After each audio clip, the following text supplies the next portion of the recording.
The WHL playoffs return to Rogers Place for Game 5. Family fun that's second to none, starting at just $20 a seat. 6 p.m. tomorrow, your Edmonton Oil Kings look for a critical win versus the Saskatoon Blades in the 5th game of their first-round series. Plus, at every playoff home game, score Calmont Kids food combos for $10 or less. The You're listening to Jason Gregor Show. Edmonton Oil Kings, Saskatoon Blades, The Jason WHL playoffs, round 1. 6 o'clock puck drop tomorrow evening. Great seats at Rogers Place. And the Kings reloading with Trevor Moore. It's off way. More to the net. Septic tanks to blocks, precast water pads, And jersey barriers and aggregates. Farmers, contractors, Reeves to homeowners. Plan your next project at bashawconcrete.com. It's on the drive. Step back. Puts it up. Puts it in. bashawconcrete.com. Tough loss tonight, Coach. What happened out there? Well, we played like our goaltending was, and our defense was an absolute disaster. Okay, no more. That's true. Millions of filter. Digital choice makes a big difference. Annual spray filter event sale is on from April 7th to April 13th. And oil filters to keep your vehicle running clean. Visit your participating Napa store today or shop online at napacanada.com. That's Napa know-how. Legacy Heating and Cooling offers no payments and no interest for 1 year on your new phone. Call Legacy. If you need it immediately with no overtime rates. Call Legacy. If you need it immediately and want to combo it with AC. Call Legacy. Call Legacy. No payments and no interest for 1 year on your new furnace. It could only be Legacy Heating and Cooling.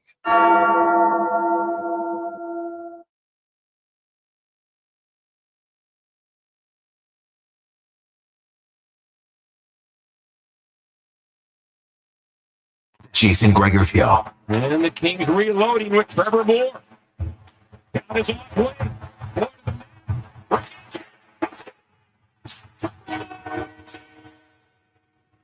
On Sports 1440. Doncic on the drive. Step back. Puts it up. Puts it in. 10 seconds remaining. Presented by PlayAlberta.ca, Alberta's only regulated online gambling website.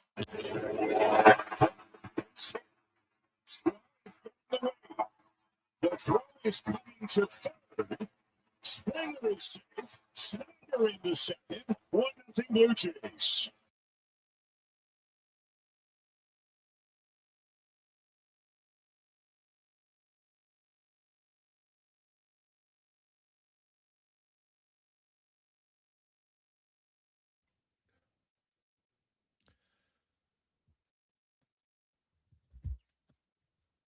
On a terrific Thursday afternoon. How are you? And welcome to the Jason Gregor Show. Sports 1440, sports1440.ca, as well as YouTube, Facebook, X, Instagram. Thanks for listening. Thanks for watching the show. And we have a loaded show for you today. I had a chance to go sit down and go one-on-one with Connor Bedard. And we talked about the social media kind of legend and myth that had grown around Connor Bedard and never eating candy. Truth or myth? You will find out in our conversation today with the young star from Chicago. We also talked about just, his situation growing. He had a great year. The injury kind of derailed it a little bit, probably cost him a potential shot on the Olympic team, where they're going now, moving forward. Now that he's in his 20s, right? Bedard's a young man.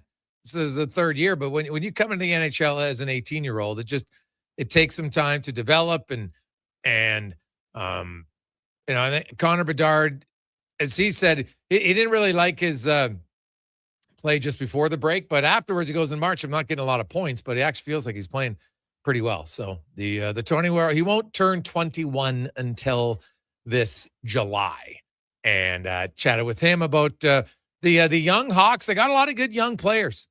One who, if you're watching the game tonight, Lundell, 5 points in 5 games since being signed, of course, after coming over from playing in Sweden. And, man, his head coach was raving about him. We'll hear from Blashill today as well. And watch out for this guy. You look at him and Nazar and Bedard. Now, are they going to split all of them as 1, 2, 3 centers long term? Who knows? They are going to tonight, and they have been for a few games. But I just think eventually you might have to load up and not spread your offense out over 3 lines if you don't have enough guys. Because if you don't have enough wingers who can finish playing with your top end guys, it doesn't make sense to split them across 3 lines. You need somebody who can help produce. And that's what we'll see. So we'll talk about that today on the show. Landon Ferraro will be by. Dave Owens from Sherbrooke Liquor. John Weidman joins us talking a little Hawks. Tyler Kuhl will join us talking William Nickel. Also Owen Michaels, who the Oilers signed today. A very interesting contract. So Owen Michaels signs a 1-year deal for this year. Basically, what do you got, 15 days left in the regular season? But the reason they did that is because he's going to be 24 in the calendar year. So based on the CBA rules, he wasn't eligible to sign a 2-year deal. So he signs a one-year deal, plays it out this season, and then he'll sign a contract next year. And actually, it'd probably benefit him because his next contract, there won't be any performance bonuses in the deal. So if he's a player who's older, thinks maybe I'll get recalled, not having performance bonuses can help you at certain times. So I don't know. I asked Steve Ellis, who knows way more about prospects than I do, on his thoughts on, because a lot of these guys, you come out of NCAA hockey, and I know a lot of people are like, oh my God, they got this guy. He's going to be great. He's going to steal the show. And I'm always kind of like, I don't know about that. He says, you know what, competitive player. He's a good support player, gets the puck where it needs to be, can drive the play under pressure. Skating needs work. I'm not sure he's more than an AHLer. That was Steve's exact scouting report when I asked him about it. So we'll see. Hey, you know what? Nothing wrong with having good depth at the American League. You want to have enough prospects and hopefully a few of them hit. Right? If he doesn't hit, he doesn't hit. It's not a huge loss, but I think at times people get a little ahead of themselves, maybe, as far, this guy's going to be great. Like, I know TJ Hughes, everybody's raving about, you got to get TJ Hughes. You got to get TJ Hughes. And I'm always kind of like, oh, yeah. Well, why? Well, because his name's out there. But have you seen him play? Now, did you watch him play for the Brooks Bandits? Maybe. Guy had 66 goals in 60 games, 127 points in the AJHL. Then he went to University of Michigan. And he's had a good career. Right? If you like this past year, 56 points in 39 games. He's 24 years of age. Right? So he's an older player. Nothing wrong with that. But, a lot of people think that he's got a very good chance to be an NHLer. And would Edmonton like him? Yes. The problem is Edmonton's a really good team. You're not going to get gifted top 6 minutes coming into Edmonton. You're not even going to get gifted top 9 minutes, where on a lot of the organizations, you can't guarantee it, but they could give you a little bit of nudge, nudge, wink, wink. You look at the lineup and say, hey, I got a pretty good chance here that I could play top 9 minutes. So, and if I'm a young player trying to establish myself in the NHL, yeah, it would be great to play on a competitive team. It would be better to establish myself as an NHL player. And I would guess that that's a lot of what's going on with TJ Hughes. So the Oilers still do have one contract spot available. So they could, I know they're interested. They'd like to get him. And last I talked to some people, I would say they thought their odds, not impossible, just a little bit lower due to the roster and, a lot of young prospects that they have. Because if I'm a free agent, and that's what he is, you're looking at everything. Who's going to give me the best opportunity to play? And you have to be realistic.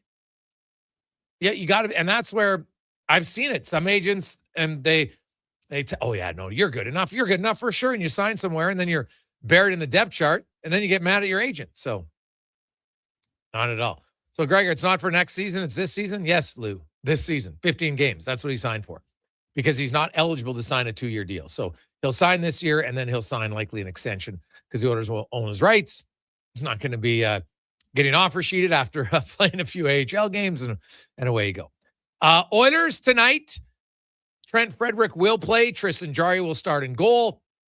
Zach Hyman's a game decision. game time decision. Now, Curtis Lazar was out late at the optional skate and really putting himself through the paces.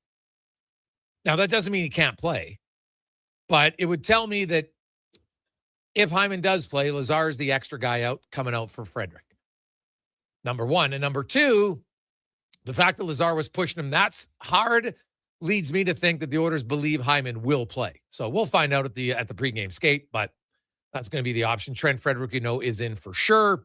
And if he's in and there's no other changes, then it'll be Lazar, looks like, based on this morning's skate, who will be coming out of the lineup. And all of a sudden, Oiler fans, a first-place finish in the Pacific Division is looking more realistic because last night, the Anaheim Ducks were leading the San Jose Sharks 3-2. They enter the final 2 minutes of the game. They're up 3-2. Thinking, hey, you know what? We're going to score an empty netter and win 4-2. They give up a goal with 99 seconds left to tie. And then they give up the game winner with 31 seconds. And the San Jose Sharks, on a 4-point night for Macklin Celebrini, who's now up to 105 points. Good for him. And the Sharks, they keep their playoff hopes alive.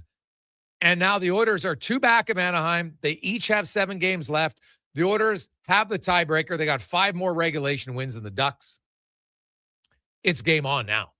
Like, it's legit. It's 2 points, and that's it. You don't have to be 3. They own the tiebreaker. It's 2 points up on them. And so tonight, the game against the Hawks. And so here's how it goes. Edmonton plays Chicago. Then Anaheim plays St. Louis. The next night, they play Calgary. Edmonton has Vegas. So it's Chicago, Vegas, St. Louis, Calgary. Slight tougher for Edmonton because of Vegas. Then Edmonton plays Utah. Anaheim plays Nashville. Oilers play the Sharks. The next night, Anaheim plays the Sharks. Then the Oilers play the Kings. Anaheim plays Vancouver. Oilers play Colorado. Anaheim plays Minnesota. And then on the last game of the season, Oilers play Oilers play Vancouver. Anaheim plays Nashville. So if you look at it, Edmonton has 5 games against teams that are either in the playoffs or right outside of it, like San Jose. Meanwhile, Anaheim has games against Nashville, San Jose, Minnesota, Nashville again. They also do play St. Louis, and St. Louis and San Jose are kind of the same team, right? They're not separated by that much of a difference. And then Edmonton has Chicago and Vancouver. Anaheim has Calgary and Vancouver. So schedules are pretty even. The Ducks' next 5 games are at home, and then they have 2 on the road. Meanwhile, the Oilers have 2 at home, 3 on the road, 2 at home. So Edmonton has 1 extra home game over Anaheim down the stretch. We'll see. The Ducks, they don't have a ton of experience in closing out games. I think that's what we've seen this year. They've given up some leads late. So we'll see. Meanwhile, the Sharks, they gave themselves a chance. They kept their playoff hopes alive with that win. They are now with 77 points. They actually have a game in hand on LA, who has 78 points. So you win your game in hand, you're the Sharks, you're in the playoffs. Because Nashville also has 77 points, but they don't have a game in hand. Them and the Kings each have 8 games. The Sharks have 9. The only thing for the Sharks is with 9 games, they play a little bit more of a tight schedule for them. So we'll see. But good news for San Jose, man. They could get in. We shall see. That would be, I'll say this. If they're in, Celebrini's a lock to win the Hart Trophy, and he might win it even if they don't make it. Like, if they miss by 1 point, some people might view it like, but does that really change his value to the team? Well, yeah, he should have had 120 points instead of 118. I'm not sure. So he's going to have a pretty good chance at it. But the Oilers, now the opportunity is there to end their 39-year drought. The Oilers have not won the division since 1987. Now, you don't have to win the division to win the cup because they won the cup in 88 and in 1990. But still, just winning the division, something the Oilers, I think, would very much like. I know there's lots of people who got some texts already. You don't want the Oilers to win. They play Utah. See, I would disagree. I would rather play Utah than Vegas in the opening round. Utah does not have much experience, and they've got a skilled group, but they got a pretty small group of forwards. And we all know playoffs are different. Playoffs are harder. It's more aggressive. I would lean for sure towards, if I had a choice, it would be Utah over Vegas if it was me. So we'll get your thoughts on that. 833-401-1440, 1440. The Gregor Show is always brought to you by PlayAlberta.ca. It's Thursday, the Daily Grand. $1,000 a day for the next 20 years. $7.3 million. Get your tickets at PlayAlberta.ca. And while they're there, you can check out the Jason Gregor Show. Osmoose, we got the Oilers winning. You got the Oilers winning a little bit or the Oilers winning by a lot. Depends which one you like. Check it out at PlayAlberta.ca. Coming up on the show, as I mentioned, we will hear I look at the NHL other games tonight because there's a lot that matter in the NHL. We're in playoff night. Last night was a light night, but Thursday, every second game, Thursdays, Saturdays, those are the big games, big nights, I should say, with lots of games. And so the Senators, I wouldn't say they're on life support, but they need a win, but they're hosting Buffalo. So that's a tough game. You got the Penguins. This is their last really tough challenge. After this, they play Florida twice. They play New Jersey. They do play Washington. The Capitals have kind of crept back into the playoff race as well. They're 3 points out. The Bruins take on the Panthers. Canadians, I think they're in, but they are in the race for first or second in the Atlantic. The big game, of course, has Detroit in Philadelphia. You could make the argument that the loser of this game really especially if it's regulation loss, puts himself in a pretty deep hole. Blue Jackets are in Carolina to play them again. The Capitals got the Devils tonight. Meanwhile, in the West, the Winnipeg Jets. Dare to dream, Jets fans. Kevin Karras has been telling you for a while they're going to make it. Well, KK might be right. You have Oilers hosting the Blackhawks. Golden Knights host the Flames. And the San Jose Sharks are hosting Toronto. Meanwhile, the Kings and the Predators, that's a big game. And Seattle has to keep their playoff hopes alive at home against Utah. So Utah could put a pretty big dagger in it. So there's a lot of head-to-head matchups. That Predators-Kings game is a big one. You look at that Detroit game is a massive game. And then lots of other guys with pretty important games in the NHL sked tonight. So can't wait, man. It's a fun time. You're scoreboard watching. You're out of town. Scoreboard watching. Should be a lot of fun. Hey, Gregor, who do you think Frederick plays with tonight? Well, if Hyman's in, I think Frederick's just going to slot in on Lazar's line and play with Henrique and Jones. And that might be the fourth line when the playoffs start if everybody's healthy. I wouldn't be shocked by it. I know there's Szymanski and Lazar that they'll have a say in it. But if Draisaitl's back, and I fully expect him to be back, that then the top nine in whatever order, you got Dickinson, McDavid, and Draisaitl down the middle, and then your wingers are Nugent Hopkins, Hyman, Savoy, Podkolzin, Kapanen, and Roslovic. Pick whichever trios you want, and away they go. So that's kind of how I view it. Konza, what's your thoughts on the Oilers now and the chance to win the division?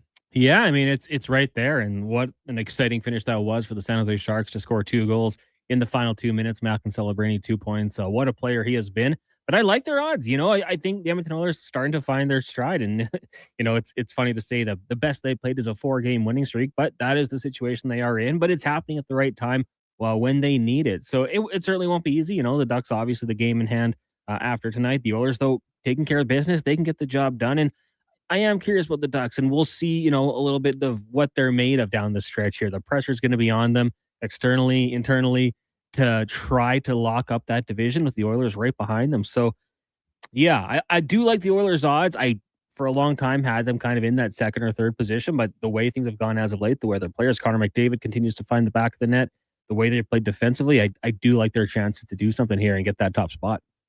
Yeah, why not? So, we'll see. We shall see what happens here down the stretch. We'll take a quick break. We'll come back. We'll dig in more on the Edmonton Oilers, the Chicago Blackhawks. We are going to hear from Connor Bedard. I had a one-on-one with him, also their head coach. We'll hear from Jason Dickinson as well, his thoughts on facing his former team and more on the Gregor Show, presented by PlayAlberta.ca. Need a new ride for road trips, errands, or just life on the go? Go Auto offers a massive selection with over 15,000 new and used vehicles to choose from. With over 70 locations across Western Canada, finding your next ride has never been easier. Whether it's a roomy SUV for the family, a sleek car for the open road, or a rugged truck for your weekend adventures, you'll find it here. at a price you'll love. Explore thousands of vehicles today at goauto.ca. On the rocks, the party never stops. Check it out. Mondays, bingo tunes. Tuesdays, tacos and tequila. Wednesdays, it's wings and karaoke. Shake what your mama gave ya with salsa lessons on Thursdays and the best Latin DJs. Plus, live music every Friday, Saturday, and Sunday, along with DJ Kenny K. Hold on, let's not forget $5 happy hour, 7 days a week. Your bar, your party. You're on the rocks. On the rocks. Just West Ave and 118th. Silent Ice Sports and Entertainment is an innovative market leader across Western Canada. Properties include the Spruce Grove Saints, the Junior Prospects Hockey League, Silent Rides Charter Company, the Hockey Super League, and the newly launched Female Super League. Silent Ice also owns the Western Hockey League Seattle Thunderbirds and operates the Morinville AAA Arena. The Silent Ice Center, a new state-of-the-art entertainment facility in Nisku, features 2 sheets of ice, a 1,600-seat arena, as well as Summit Restaurant. Learn more at silentice.com. Edmonton's go-to station for all things sports. It's Sports 1440. From Low Tide to Kevin Carrius and Jason Gregor, we deliver the latest on your favorite teams. Tune in 24 hours a day, 7 days a week. To Sports 1440. Craving your favorite mouth-watering pizzas? Papa John's has large specialty pizzas for only $19.99 for a limited time. Get a flavorful all the meat, the works, ultimate pepperoni, Hawaiian, barbecue chicken, and more on original thin or New York style crust. Use the code LSPEC at papajohns.ca or on the Papa John's app. Get yours today. Better ingredients, better pizza. Papa John's. When life unexpectedly changes, it can leave us feeling unbalanced, uncertain, and unsure of how to move forward. But you don't have to go through it alone. I'm Corey Anderson with Fairway Divorce Solutions. Our team helps reestablish balance, guiding you through your divorce with compassion, clarity, and support. Fairway has helped more than 6,500 families across Canada find a path towards a peaceful, fair resolution. With 2 offices in Edmonton, we're here to make your journey easier. Discover your options at Fairway Divorce. One app, triple the action. Play Alberta is proof that good things do come in threes. Whether you're into playing any of our exciting casino games, betting on your favorite professional sports teams from around the world, or buying into Canada's biggest lottery, Play Alberta is the province's only app to do it all. Download today and discover a new way to play. Must be 18 plus to play. If you gamble, use your game sense. Every morning, you look in the mirror and see less of yourself. Hair loss can feel like losing a part of who you are. But it doesn't have to be that way. Hi, I'm Dr. Vance Elliott. At Advanced Hair and Skin Surgery, we understand the pain of hair loss. Our advanced hair restoration solutions won't just bring back your hair, they'll help you face the mirror with confidence. Good morning, you sexy beast. Visit drvanceelliott.com today because it's time to be the man you remember. Fast track your financial goals with a special rate term deposit from Vision Credit Union. For a limited time, take advantage of a great rate on 1, 3, or 5-year terms. Plus, as a Vision Credit Union member, you can earn up to 25% more on your interest through profit shares. For details, contact your branch today or visit visioncu.ca. That's visioncu.ca. I'm Rick Showers from No Bull RV, and I am a used RV salesman. But just because I love being a used RV salesman doesn't mean you would like doing my job all day long. If you're selling your RV privately, that means that you have to be an RV salesman too.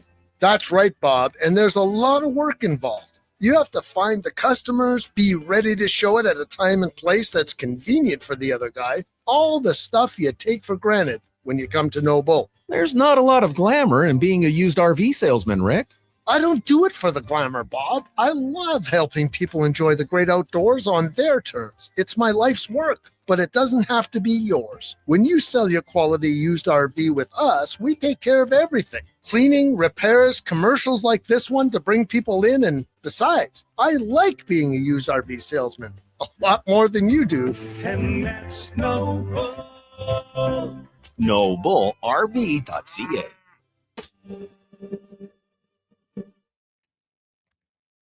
Portions of this hour brought to you by Crystal Glass, your clear choice for residential windows, locally manufactured and installed. Crystal Glass provides a beautiful product and incredible customer services for all of your residential needs. Call 310 Glass or visit crystalglass.ca for a quote. This is Sports 1440, where Edmonton talks sports. On YouTube, Facebook, and X. Here's Jason Gregor. Brought to you by playalberta.ca.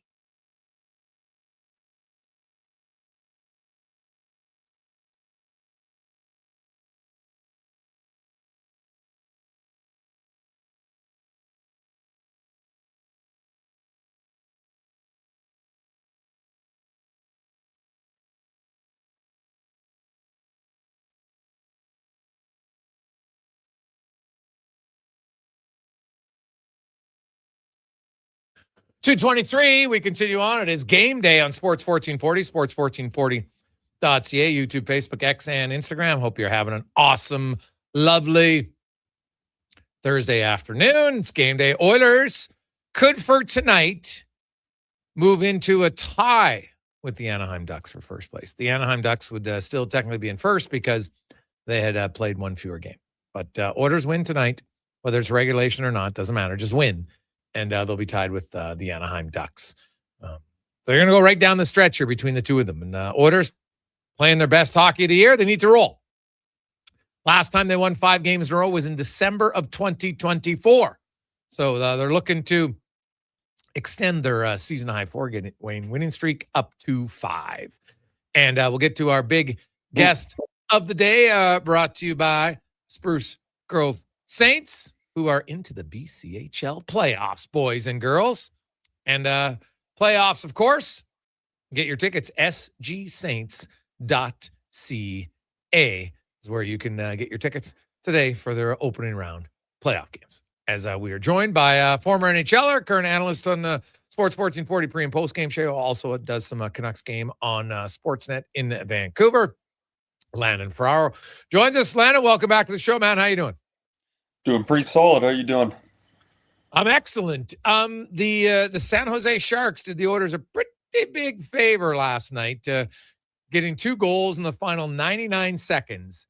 And now the Ducks are only 2 points up in the Oilers, and the Sharks are only 1 point out of a playoff spot.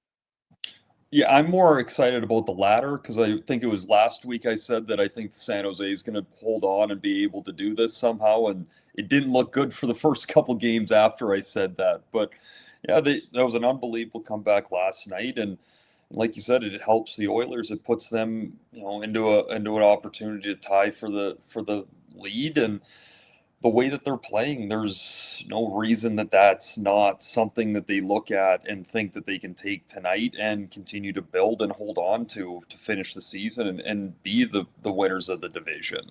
Like the way they're playing right now is, it's obviously the best they've played all year, but it's been really impressive.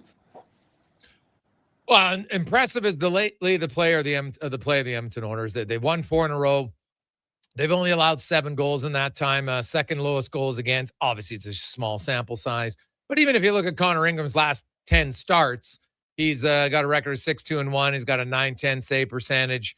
Goals against average around 2.6. The Oilers have finally kind of woken up to the team I think a lot of people expected them to be this year.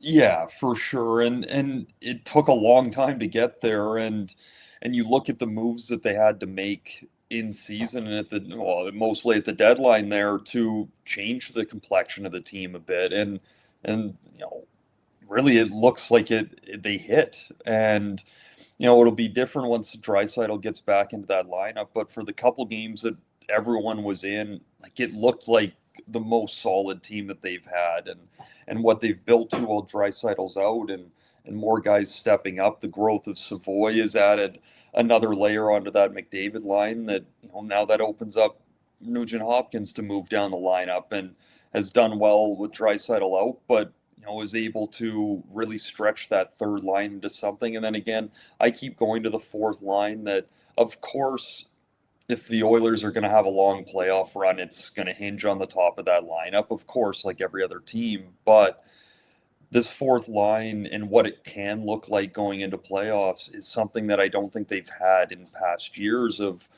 really a line that can change momentum with physicality. And not to take away guys in the fourth line in the past, but it feels so much different when there's actually 3 lines ahead of it. Yeah, well, the Oilers, they're getting contributions from lots of places, except their power play right now, and I think we all know why. Without Draisaitl, the power play has not looked nearly as efficient as it normally does. And but that being said, you'd still like them to get their power play going a little bit. What do you see as far as the issue without Draisaitl? Yeah, it's interesting. Or it's not even that interesting. It's pretty straightforward in the sense of you take out that big of a piece of a power play that, as much as McDavid is the skill and the movement and everything, there's so much goes through Draisaitl in that bottom quarter of the offensive zone. So to replace that, you're not going to have that one-timer anymore. So it's not like you should be looking for it. But I think there's more movement and just trying to be a bit more direct. I mean, you see the Vancouver game last night, they get a couple power play goals out of that is just really throwing the puck to the net. And not saying that the Oilers just need to start throwing everything to it, but they can definitely get into a pattern of looking for the next best option when you can just take the first and get a couple bodies to the net and see if for the first time in a while on that power play they have to get a couple goals that are a bit more grind-like. Yeah, no, that's fair. You look at the Oilers' fourth line, which is funny because I think most of us agree the top 9 forwards in whatever order, Dickinson, Draisaitl, McDavid down the middle, Nugent Hopkins, Savoy, Hyman, Podkolzin, Kapanen, and Roslovic are your top 9, right? However they're going to play. Even if he wants to load up Draisaitl, McDavid first shift, then Nugent Hopkins becomes your second line with Hyman and Roslovic, for instance, if you wanted to do that, right? So I don't see it. But the fourth line is interesting to me. I think Adam Henrique's the fourth line center. I know people like Szymanski, but Henrique's on the penalty kill more. He's older. He's more experienced, all that stuff. Trent Frederick on the right wing, probably. And then you got Szymanski or Max Jones. The way Max Jones is playing right now, just for a role, if he continues it, that might be my fourth line to start the playoffs. What would yours be? Yeah, I'd go with size right now. And Szymanski, he's big, but Jones plays a different type of style. And to be honest, I'd start that way. I want more robust, but I also want, in a sense, there's nothing wrong with having a couple of those guys that are fighting for that last winger spot, having that discussion with it of this is going to be a bit more of a rotation in the sense that we want as much energy flowing through this fourth line. We're going to need all of you to be physical, to get out there. I'd start with Jones and playing with that fourth line in that row, but being able to switch out pretty quick and put Szymanski in, put Jones in. Lazar can get back in. You can use all these guys, use the excitement, use them wanting to be a part of a playoff run to a real positive. Obviously start with Jones there and let them go until you need a change and then let them go. But again, just letting as much energy flow through that fourth line game in and game out is going to be such a difference maker for the Oilers. Yeah. Connor Ingram has he's played pretty well all year long. Obviously his numbers look way better now because the team is playing way better. Kasperi Kapanen basically said, well, now that we're playing the way the coaches wanted us to play, we're playing really well. That's why, I saw a lot of people saying, as early as a week and a half ago, the Oilers should get rid of Knobloch, right? When Cassidy got fired, they should hire him and DeBoer. And I'm kind of like, well, the players at the end of the day had to play better. And now they are. And magically, no one talks about coaching. I was about to say, it's crazy how that works, eh? The players play better and the team plays better. The coach can come up with the best tactics and systems and line combinations and all of this. If the guys don't go out and execute it, it doesn't matter how good of a coach he is. And yes, that is part of coaching, is having the room and making sure that they're playing the way that you want. But, this Oiler team is a bit different. They do have different stretches of not playing up to the level that they should. And this year is a bit different in the sense that it took them till, very recently to turn that on and get moving. But it has, and the guys are going. And for Ingram, he's done exactly what's expected of him. He's making the saves that he needs to. they're making it a bit easier on him. That's not taking anything away from his game. They should make the game easier on him. The whole goal of the game isn't to try and score a bunch of goals and see how many great saves your goalie can make, right? Like, you want him to be bored back there as much as possible. But when it does get there, especially last game that he played, like, he looked really confident. Everything coming in at him was just kind of sticking. It didn't look like he was uncomfortable and having to be over athletic. Like, he was just in position making the saves.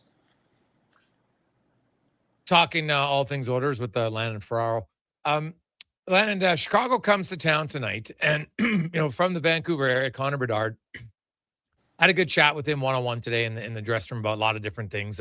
Also, we addressed the truth or myth of him with Sweets, so we'll get to that as well. But you look at the Chicago Blackhawk team. They got Frondell, they got Nazar, they got Bedard. Like, they got some good young players. On the back end, Levshunov, Vlasic, Crevier. They've got some pieces, but like, they're still not close to the playoffs. How far away do you think ultimately they are? Well, first off, just with you listing some of the D, like, how about the size that they have on the back end they've put together there? Yeah, they're huge. It's unreal. Like, that Rinzel as well. Like, they've got a number of guys 6'5" and over. It's pretty impressive. But to your question, I think they're 2 years away. I think next year will be the year that they're kind of bubbling to the playoff into that wild card spot. I don't think they're there next year, but I think the year after that is going to be kind of like an Anaheim in the sense of they don't just get in. I think they're going to go from not being in to, like, going for a division. Like, guys are going to pop together and be a bit more of a pop instead of a slow burn. Okay. Yeah, no, that's fair. Like, you look at it, here's the size of their D-men. Now, you got Wyatt Kaiser. He's the smallest one at 6 feet. Then there's Levshunov, 6'2". Sam Rinzel's 6'4". Ethan Del Mastro's 6'4". Vlasic is 6'6", and Louis Crevier is 6'8". Yeah. And those all I think the oldest of them is Crevier and Vlasic, and they're both going to be 25 later this year, right? Like, they got a young team. Kaiser is going to be 24. Del Mastro's going to be 23. Well, he just turned 23. Levshunov he's a baby. He's 20 years old right now.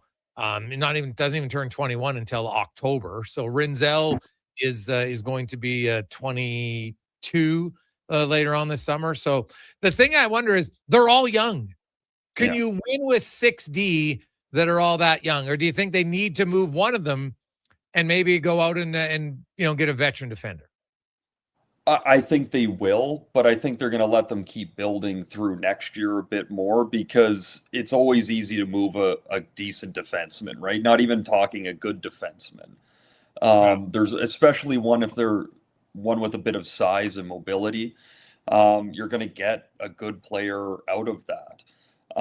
So to me, I think they're letting them go as long as they can here to really see what they have, how they develop over time, because it is tough when they're all young. They did have, for the past couple of years, a couple of veterans. Alec Martinez was in there, and they had different guys helping out, but they felt this year that, okay, we can give all this ice time. They've got a ton of their growing pains out, and now we'll see how this goes. So I like it in that sense, because they have time to see what they have. But to be able to move one of those pieces and get it back, they should be able to jumpstart that a little bit. It's just kind of like Anaheim, where they're saying going into the deadline, like, yeah, we really like where our team's at, but we don't want to throw away too much just for right now. Like, we've been building solid. We can't just try and jumpstart and skip a step. And that's important for Chicago at this point. One last one for you. You look at the West, and San Jose had a huge win last night. They're within a point of the Kings. Then they got the Jets. You've got the Kraken. Who do you like? And you still like San Jose, but what about, like, if you're Colorado, isn't Jets the most scary option? 1,000%. Like, if I'm Colorado, I'm hoping anyone else but Winnipeg gets in, because they're not a team that should be sitting down at that level anyway. Like, again, I did the game against Vancouver here in Van about a month ago, and they were just starting to turn it on, and you're sitting up there, and again, it's against Vancouver, so I get it to a certain point, but the way that they move, they skate, they have so many injuries at that point, and yet, like, they were still a solid team, and that first line is big, they're skilled, and can make plays. And now then you get to the point where you're talking about Hellebuck turning it back on and really moving. That alone would scare the crap out of me, being Colorado. As always, buddy, appreciate your time. Enjoy the game, and happy Easter. Yes, you as well. Have a good long weekend. There you go. That's Landon Ferraro from TSN. Jason Gregor, TSN from Sportsnet. Take a quick break. We'll come back. Dave Owens joins us here on the Gregor Show, presented by PlayAlberta.ca. Legacy Heating and Cooling is the #1 heating and cooling company for people who want heating and cooling, because you'll save a bundle by bundling. Then you can use hot, cold, come on thermostat, do what you're told. Turn up the heat, turn up the cold, to the vents start pushing out tornadoes. Bundle my furnace with some AC, gonna get a deal from Legacy. Oh yeah, save a bundle when you bundle your new furnace and AC from Legacy today. Plus no payments and no interest for 1 year. That's how you build your legacy. Legacy Heating and Cooling. Booster Juice is going crazy for hazelnuts. No, not crazy. Nuts. Booster Juice is going bananas for hazelnuts. I mean, there are bananas in smoothies, but that's not the point. Banana juice is booster for hazelnuts. What? Just stop. Booster Juice is going nuts for hazelnut. Introducing the Nutty Monkey Smoothie, Holy Hazelnut Acai Bowl, and Nutty Booster Ball, all made with rich, creamy hazelnut spread. Try them today, only at Booster Juice. Canadian born, blending since 1999. Don't let equipment failure stop you cold. At AWS Welding in Nisku, our factory-trained service techs are on hand for all welding equipment repairs. We're a fully warranted center for Miller, Lincoln, and ESAB. And we service all makes and models. Proper, regular service extends the life of your gear and keeps it running at peak capacity. Don't wait for a breakdown. Book your service appointment today at 780-979-0470. AWS Welding. We make it happen. One app, triple the action.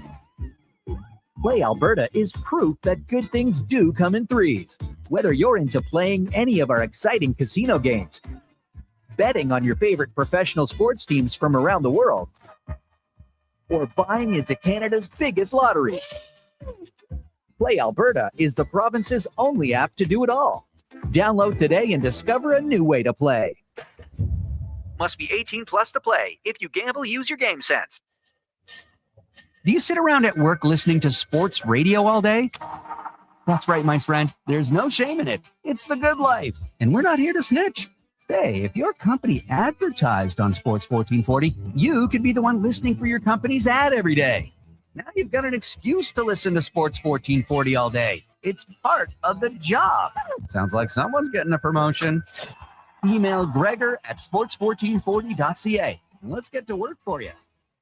Exciting news from St. Albert Dodge. The all-new 2026 Jeep Gladiator Sport packages have arrived. They have a great selection and a bunch of colors to choose from. And if you've checked out the Sport, you know it comes in some fun colors. Rugged capability, practical off-road features, and you can get behind the wheel for as low as $49,900. That's right. Put yourself in a brand new Jeep Gladiator Sport for less than $50,000. What more can you ask for? Time to head up the trail and see how easy it is to do business at St. Albert Dodge. Spring into savings at The Brick. Refresh your home with huge discounts. Save up to $1,800 on sofas and sectionals. And buy more, save more, up to 25% off bedroom and dining furniture. Dreaming of better sleep? Upgrade your mattress game and save up to 40% off select mattresses and score free delivery when you use your Flexity card. Plus, save 15% when you buy 2 or more select major kitchen appliances. Some exclusions apply. See in store for details. The Brick, proudly Canadian since 1971. Why pay dealership prices when you can get the same quality for less? Hi, it's Lisa, and here at Ed's Auto Salvage, we've been Alberta's trusted source for used auto parts for nearly 50 years. From engines to mirrors, transmissions to tires, we've got it all at prices guaranteed to keep your wallet happy. Shop local, shop smart. Shop Ed's Auto Salvage in Westlock. Be sure to visit us online at edsautosalvage.com and get your vehicle back on the road for less. for Dad is back. Join Sports 1440 as we help raise funds and awareness for the fight against prostate cancer. The ride starts Saturday, June 13th at Blackjack's Roadhouse. Register online at ridefordad.ca and find more info at sports1440.com. Craving your favorite mouth-watering pizzas? Papa John's has large specialty pizzas for only $19.99 for a limited time. Get a flavorful all the meats, the works, ultimate pepperoni, Hawaiian, barbecue chicken, and more on original thin or New York style crust. Use the code LSPEC at papajohns.ca or on the Papa John's app. Get yours today. Better ingredients, better pizza. Papa John's.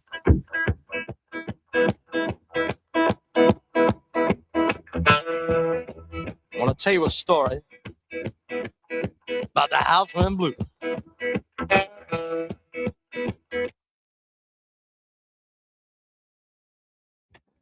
Portions of this hour brought to you by Japa Machinery. Japa is digging deep on their 50-year history of supporting Alberta's construction industry with their line of special edition blackout excavators. Visit japamachinery.com for all the details. The Jason Gregor Show, the best of Edmonton sports talk and beyond. This is Sports 1440. Presented by PlayAlberta.ca, Alberta's only regulated online gambling website.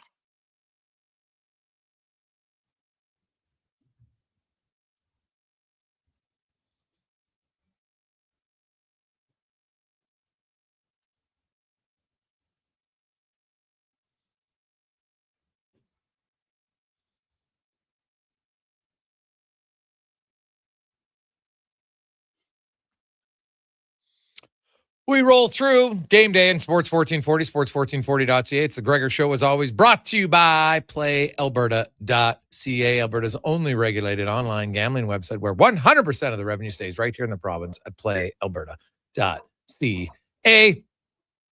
And we're going to get more on the orders. We got a one-on-one with Connor Bedard coming up later on. We're going to hear from Jason Dickinson facing his former teammate and how suddenly he goes, I feel like a spy. I got to give all my information. But he goes, hey, my loyalty's to the order. So away we go. So I had a little fun with the Dickinson today discussing that. But first, it is a Thirsty Thursday, as always brought to you by Sherbrooke Liquor, your best place if you're looking for beer, cocktails, wine, or anything non-alcoholic. They have all the options, best in the city, 2 locations, southeast side on 50th Street and 92nd Avenue. And then, of course, on St. Albert Trail and 118th, the original, where they have a nice little tasting room, as well as David Owens from Sherbrooke Liquor joins us once again. Dave, how you doing, buddy? I'm doing fantastic, man. How you doing?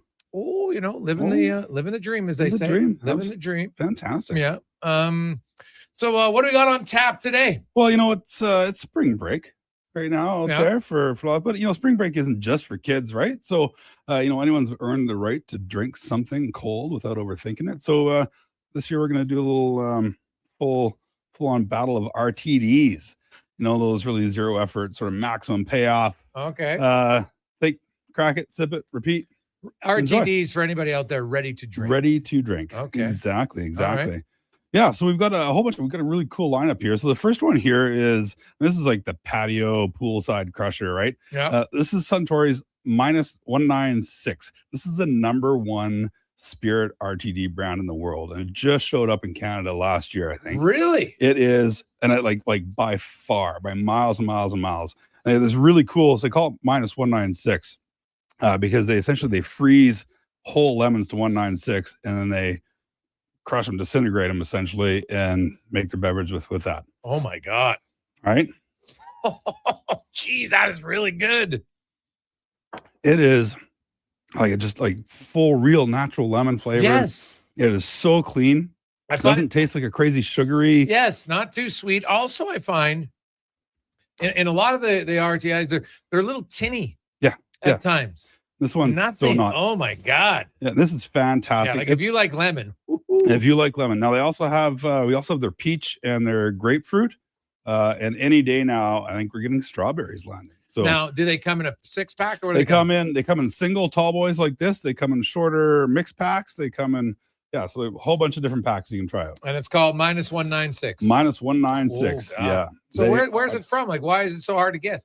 Well, it's not so hard to get anymore because it's all over the place, but it's Japanese. Oh, okay. If you go onto YouTube and look up -196 commercials, Yeah, you'll they're- see some of the funniest commercials ever, like full on Japanese style. They're highly entertaining. So get into it. It's so good. Okay. All right. I Yeah, like yeah. that. Ooh, well, that one's I'm giving a thumbs up All already. right, thumbs up I love already. lemon, Good though. start. Yes, good start. Perfect. All right, so we're moving on here to the sweet escape. So we've got tequila. So this is a hard iced tea, original flavor, but with a twist, it's got tequila in it instead of using a vodka spirit or anything Can't like say that. I've never tried that.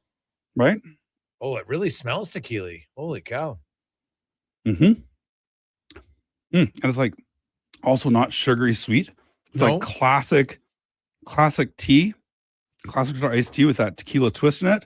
Yeah, oddly, it does taste like way more tea than it does tequila. Yeah, super smooth. Wow. A little sweet. Yes. Really nostalgic for any of those that used to grow up with. My mom used to make tea, just tea bags in the house, right? Just straight up water tea bags. And if it was nice outside, you put it in the sun to steep. And, usually be some black tea and maybe like an orange herbal one kind of thing. Really aging yourself, Dave. I have no idea what you're talking about. Well, there you go. Probably have each one, so yeah, it's okay. Anyways, it's fantastic. This is a really great beverage, and again, not too crazy on there's no sweet, sugary, nastiness in there. No, it is like, to me, it's like it's a classic iced tea that isn't sweet, right? Like if you can get like those certain iced tea. I don't drink iced tea much very often, but you've had some where you're like, God, that tastes more tea than it tastes like iced tea. That's what this tastes like. That's what it tastes like. Yeah. And if you don't, people are like, oh, I hate tequila. This is not going to hurt you. No, not at all. It's got just a really nice balance of it. Get a little bit of that agave in the background. All right. Well done. Now, is the next one, is this in honor of a little Snoop, right? Yeah, right. It could be a little bit of Snoop. So gin and juice, baby. Gin and juice. That's right. Killing it. Yeah, I say, this is your sort of I've got my life together drink, or you're reliving your Snoop Doggy Dogg days, right? You're in the dog pound, and yeah, like we it can't would be say the rest of the hilarious. lyrics of that song, would have but been hilarious if they had him marketing right? this. It's grapefruit juice, gin and juice. That's right. And so we've had some nice live stuff on here before. This is a really great brand, and grapefruit juice, gin and juice, premium gin. Like that is incredibly refreshing. Now I like grapefruit. Some people don't like grapefruit. I love I used to grow up eating grapefruits with a little bit of icing sugar on it. Oh, yeah, me too. But I this grew up is with like that. Now we're both dating ourselves. Yeah. But this is really crisp and flavorful. Crisp, flavorful, but not. See, I don't like sweet drinks, and not overly sweet. Just the right amount of sweetness to it. Yeah, hardly any sweetness. Hardly any sweetness to it. The kind of the delayed taste is grapefruit. Yeah, sure. Absolutely. It totally reminds me of that. It used to be grapefruits were all Christmas morning for us, right? Where you cut a grapefruit in half and then a little sugar on top, kind of thing. Yeah, that's what this tastes like. Totally. Yeah, it's great beverage. But these are three so different. And they're all good. Like, wow. Yeah, one for look at a little every occasion, right? Okay. All right. Yeah. All right. Are you ready for the next one? Well, now we got a little. Now we got a little mini. Although this is good thing I looked at it. Pack some punch here. 12%. That's what right. is going on here? Yeah, exactly. So this is the sneaky one here. This is Solmano Mezcal Pineapple. So tropical pineapple with that soft mezcal smoke. Tastes easy, but hits a little harder than expected. So plan accordingly when you're cracking these open. Yeah, like they come in a small, but 12%. It's only 250 mils, Yeah, though. 250 mils, just a wee little guy. Yeah. So it's kind of like having a proper cocktail.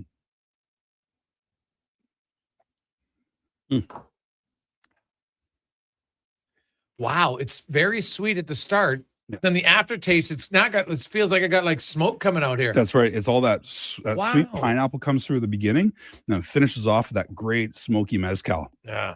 Right. And it's not, and it's not that, it's more that earthy kind of, smoke stuff, right? It's not that campfire-y smoke or or peat like you'd find in a Scotch whiskey. It's very unique to mezcal, I find. And see, I just I can smell it. Yeah. The smell of smoke, I don't like it.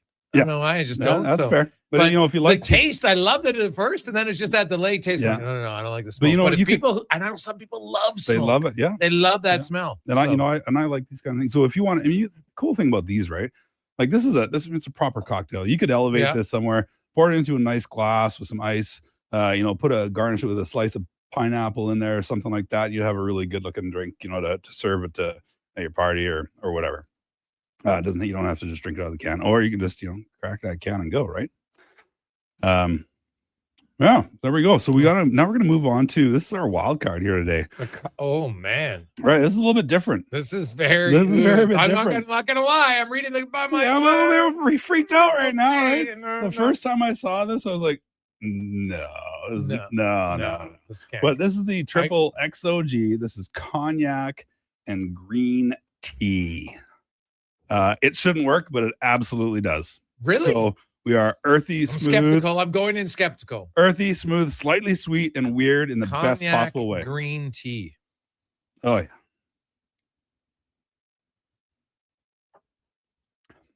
Oh, so refreshing. It is very it's. Well, I'm trying to. It's hard for me to describe what that tastes like. Well, that green tea really comes through. Yeah.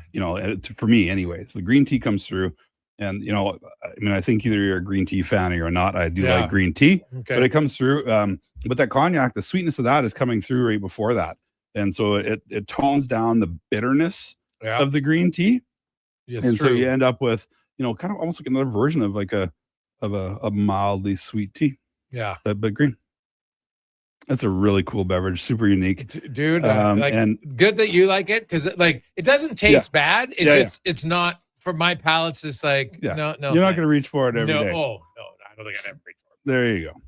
Someone handed it to you. But you know what? I don't really like cognac. Oh, so okay. that's probably fair. why. Right? That's fair. I've never been able to kind of, I don't know, maybe I'm not refined enough to appreciate cognac. I've never really liked it. Well, we just haven't found you the right one yet. That might be it. That's duly noted for a future episode. That might be it. But duly noted. Yeah, I don't know. So now we're going to end off with a Black Diamond. Black Diamond, right? Local, which is always great.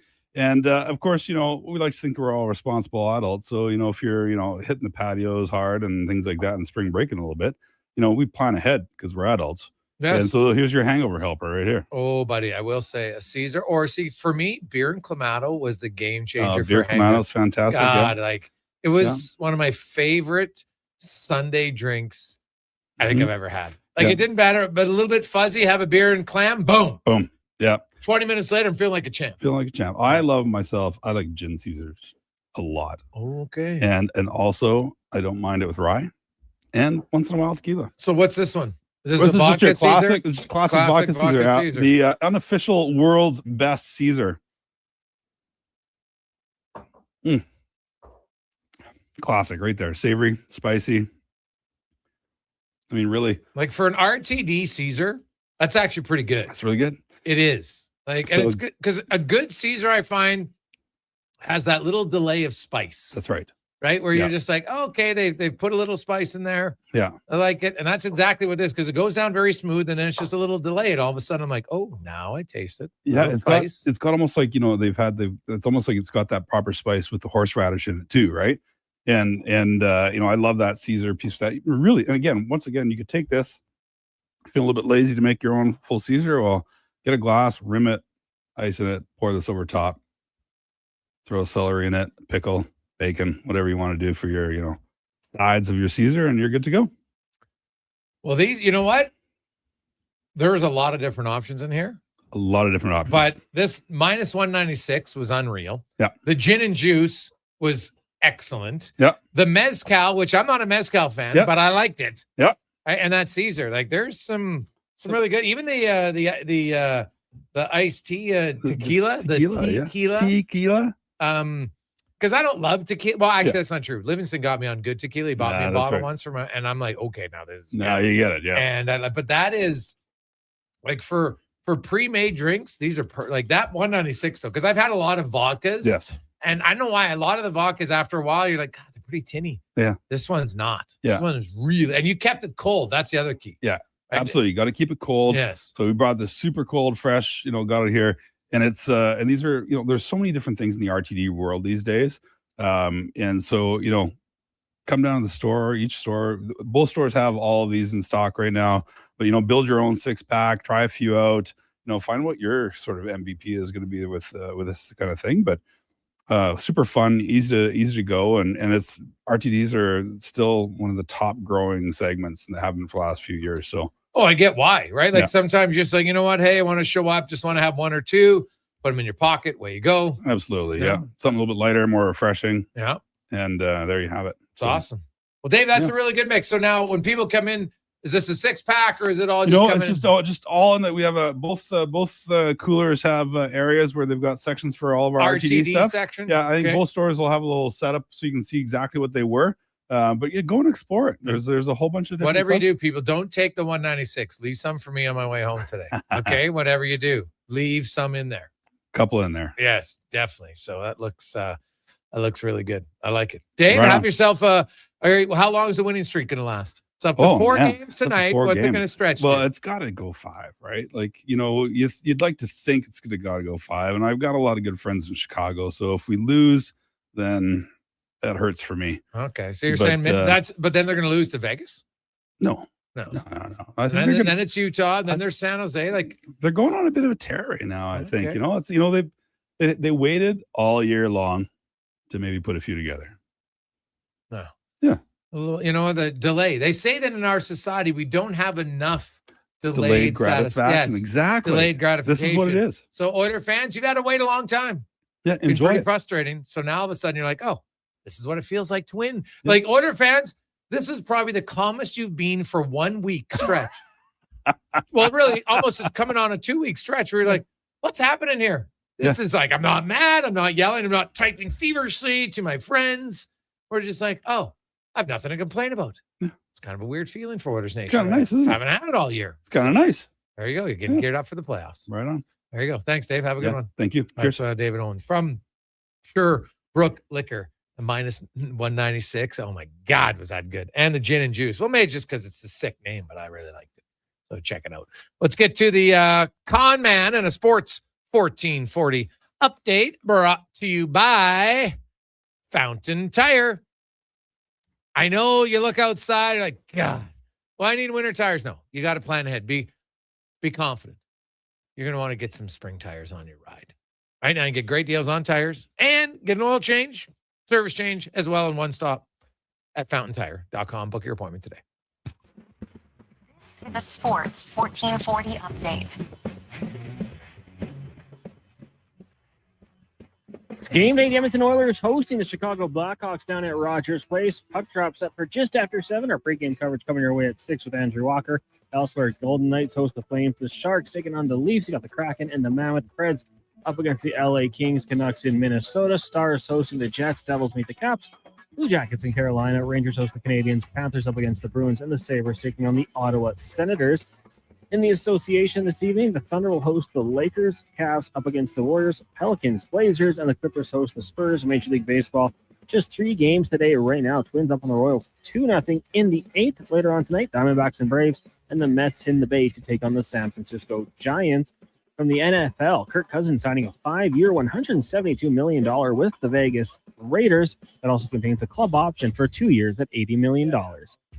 Coming up in hour 2 of the Jason Gregor Show, we'll be joined by our co-host, former NHLer Terry Ryan, and we'll hear from the voice of the Chicago Blackhawks, John Weidman. I'm Connor Halley. This has been a Sports 1440 update.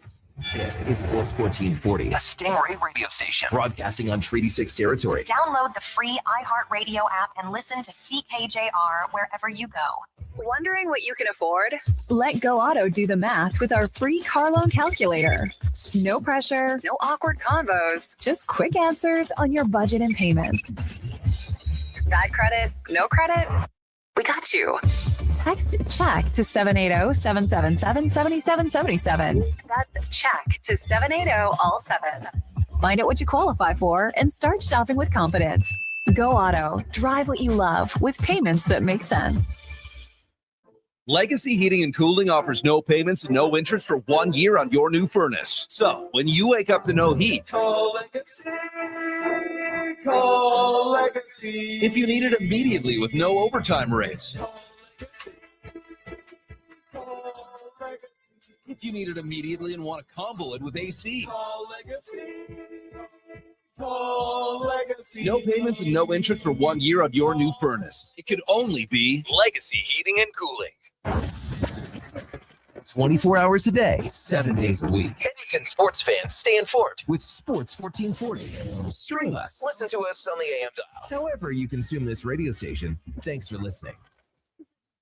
On On the Rocks, the party never stops. Check it out. Mondays, Bingo Tune. Tuesdays, tacos and tequila. Wednesdays, it's wings and karaoke. Shake what your mama gave ya with salsa lessons on Thursdays and the best Latin DJs. Plus, live music every Friday, Saturday, and Sunday, along with DJ Kenny K. Hold on, let's not forget $5 happy hour, 7 days a week.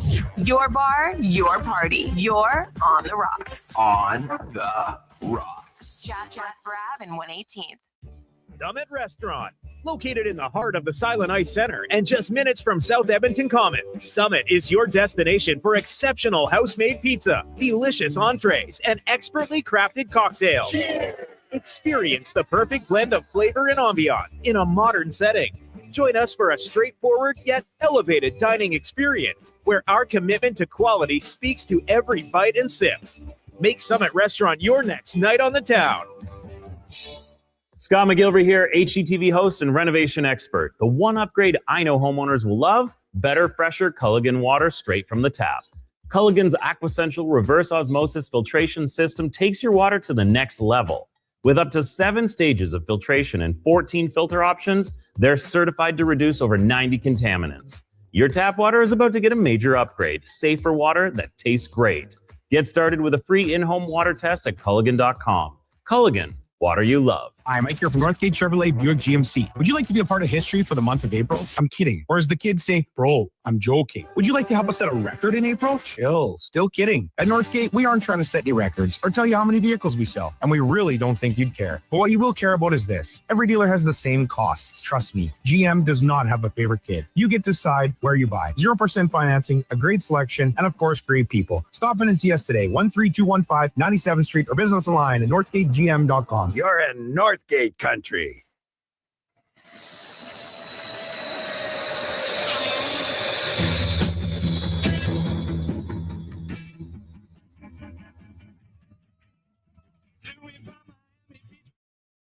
Portions of this hour are brought to you by Leading Edge Physio. We treat pain and injuries head to toe and some other issues that might surprise you, like incontinence, vertigo, neuropathy, and cognitive issues. We invest in the technology, techniques, skills, and people that know how and what to fix. Life shouldn't hurt. LeadingEdgePhysio.com. The Jason Gregor Show, the best of Edmonton sports talk and beyond. This is Sports 1440. Presented by PlayAlberta.ca, Alberta's only regulated online gambling website. Reply all when you do on Monday and just put in your picks like number 1, number 2. We continue on. It is game day. The Oilers could be in a tie for first place in the Pacific Division if they can get a win tonight against the 31st place Chicago Blackhawks. This game you got to win, and I fully expect the Edmonton Oilers. They're not going to run the table. I don't think they'll probably find it, a game where hey they don't have it, whatever. But I don't think it's tonight. The Oilers have played very well on this 4-game winning streak, only allowing 7 goals. They've outscored teams 11-6 at 5-on-5. Haven't haven't done anything really on the power. Haven't scored a power play goal in the 4-game winning streak, and it hasn't hurt them. So that's a good sign for the Oilers. Lots of areas of their game going well. The penalty kill of the Blackhawks actually is struggling right now. So maybe that'll help the Edmonton Oilers. The other thing to watch for: Connor Bedard playing the top of the power play. The Blackhawks. They're going a 5-forward group on the power play tonight with Nazar and Lundell and Bertuzzi and Teravainen and Bedard. So watch for that. Something that they tried, and it'll be Bedard's been at the top for a few games. Like, I'm not sure I love him there if it was me. His great shot, the farther away from the net. I know Bouchard has a great bomb and he scores a bit, but I don't know. I think I'd want Bedard shooting a little closer, but we'll see. They're trying it. See how it goes. 833-401-1440, 833-401-1440. You can text us. Gregor Show is always brought to you by PlayAlberta.ca, Lottery Instance, live dealers, casino, and more. And, of course, the Daily Grand on Thursday, $1,000 a day for the next 20 years, $7.3 million. Get your tickets at PlayAlberta.ca. As we welcome in first round pick in 1995, now stars as Hitch on Shoresy, has his own podcast. Terry Ryan joins us. TR, how you doing? I'm doing all right. Nice spring day. Things are melting. Birds are chirping. Things are blossoming. It's a great time to be alive. All right. All right. Let's start with the Montreal Canadiens. I know there's a lot of Habs fans out on the East Coast, TR. How much of a believer are you in the Habs? Oh, I'm a big believer. Yeah, I mean, we're all so conditioned the last couple of years to say, you know, the Habs are building towards something, and they're going to be great in a couple of years. I don't know, man. Like, they could be great this year. I mean, you know, someone's got to win it. They've proved themselves this far. They've learned along the way. I think they're dangerous. There's players on that team. Most of them haven't peaked yet, first of all. And this year, you know, a guy like Demi Duffsay, you know, I know he played in the NHL before this year very briefly. So now he's gaining experience. So I would think him and a number of others are better players now than they were at the beginning of the year. I mean, that quick, right? That quick and much better when it comes to both ends of the ice. Just think of it. I mean, their goalie is one of the hottest goalies in the league right now. You got Demi Duffsay. Isn't he like up there for, I know Schaefer's got points. I think he might have, he's up there with the goals. You got Hudson, one of the best up-and-coming players. I mean, we haven't mentioned Cole Caulfield, who's got probably going to get 50 goals and isn't close to peak. I mean, he's on his way up. Then you get Suzuki, might get 100 points. He's one of the best players around both ways. I think you could argue he's made Team Canada. It's not easy. I mean, I think they're very dangerous. And even though they're energetic and a lot of people would echo what I'm saying, yeah, I think they can win it all. Got to be honest. Their team that went to the finals 5 years ago wasn't as good. Yeah, the Habs got a lot of young guys. Like Dobish is playing great. I wonder. I need to see the Habs build the style of team they have in the playoffs, because we all know the game changes, rightly or wrongly. The game changes in the playoffs. You are right. And so I look at the Habs. My only concern for Montreal, because they might have to play Tampa Bay in the first round. That's why, you know, winning that division is massive right now. And the Habs are in the mix, right? Like, obviously, because, you know, them and Tampa Bay both have a game in hand on Buffalo.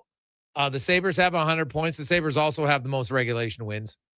Tampa's got 98. Montreal's got 96. So trust me, they're in the mix between the three of them. And tonight, Sabres are taking on Ottawa. The Lightning are taking on the Penguins, and the Canadiens have got the easier of the three games. They take on the Rangers. So it's a game tonight. Like, if you want to win the division and you're Montreal, you got to beat the Rangers. It's just that simple. But my only hesitation is, if you got to play Tampa Bay, that's like the worst matchup, I think. I'd rather play Buffalo, just because now you got two teams without a lot of playoff experience.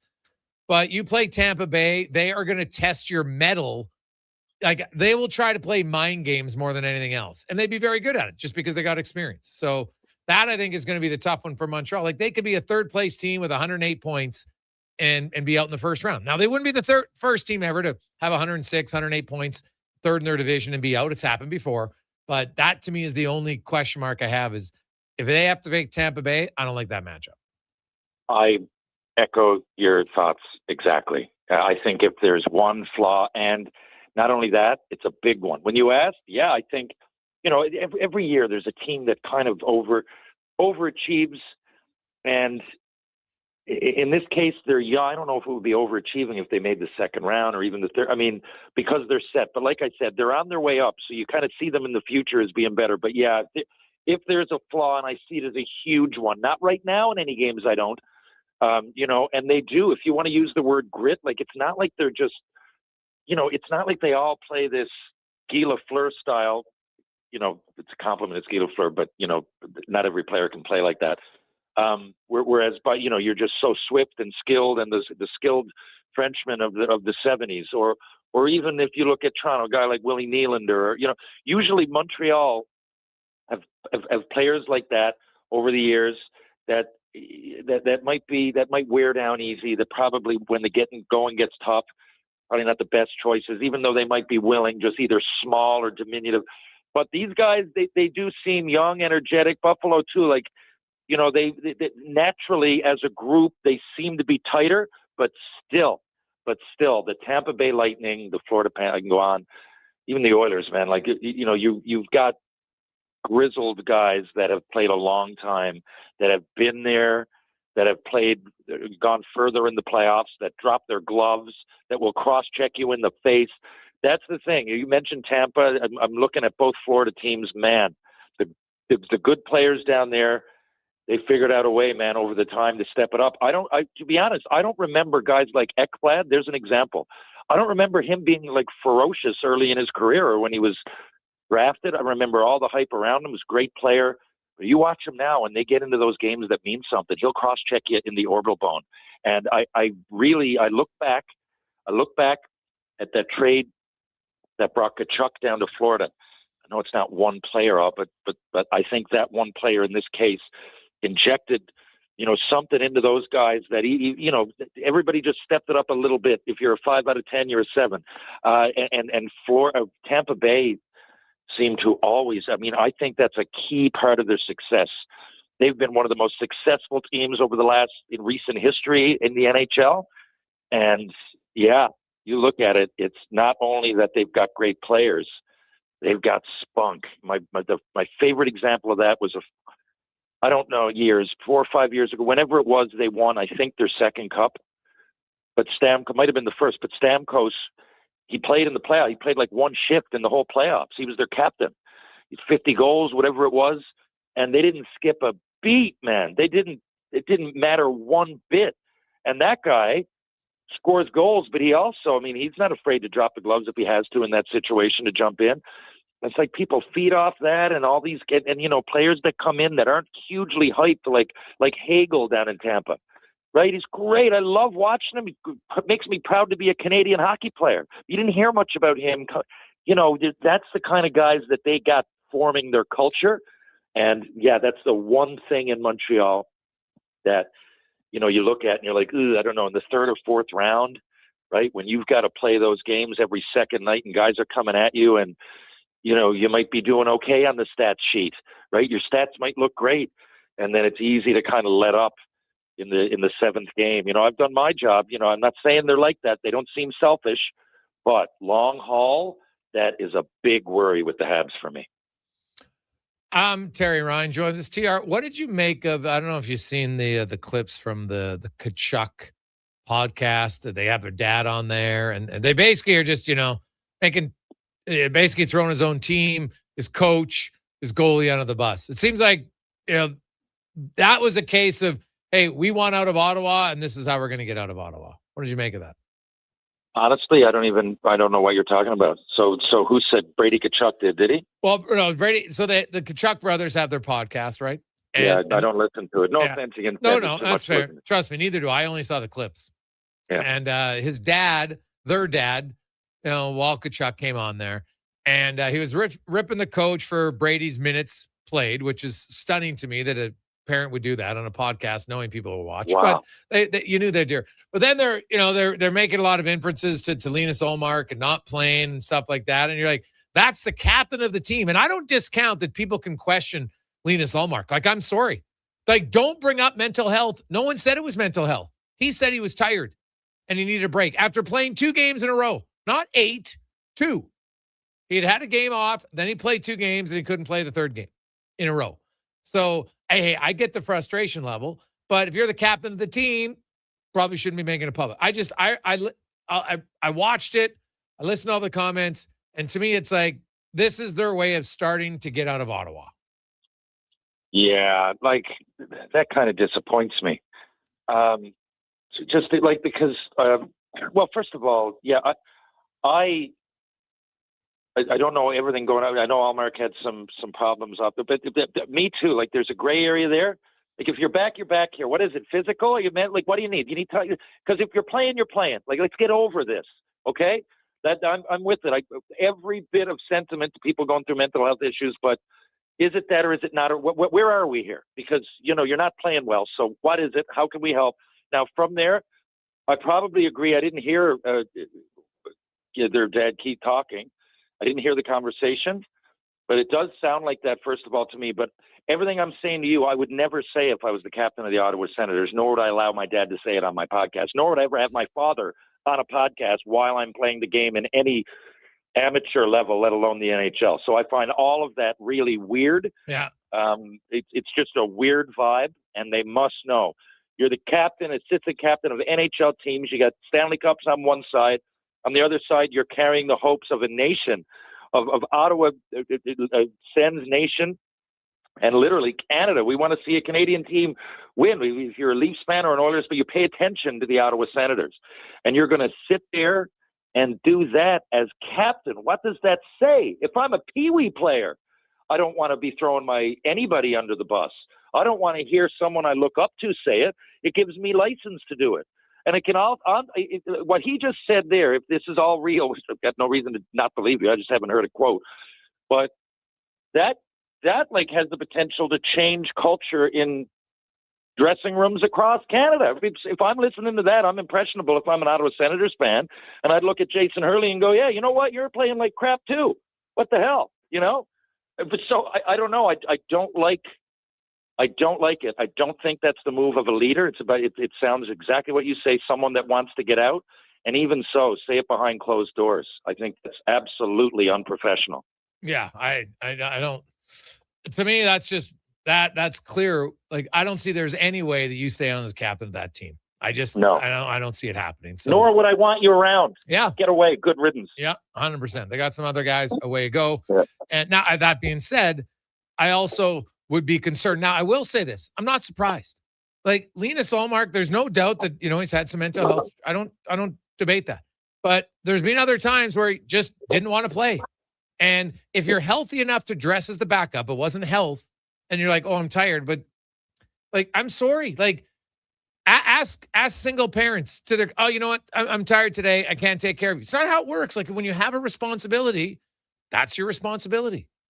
So, I could see if he had started 9 games in a row, but it was at the time their biggest game of the year against one of the teams they're going head to head with in the playoff race. And rightly, however people are going to want it, some people, oh, geez, you got to care about their mental health. I'm sorry. You can't use mental health as a crutch. Not every time. It can't always be. And no one even said mental health. All of these other people are saying, oh, it's mental health. No, he didn't say mental health. He said he was tired. He dressed. Yeah. He dressed as a backup. Didn't want to play. Yeah. Couldn't play. He's tired. And that would be a hard one for me, because here's the thing. If you want to say that, no problem, then here's what I would do. I would say, okay, I'm Linus Ullmark. I'm the Ottawa Senators. We're going to mutually agree to terminate my contract. Now, he can sign, because if he was making $3.5 million, it's not going to be a difference. But when you get paid $8 million, you're the starting goaltender. You're taking the money knowing it comes with the responsibility to be the starting goalie. Right? It wasn't starting every game. And that's where that's one where it's going to be hard for Ottawa, I think. Even the team to be like, can we trust this guy at the most important times of the year? Yeah, and the answer is no. I would get out of that as soon as I possibly could. Because again, the mental health makes it seem insensitive. So I'm not being insensitive here. I'm really not. But you're playing a professional sport. You get paid $8 million here. Right? If you don't want to do it, if that comes with stress, if you wanted to be an engineer in college, go on. Do it. It's a great living. But get this in a box, whatever it is, because if that keeps chasing you around and every time you play poorly and it goes back to that, it becomes to me a distraction in the room. Oh, geez, guys, keep it down. Don't talk about anything stressful in the shower. He's coming in again, or wherever. I just find it starts to be a distraction. Like, are you good? Because if you're good, then you shouldn't be tired making that money. What we're giving you, we need these games. You shouldn't be. That's not an excuse. You're making $8 million now. Come at me when you're making $80,000 and sit out all the games you want in the senior team, whatever you want to do. But I think that there's a level of expectation that comes with the contract that says, unless you're out, if you're here and your mental health stint is over, if you're here, then you're going to put on your gear and you're going to get in the net. If not, out of Dodge immediately, because you can't win with that. Oh, what's going to happen? We don't know. It's game 7 of round 3. What are you doing? I just don't feel good. Sorry. No. It's not good enough. Yeah, it's very true. Take a quick break. Jason Gregor, Terry Ryan, Sports 1440, sports1440.ca. And when we return, we got lots more on the Oilers and the Blackhawks and the Gregor Show, presented by PlayAlberta.ca. Edge Physiotherapy, healing doesn't have to feel heavy, because in our SwimX aquatic therapy pools, you literally float your way to recovery. Whether you're dealing with arthritis, back pain, joint injuries, post-surgical rehab, chronic pain, balance issues, mobility challenges, or just feeling a little creaky, warm water and gentle resistance have your back, your knees, and your hips. Trusted by pro sports teams and rehab hospitals, our SwimX pools help you move sooner, hurt less, and recover faster. So take the load off. Let the water do the work. Life shouldn't hurt. LeadingEdgePhysio.com. Whether you're a craft beer connoisseur or more of a wine aficionado, there's always something new to discover at Sherbrooke Liquor, a unique, family-owned, independent liquor store. The selection? Incredible. The non-alcohol section is also very impressive. Sherbrooke Liquor, expert, knowledgeable staff with a passion for unique finds. More than just a liquor store, we're a community. Alberta's best, the one and only Sherbrooke Liquor. Wine, spirits, and oodles of beer. Visit SherbrookeLiquor.com. I'm Colin Livingston, president of Cantork. Cantork has always been a forward-thinking company, but now that we've turned 25, I can't help but take a minute to take a look back. Thank you to everyone that's been with us along the way. Great news for your weekend project. CFI, that's Custom Floors Inc., is now open 6 days a week with Saturday hours from 10 till 2. Get top quality Canadian products from Beaulieu with the convenience you need. For your free estimate, visit CFI at customfloorsinc.ca. If you've got a smart speaker, get it to play Sports 1440. And it doesn't matter when you listen as we roll out the Sports Talk 24 hours a day, 7 days a week. Edmonton's home for sports radio is Sports 1440. Come for Canada's largest trade shows, the biggest names in entertainment, exhilarating sporting events, and more. And stay for the experience at the Edmonton Expo Centre. Looking for the perfect place to host your next big event? From trade shows to galas, meetings, and concerts, the Edmonton Expo Centre has the space, event expertise, and service to make your next event unforgettable. With over 522,000 square feet of flexible event space, in-house catering, and operational expertise, they bring your biggest vision to life. Learn more at EdmontonExpoCenter.com today. Booster Juice is going crazy for hazelnuts. No, not crazy. Nuts. Booster Juice is going bananas for hazelnuts. I mean, there are bananas in smoothies, but that's not the point. Banana juice is booster for hazelnuts. What? Just stop. Booster Juice is going nuts for hazelnut. Introducing the Nutty Monkey Smoothie, Holy Hazelnut Acai Bowl, and Nutty Booster Ball, all made with rich, creamy hazelnut spread. Try them today, only at Booster Juice. Canadian born, blending since 1999. Wow, get ready for a silly hockey fans. Your partner in power just skated onto the ice. EWEL.ca, the new e-commerce website for electrical wholesalers Edmonton, is ready for the power play 24/7, 365. UL skates to where the puck will be in 5 years. Now that's forward thinking. Killer selection, slamming products from the best brands, and legendary service. Don't sit on the bench. Get your account today at EWEL.ca and win that project. Plug into your partner in power. Get an EWEL.ca account today. April 7th and 8th is the Critical Care On the Air Radiothon for Stars. Your chance to support this vital service that delivers life-saving care to Albertans. Listen for stories from Stars VIPs, very important patients, and how Stars has made a difference in their lives. You'll also hear from members of the Stars team April 7th and 8th. The Critical Care On the Air Radiothon for Stars, presented by BHP and Parrish and Heimbecker. Please donate and help keep Stars flying and saving lives. Visit criticalcareontheair.ca. There's nothing like a spring sunset by the lake. Oh, wait, that's a pothole. And that was a new truck. Oh, what the Springtime in Edmonton also means project time with help from Metal Supermarkets. Huge inventory cut to your precise requirements, plus metal bending, drilling, punching, notching, plasma cutting, welding, even delivery. Metal Supermarkets, the convenience stores for Southside, West End, metalsupermarkets.com. Hey, I'm Ryan Reynolds, and if you're like me, you never stop wondering what the future holds. The one thing I do know is that you'll be able to enjoy my maple butter glazed donut at Tim Hortons because it's so fluffy and delicious that it'll never come off the menu. Never, ever, ever. Try it today at Tim's.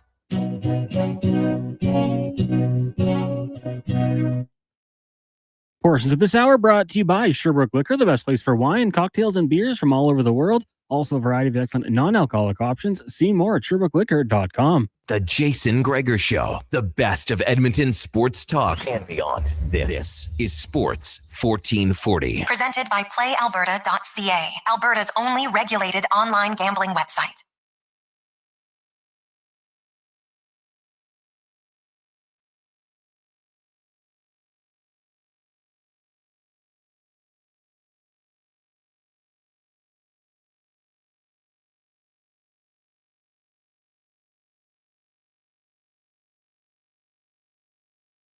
through Thursday afternoon. Hey, for all the kids, last day of school, heading into Easter. Actually, no, most of them, some of them are on spring break.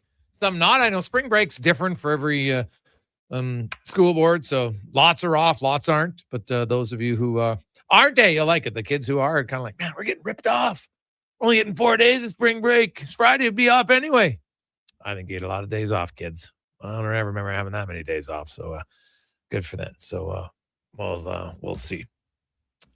Oilers taking on the Chicago Blackhawks tonight as we go around the NHL. Brought to you by McDonald's, and we had some delivered in the chicken Big Macs.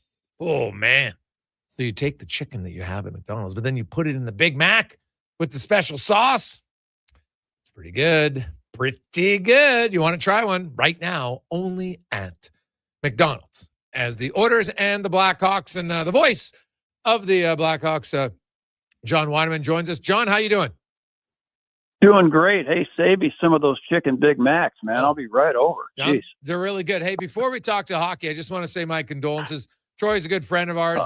We played at the Troy Murray Arena all the time, and I talked to Troy many times over the years on the show, and I know you guys were broadcast partners for a long time. Yeah. So my apologies for losing your coworker and good friend. Well, that's good of you to say, and thank you very much.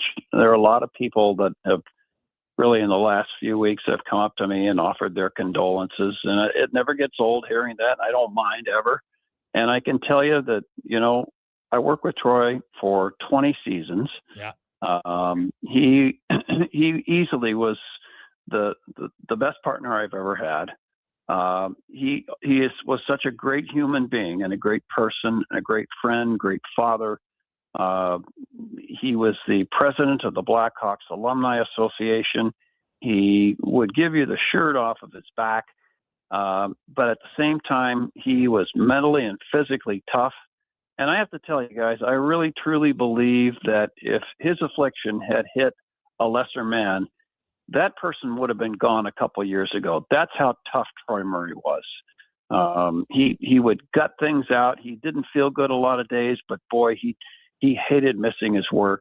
And we hated having him away. It was really kind of a hard thing for us too. But he went as long as he could and for as hard as he could, and he left quite a legacy behind. And so anyway, I appreciate your thoughts. I continue to pray for him. He will. I'll never forget the guy. He was like a brother to me, guys. I mean, that's how close we were at times. So, yeah, I'll miss him. Yeah, well, no, very well said. He was a great guy. Loved the game, and and well deserved, getting lots of honors across the league, as he should be for everybody. Sure. And of course, here in Edmonton, he's got the arena named after him in St. Albert, and I know a lot of the great plaque, and you see it all the time. So it's good that he'll be remembered there for a long, long time. The Blackhawks, of course, they're playing out the season. I had a really good long chat today with Connor Bedard.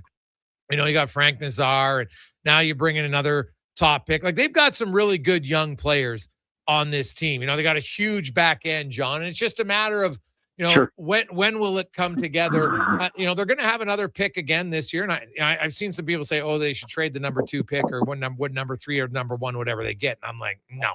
Usually, if you make the right pick, you're getting a really elite player. But I do think they probably, on the back end specifically, they got a lot of good young defensemen. I just don't know if you can win with all good young D-men, right? Do you think they need to, now that Conor Murphy's gone, do you think they need to mix in another veteran next year? That's a really interesting question, because if you look at the Blackhawks defense as it's currently constituted, yeah, there is a lot of youth and there isn't a ton of experience. And I guess the answer from the organization to that question, and I'm not going to speak for Kyle Davidson or Norm McIver, the general manager and assistant general manager, respectively. I'm not going to speak for either one of those guys, but my hunch is that they would answer that question by saying this: we're going to be patient with these kids. We're going to let them grow into their positions. Yeah, the team is not winning that much right now, but as they gain experience, they will naturally grow into those positions and lead the team. And, to your point, it's not a bad suggestion to think about grabbing a veteran defenseman to, get back in that group and stabilize things. I could see that happening, maybe in the off season. But guys, really the positive thing for this, for me anyway, because I've been around with the organization, this is my 20th season now. the positive thing for me is that I saw the bottoming out. I saw the bad a couple times with this team. When I first joined the team back in 2006, they were a last place team. That's how they got Patrick Kane. Mm-hmm. But I have seen now the start of the rebuild and how the team was basically gutted in some ways. And then, the road back.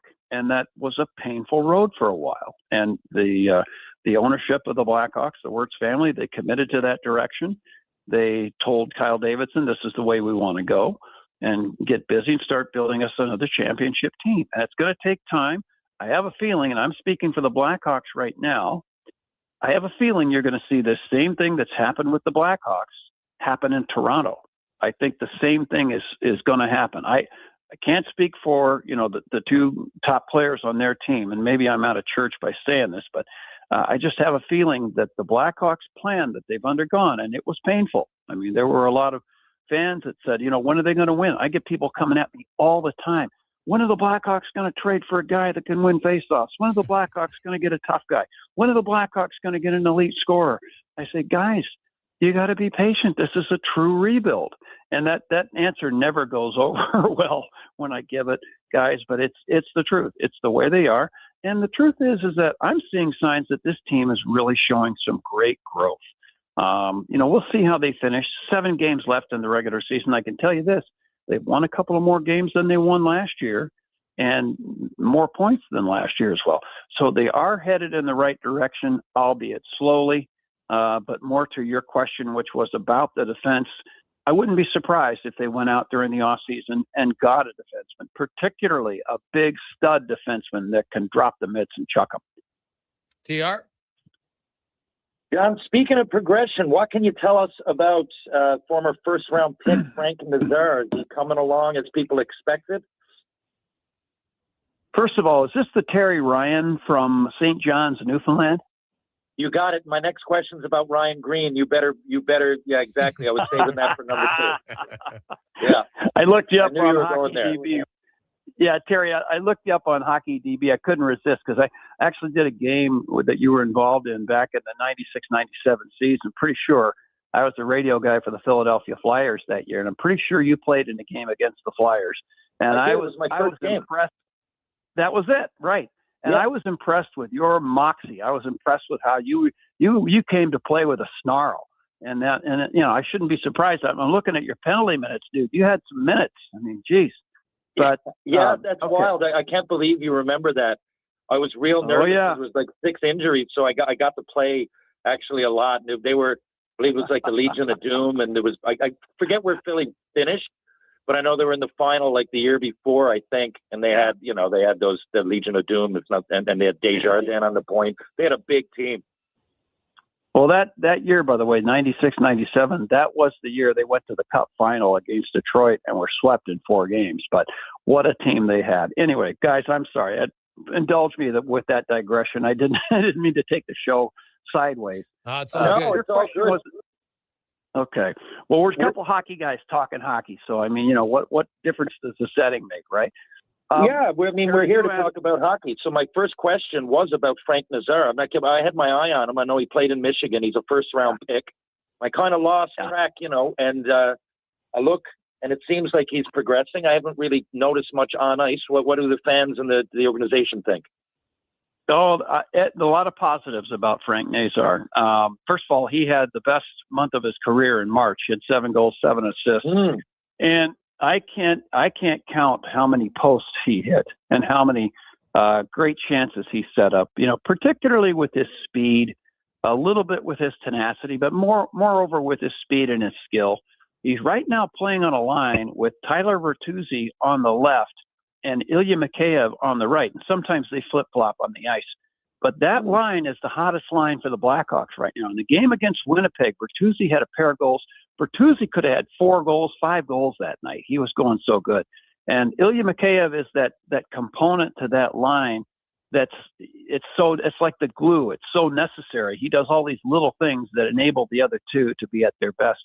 And Frank, he had to struggle through parts of this season. He had some injuries. He got hit in a game in Calgary back in November. Caused a lot of friction between the two teams, but I guess that's to be expected. But anyway, he had to battle through that, and that took a good 2 months. And when he finally felt better, like in the month of February, it was early February, I think, before he really felt better, he started to produce again. Head coach Jeff Blashill has had to move him around a little bit to try and maximize his efforts. But I think he's found a home. I like what I'm seeing. He's the pivot in between Bertuzzi and Mikheyev. Watch him tonight. You may see them paired tonight against Connor McDavid playing. I'll repeat the question just because Ryan Green is from St. John. But he, honestly, here's the thing. I skated with him about, I don't know, maybe 7-8 years ago for the first time. He was on his way to the USHL, and he ended up going to Green Bay, I believe, and then, of course, Boston and now Chicago. But I couldn't believe it. And most guys coming down the docket I see, like Dawson Mercer, Alex Newhook, another couple they're playing now, you always kind of, because, our province is only so big and most players come from St. John's, 250,000 people, but there's a couple of skates that you're always going to see these players. And Ryan, I went, oh my God, who is this? He was playing like Teddy Purcell, who's also from here. Just wicked on ice sense. And they said it's Ryan Green. Now, I'd seen him play the year before. So in that 16, 17 year, he really turned it on. Now, he comes back. He does a lot of training away, of course. He comes back a little bit. But because it's just hard to see a lot of Chicago games, I try to tune in when I can. I've probably seen 8. But it looks like he's doing all right for first year in the league. But how is he coming along? I think he's coming along really well. And I'm glad you brought him up because he's one of the kids that really doesn't get a lot of notoriety on this team. He is playing on the line and has for most of the season with Connor Bedard. And, the guy on the other side, Jeff Blashill's made a few changes there. But primarily, he likes to keep Ryan Green and Connor Bedard together. And Green, you talked about him. I'll add this to the pile. He's a very heady kind of a hockey player. He's got his head up. He makes smart decisions with the puck. He rarely turns the puck over in a bad spot. Typically, if he's going to make a pass from his end of the ice, it's going to be a good first pass that's going to spring somebody into open ice. It's not going to be one of those passes where, and Terry, you probably have had a few of these in your career, you have to look back for that puck and you hear the guys on the bench screaming, heads up, because the defenseman's ready to step up on you. He's not one of those guys. He makes precision passes and he makes the smart play. I mean, he doesn't get a lot of notoriety, and I think that's kind of unfair. But he is playing in the shadow of Connor Bedard right now, but the two of them together are really good. Sometimes, when Connor hurt his shoulder in St. Louis when he faced off with Braden Shen, he battled through that and he couldn't take faceoffs. So Ryan moved to the pivot and he became a pretty good centerman. He's an adaptable kid. He's got great speed. He's got great smarts. He's got that hockey intuition. You know what I mean? And I think he's a real compliment to this team. And I'll finish my comments, Terry, by saying all those guys that you mentioned, I know all of the names that you mentioned. I think they all at some point had to go through Green Sleeves and get their card to get to the National Hockey League. What do you think? Yeah, that's where I'm going tomorrow. I'm not putting you on. Yeah. Dick Hancock used to own that, who actually played in Syracuse. He's my dad's buddy. Yeah. And his son Stefan does now. And he's one of my best friends. So every Friday we get down there. I'll be watching live music there tomorrow night. And you're right. All the hockey players go through there. I was there. I was at Green Sleeves the first time, 1994, when I was in the American League with the Worcester Ice Cats.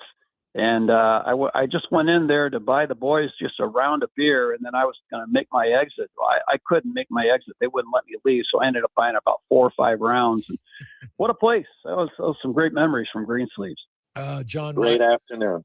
John Weidman joins us talking Chicago, and hey, always talking about TR's hometown. He loves it. I had a long chat with Connor Bedard this year, and I think Bedard, it's unfortunate when his injury came because that was the best hockey he played. Of his, and he's very young, right? I always try to tell people, very few teenagers dominate in the NHL. It's just a rarity thing.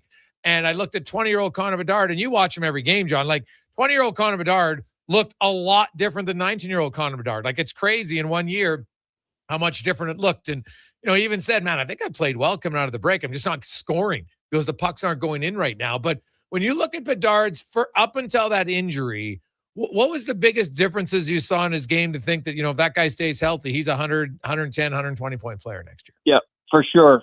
I think and it's a great point by you. I think the biggest, and in my estimation, I think the biggest difference that I saw was he had a half step more speed. I mean, he got the pucks quicker. He accelerated quicker. He put himself into open ice to make a play more quickly. When he attacked one against who knows how many of the opposition are going to be lined up to face him. When he attacked, he had a little more speed on the attack. It was unfortunate what happened to him in St. Louis because that did set him back, but he's recovered nicely. And he's gotten stronger, guys. I'll share this with you. At the end of last year, we were in Ottawa. It was the last game of the year.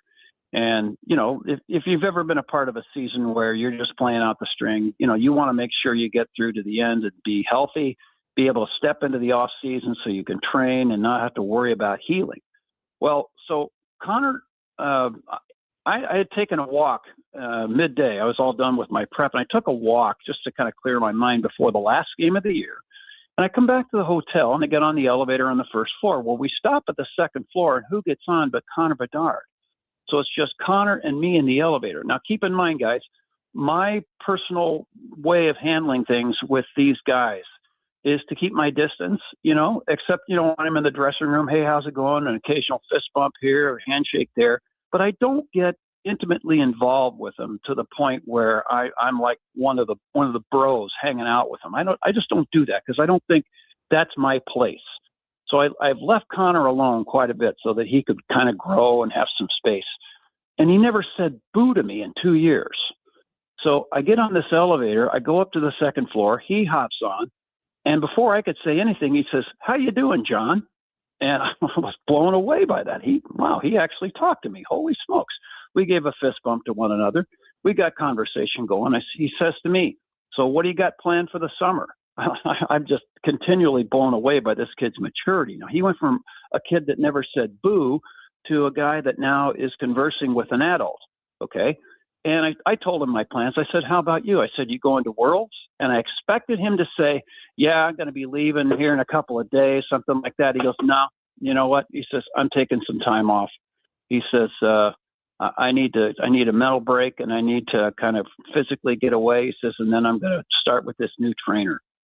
And that was the difference, guys. The new trainer that he went to during the summer got him to the point where his conditioning had such an effect on his start and really, by extension, the Blackhawks team because of how good a shape he was in and how he was able to control play. It was that trainer and that training regimen and that little bit of a break. And Terry, I know you can identify with what I'm talking about. You get to the end of a season, mentally you're shot, especially if it's a season that ends up in the playoffs. You need time to recover physically, but more mentally than anything. And Connor got that, and I think he's been a better player because of it. John, great stuff, man. We'll see you at the rink tonight. Enjoy the game. You got it. Hey, thanks for having me on, guys. All the best. You betcha. There's John Weidman, longtime voice of the Chicago Blackhawks. So we'll return. We got 5 questions and more. It's a Gregor Show presented by PlayAlberta.ca. And here comes Action Electrical Service Team sprinting onto the scene. These are your first responders for any electrical emergency. That's right. With their fleet of service vans and specialized gear, they assess, they service, and maintain electrical lighting and automation systems. They're all about rapid response. Quick diagnostics and repairs to restore power and safety fast. Hire the Action Electrical team to bring home a win for your project. Visit actionelectrical.net. Got a car you're ready to part with? Find out what it's worth. Fast, easy, and totally free at Go Auto.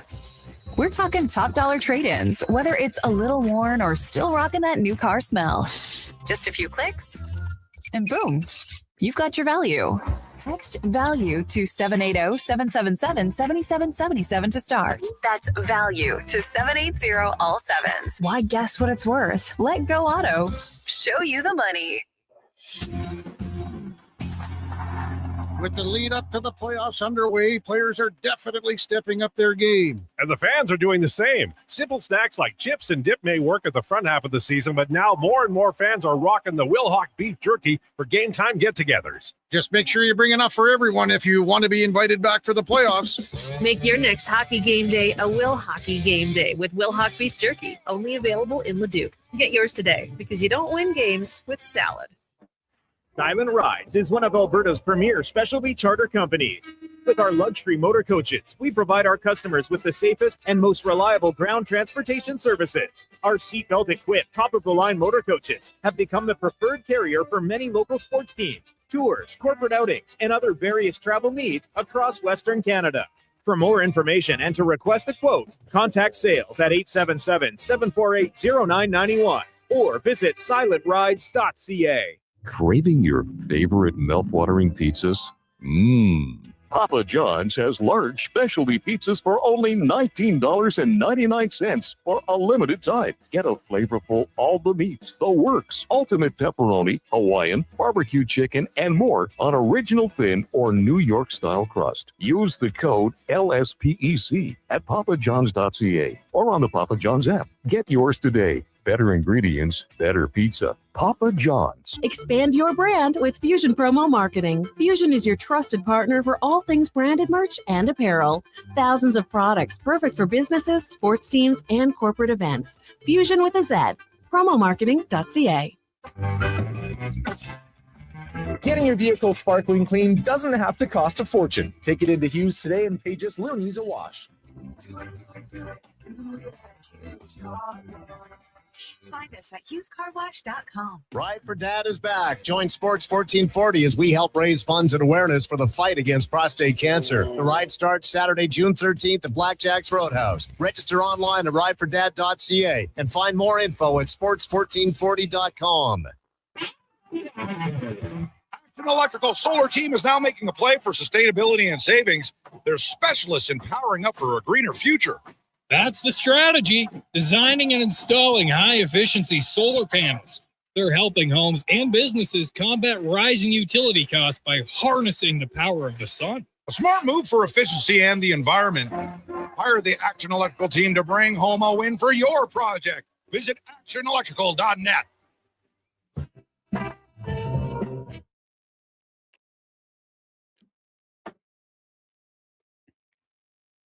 Portions of this hour brought to you by UL. Helping you finish your electrical project is their goal. From pot lights to electrical panels, the gear you need is at ul.ca or in person at one of their Edmonton area locations. ul.ca, your partners in power. This is Sports 1440, where Edmonton talks sports. On YouTube, Facebook, and X. Here's Jason Gregor. Brought to you by PlayAlberta.ca.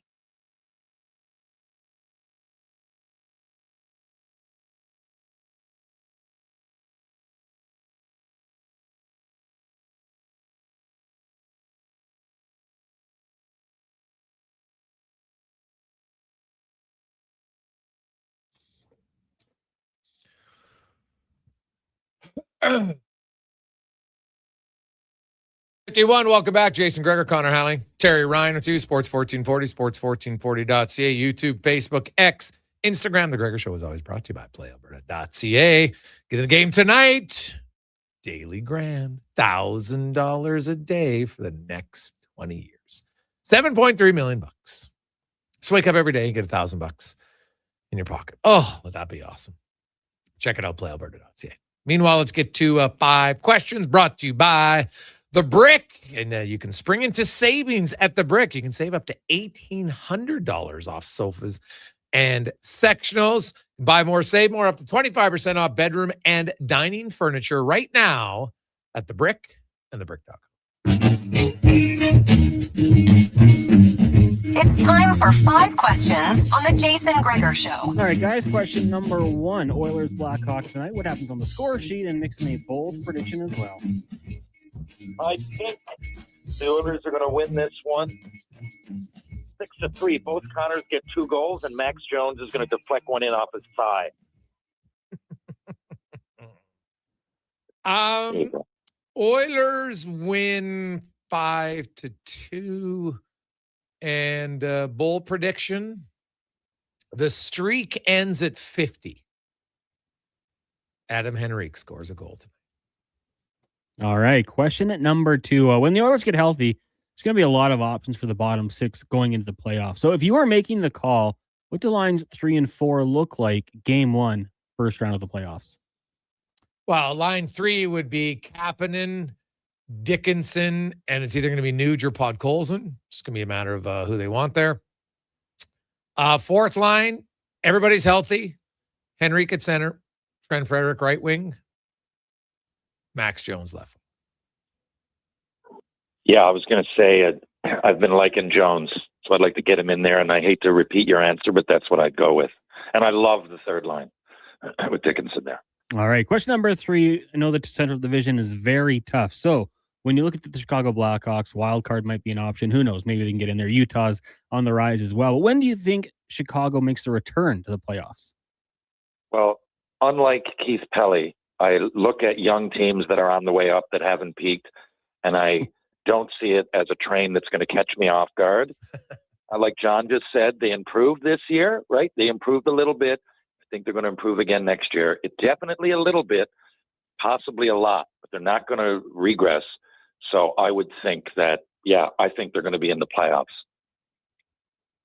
Next year? Yeah. Okay. I don't know who they'll usurp. I would have to look and really think about it. But I think, yeah, I think they got a few guys going to break out. It is true. Like they got a good goalie in Spencer Knight. Their defense, they're really close. I'll be different. I'll say 28, but I think in the next 2 years they're getting in for sure. One of the two. All right. Question number 3 right now. Power rankings for the Hart Trophy. Who do you have? 3, 2, and 1. Wow. I'm telling you, I was thinking about this today. I was actually asked the question. I think all 4, Kucherov, McKinnon, Celebrini, and McDavid all have a case here, okay? Right now, I really do think if it's me, I think it's 25% each. But here's the thing. In my mind, what separates Celebrini is that he's going to be so far ahead of the next player on his team, a la Taylor Hall, especially if they get in, right? Kucherov's doing what he's doing. He has the most points per game. McKinnon, tough to argue, he said, well, the team's good. Yeah, I know, but they wouldn't be as good without him on it. And he's going to have 50 plus. So if McDavid gets to 50, though, and the Oilers, they're getting in. So depending on what happens, he is going to have this. I mean, he could get another 14 points. I mean, however many games are left, he could get 2 points a game. So, he's going to be quite a bit ahead. He's just adding to his separation that Celebrini is. But Wyatt Smith or wherever, they're still playing. I think it can only get better for McDavid if they just moderately win. If they finish with a better than 500 from here on in, and McDavid wins the scoring, and when you look at it, you say, oh, my God, he's 40 points ahead of Draisaitl. I think he's got the best chance to separate himself just by playing like Connor McDavid. I will say today 3 McKinnon, 2 Celebrini, 1 Kucherov. I think Kucherov point per game is 40 plus points ahead of someone else. Celebrini is obviously the reason I have Kucherov ahead of Celebrini even today is because of where they are in the standings, right? Like his impact is bigger to the team. Like I always say this, if it's most valuable to your team doesn't make the playoffs. Whether you miss the playoffs by 2 points or 20 points, you still miss the playoffs. I know what you mean because it's subjective. You say, well, they're worse than that team, but you're like, it's all subjective. All we can go by is the points here and who gets in. Yeah, exactly. I know what you're saying, Yeah. Final question, guys. It is National PB&J Day. Peanut butter and jelly. So when it comes to making a sandwich, 1 to 2 ingredients between 2 pieces of bread. What is your go-to? On a beautiful spring day in 1910, the Swartz family arrived in Montreal. And they decided to dry cure beef brisket for a couple of weeks and decided to call it a smoked meat sandwich with nothing more than loaded up with beef, a little bit of mustard on there. And that is my favorite 2-ingredient sandwich, if you want to call mustard an ingredient. And it always has been. I have high cholesterol, so I got to watch it because I eat 5 of them in a couple of days. I go up there and devour these things. But definitely smoked meat sandwich in Montreal, and it's way out in front. And my favorite places to have it, I used to, being Rubens, Schwartz's, and Dunn's, who's not there anymore, but shout out to Dunn's in Montreal. It was a great spot, and they big Habs fans. We would go in there a lot. Ooh, it's a good question, Con, and that's a good sandwich. I do love peanut butter and jelly, but I will go. Ooh. Still probably today, I'm going to go with tuna melt. So I'm going with cheese and tuna. Oh yeah, that was. Even though it's usually open face, but because I don't eat a lot of, like, if I'm going to have a salad, like I love Clubhouse, but there's more than 2 ingredients in it, right? And I love a Clubhouse when I substitute the tomato and I put avocado, game changer.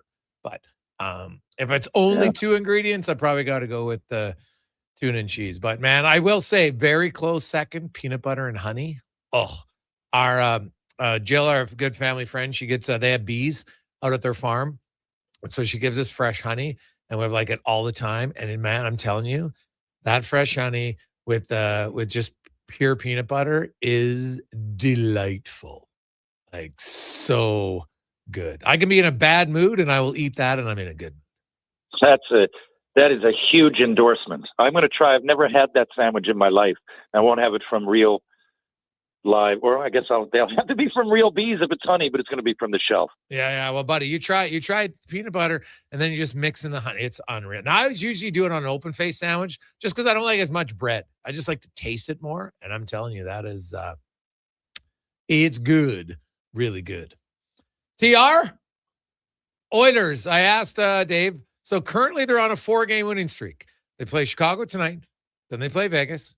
Then they play Utah, San Jose, LA, Colorado, and Vancouver. So at most, it could be 11 games in the regular season. What number does the win streak end at for the Edmonton Oilers? Oh, I see what you're getting at. Boy, I love that. This happens every year. They start slow, and then I know these aren't playoff games, but they are. And they're flying. And I don't think they're stopping anytime soon. Wait, sorry, it's Chicago tonight. What next? Chicago, Vegas, Utah, San Jose, LA, Colorado, Vancouver. I mean, logic would say Colorado. I think the Vegas game is going to be a tough one. They're really biting at it to get in, and they're going to throw everything at them. But so it's that game or it's Colorado in my mind. I would say, I'm going to say Vegas. Vegas. All right. So you're going to say they get to 5 and that's it. All right. Well, yeah. Otherwise, I mean, if I say I win out, I just always seem like such an Oilers bandwagon guy over here in Newfoundland. But, I watch everything, and they always heat up this time of year. They always do the same thing, and I don't see them slowing down. I'm trying to think, 5 games in a row. Yeah. Let me say Vegas. All right, buddy. TR, have yourself a great day. We will chat with you on, and you know what? I'll text you. I might see you this weekend, so I'll give you a text. You have yourself a great day. Beautiful. Thank you, Connor. Thank you, Jason. Thank you, Edmonton, and we'll chat soon. There you go. That is Terry Ryan joins us Tuesday and Thursday. Let's get to Connor Halley. In a sport, it's actually Connor Halley. But I guess for this show, it'll be Connor Halley. Sports 1440 update brought to you by Go Auto. Not only do they sell you a lot of vehicles, they give back a ton. Over $27 million that they have donated and reinvested into the communities where they work. It's goauto.ca. This is a Sports 1440 update. Game day in Edmonton as the Oilers hosting the Chicago Blackhawks just after 7 o'clock. Pregame coming your way here on Sports 1440 with Andrew Walker, Donovan Paulson, and Landon Ferraro. Elsewhere tonight, you got the Kings taking on the Preds. Mammoth and Seattle Sharks host Leafs. Flames travel to Vegas. Wild up against the Canucks. The Stars hosting Winnipeg. Red Wings and Flyers. Rangers up against the Canadiens. Panthers host the Bruins. Penguins in Tampa. And the Sabres taking on the Ottawa Senators. In the association, should be a fun one. Thunder, Lakers, 7:30 from OKC. You've also got the Cavs and the Warriors. Pelicans, Blazers. Clippers taking on the Spurs and the Suns in Charlotte. Major League Baseball today, just 3 games on the schedule after the Jays and White Sox were postponed till tomorrow. Right now, Twins up on the Royals 2-0. Later on, you got the Braves and the Diamondbacks and the Mets taking on the San Francisco Giants. And in the NFL, Kirk Cousins signing a 5-year, $172 million deal with the Las Vegas Raiders. That also contains a club option for 2 years at $80 million. Coming up in hour 3 of the Jason Gregor Show, we'll talk some hockey with Tyre. Tyler Cooley of Daily Faceoff, and hear from members of the Oilers. I'm Connor Halley. This has been a Sports 1440 update. Sports 1440, Stingray radio station. CKJR broadcasts from West Edmonton Mall and Wetaskiwin. Download the free Stingray music app and listen wherever you go. The job isn't done until the last load is hauled, and having a semi-trailer out of commission is not an option. Whether replacing or adding to your convoy, Edmonton Trailer has a huge inventory of new and used semi-trailers, trusted by the gravel, logging, oil field, fluids, and freight industries. Find a trailer right for you online or at one of their 3 locations. For sales, service, parts, rental, and finance, when you're in it for the long haul, Edmonton Trailer. Booster Juice is going crazy for hazelnuts. No, not crazy. Nuts. Booster Juice is going bananas for hazelnuts. I mean, there are bananas in smoothies, but that's not the point. Banana juice is booster for hazelnuts. What? Just stop. Booster Juice is going nuts for hazelnut. Introducing the Nutty Monkey Smoothie, Holy Hazelnut Acai Bowl, and Nutty Booster Ball, all made with rich, creamy hazelnut spread. Try them today, only at Booster Juice. Canadian born, blending since 1999. Who's that working on the underground utilities over there? All-Star Construction, that's who. What about the street lighting? Yep, All-Star Construction. And the directional drilling, hydrovacking, neighborhood renewal, and telecommunication work? Yep. Since 2009, All-Star Construction has been doing all that and more, shaping and building Edmonton communities for land developers all around Edmonton. That's what All-Star Construction is all about. It's Truck Month at Wolf GMC Buick, and we know trucks. And we have the best deals of the year right now. Some have 0% for 4 years. We have 0% for 6 years. That's on our #1 selling GMC Sierra half-ton crew cab, or the Elevation, the AT4, or Denali. Yep, 0% for 72 months. And Costco members get an extra discount on some of our SUVs. Pop in today and drive away smiling. Wolf GMC Buick. We're making it easy. One app, triple the action. Play Alberta is proof that good things do come in threes. Whether you're into playing any of our exciting casino games, betting on your favorite professional sports teams from around the world, or buying into Canada's biggest lotteries, Play Alberta is the province's only app to do it all. Download today and discover a new way to play. Must be 18 plus to play. If you gamble, use your game sense. Ride for Dad is back. Join Sports 1440 as we help raise funds and awareness for the fight against prostate cancer. The ride starts Saturday, June 13th at Blackjack's Roadhouse. Register online at ridefordad.ca and find more info at sports1440.com.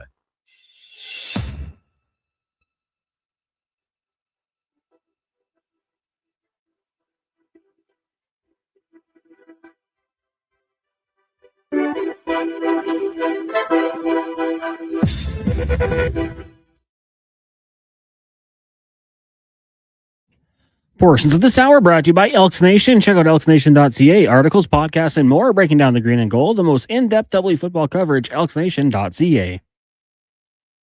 This is Sports 1440, where Edmonton talks sports. On YouTube, Facebook, and X. Here's Jason Gregor. Brought to you by playalberta.ca.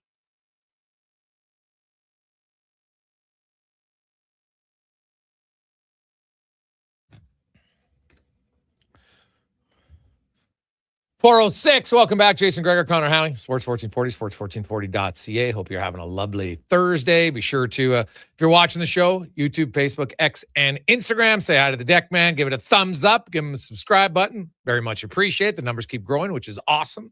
So thank you very much for that. It's always brought to you by playalberta.ca, where you can get in the game. Jason Gregor Show odds boosts every day. Tonight, we got a few. Now, do you think the Oilers going to win a tight game, or maybe the Oilers win a little easier, 3+ goals? Bouchard, no points last game. He'll be getting a point tonight. Matty Savoy, back on track. And then we have another one with the Oilers and McDavid. Also, Canucks and Wild. I don't know who's going to win, but I'm pretty sure there'll be goals. Vancouver right now. Did you see that game last night? 14 goals. Colorado gave up 8 goals to the Vancouver Canucks. Brock Besser, the hat trick. Penguins and Lightning. It's another game where it could see some offense potentially. So check it out, playalberta.ca. Oilers and the Blackhawks. Tonight, Oilers did sign Owen Michaels. Kind of interesting contract. He's a free agent out of Western Michigan. Signed for a 1-year deal this year because of his age. He turns 24 in the calendar year. So the CBA rules, the most he can sign for is a year. So he signs a year contract basically for the rest of this season, not much.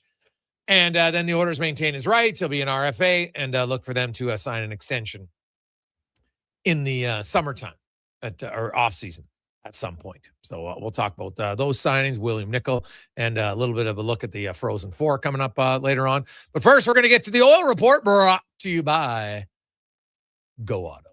If you look for cars, trucks, SUVs, they have it all. Over 15,000 to choose from, 73 different locations, 31 different brands.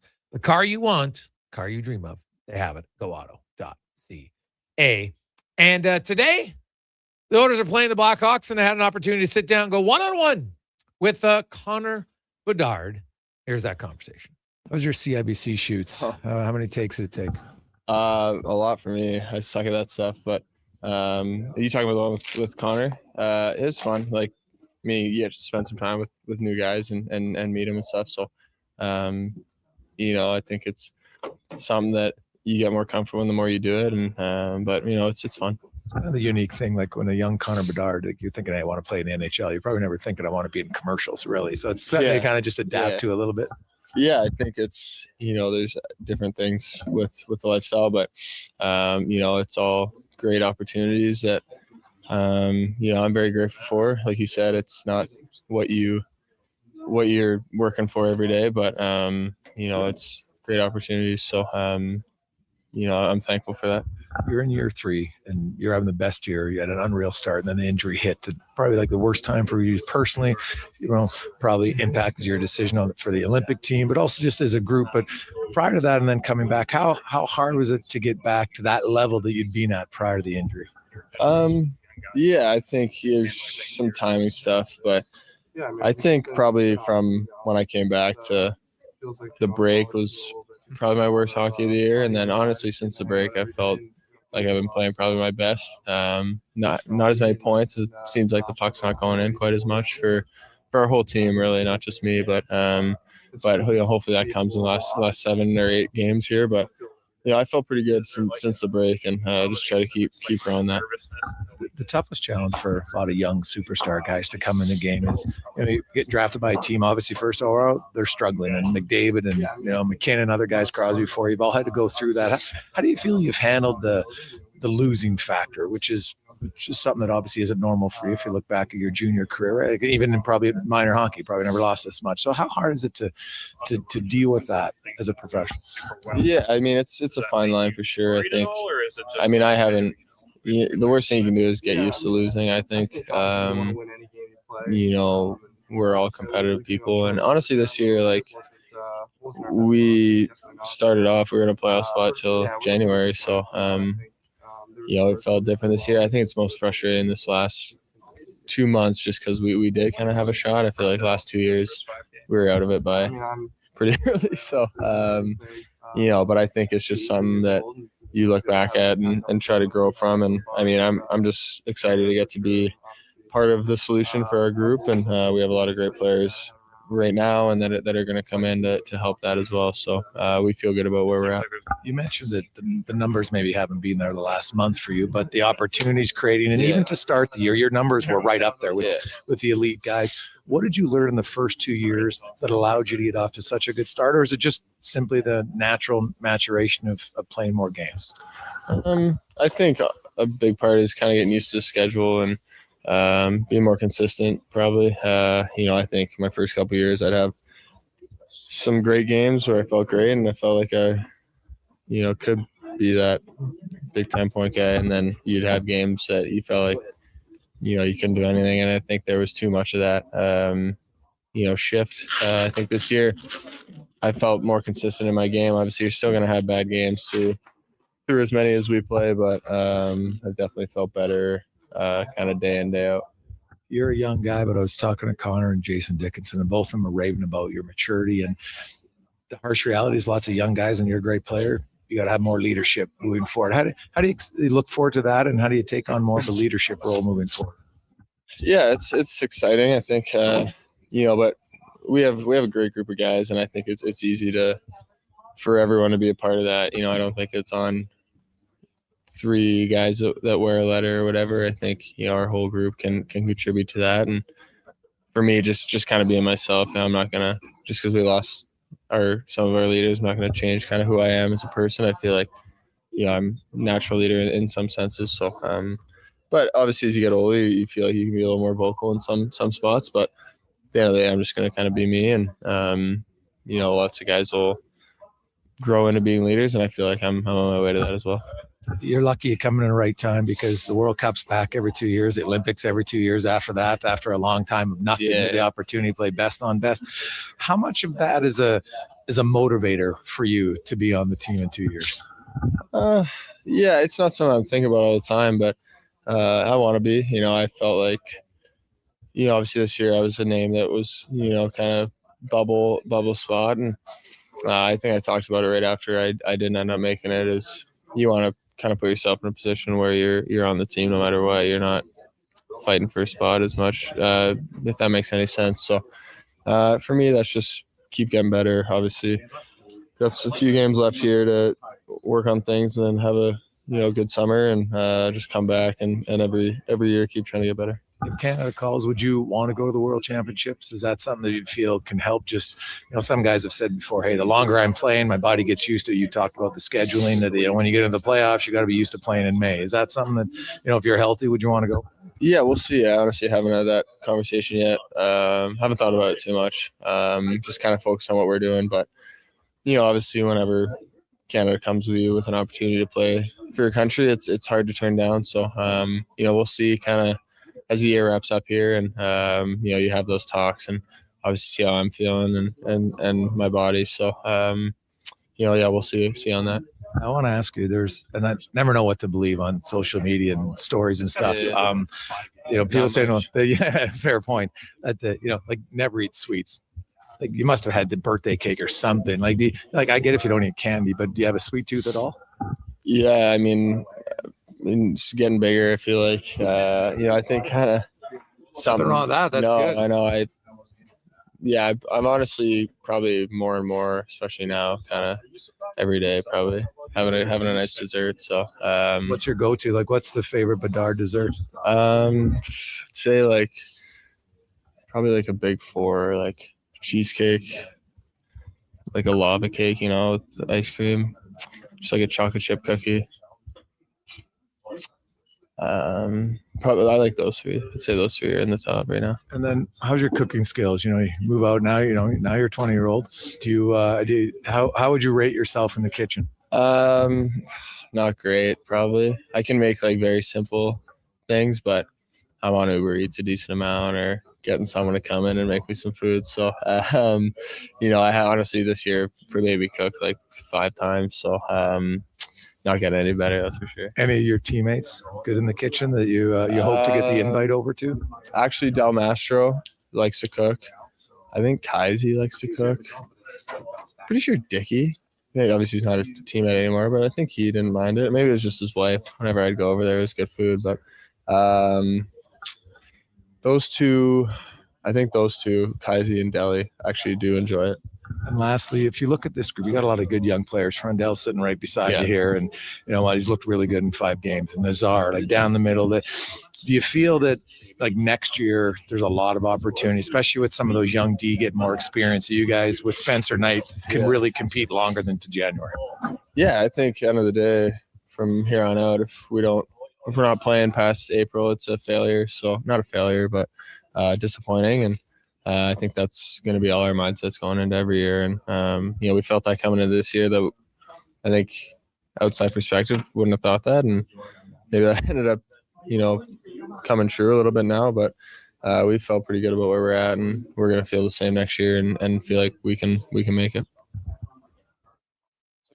Well, there you go. Connor Bedard, debunking the myth that he's never eaten sweets. We did talk about it. He goes, I don't need a ton of candy, but I like sweets, which is totally fine. He kind of laughed about that. He goes, yeah, that story took on a little bit of a life of its own, but he goes, that's not one you're going to try to put the fire out on, because ultimately it doesn't really matter. But because I know there's a lot of people like, oh my God, he's so committed. They never eat sweets. It was just dedication all the time. It's kind of like, that might have been a little bit misleading. So there you have it from the horse's mouth, Connor Bedard. Hey, you know what? He's got a good sweet tooth. Who doesn't like cheesecake? Well, I know some of you don't, but obviously you don't have a refined palate. A good chocolate chip cookie can't go wrong. But lava cake, whew, put me on board on that one too. I can get on board with that. I like it. Few other things. Let's hear from Jason Dickinson.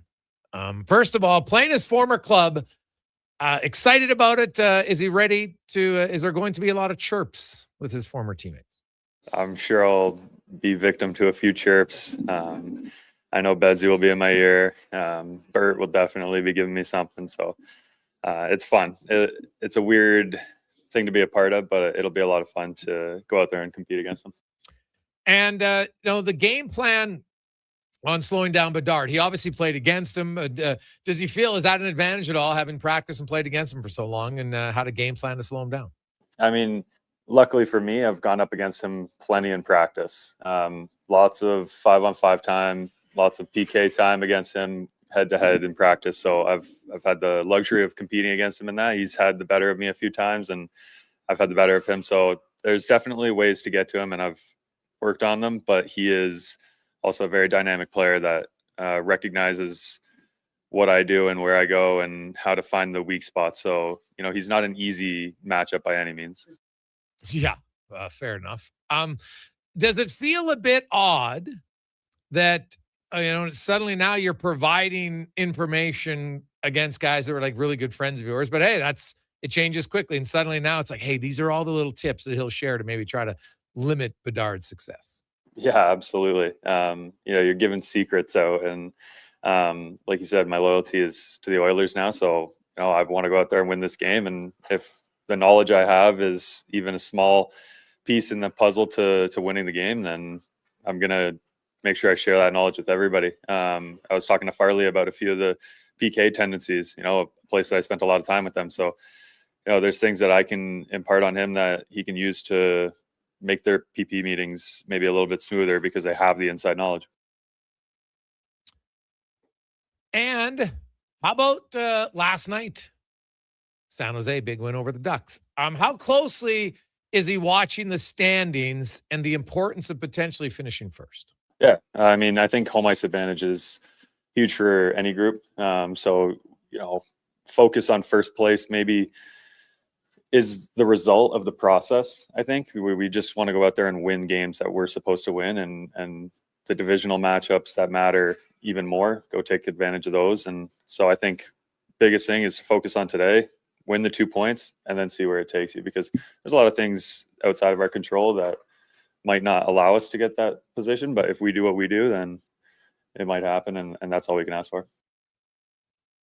There you go. That's Dickinson and Bedard. Very good friends, teammates for years. And now we'll play against each other for the first time tonight. Conor Murphy also talked about that. We'll hear more from him coming up in the final hour of the program as the Oilers.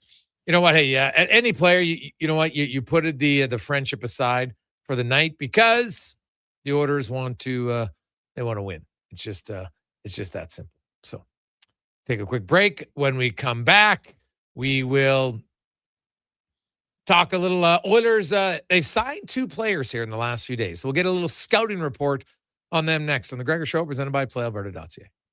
As we all try to figure out when winter will actually stop and spring will finally be here for the season, GS Construction moves ahead with their plans for the year. From planning and digging to laying out underground infrastructure, construction season is limited, so we make every day count. And that's why GS Construction counts on our team to get the job done right. Crews are getting back in action across the city, and we'd like you to join us. We're looking for experienced top men, pipe layers, operators, and surveyors. For more, visit gsconstruction.ca.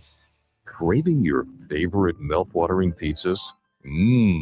Papa John's has large specialty pizzas for only $19.99 for a limited time. Get a flavorful all the meats, the works, ultimate pepperoni, Hawaiian, barbecue chicken, and more on original thin or New York style crust. Use the code LSPEC at papajohns.ca or on the Papa John's app. Get yours today. Better ingredients, better pizza. Papa John's. Need a new ride for road trips, errands, or just life on the go?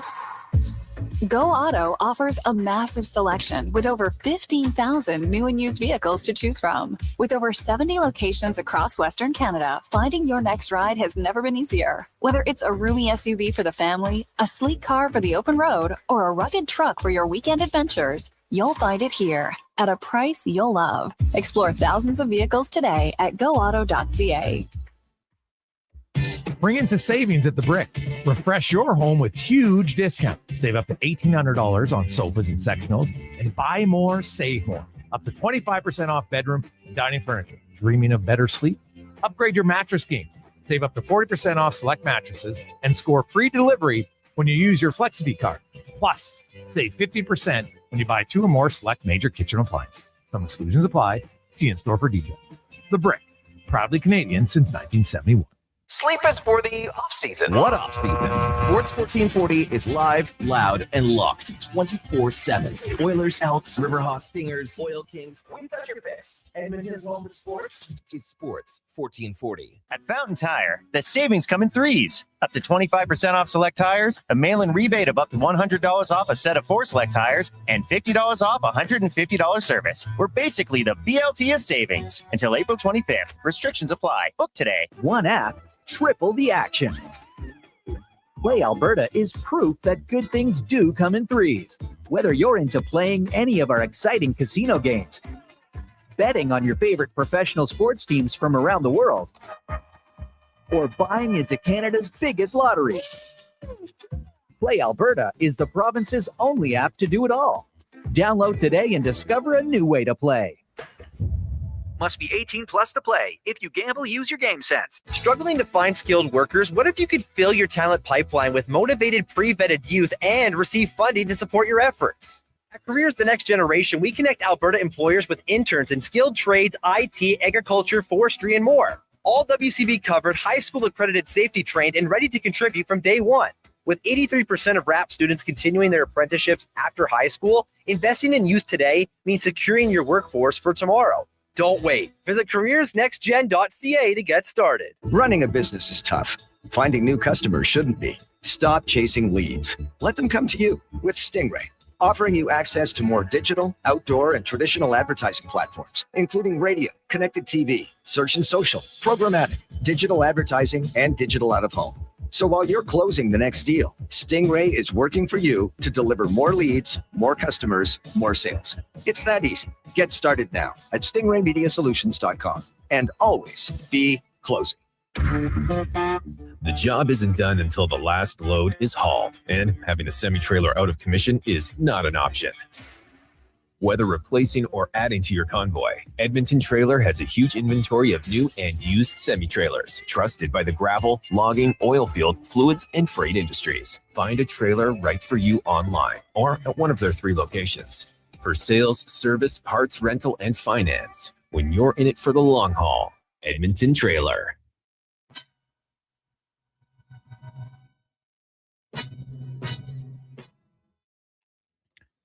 Portions of this hour brought to you by On the Rocks. The Oilers' push to the playoffs is on, and OTR is ready to be your hockey headquarters. $5.75 Molson Canadian, 69-cent wings, and play, score, and win every game. See more at ontherocksyeg.com.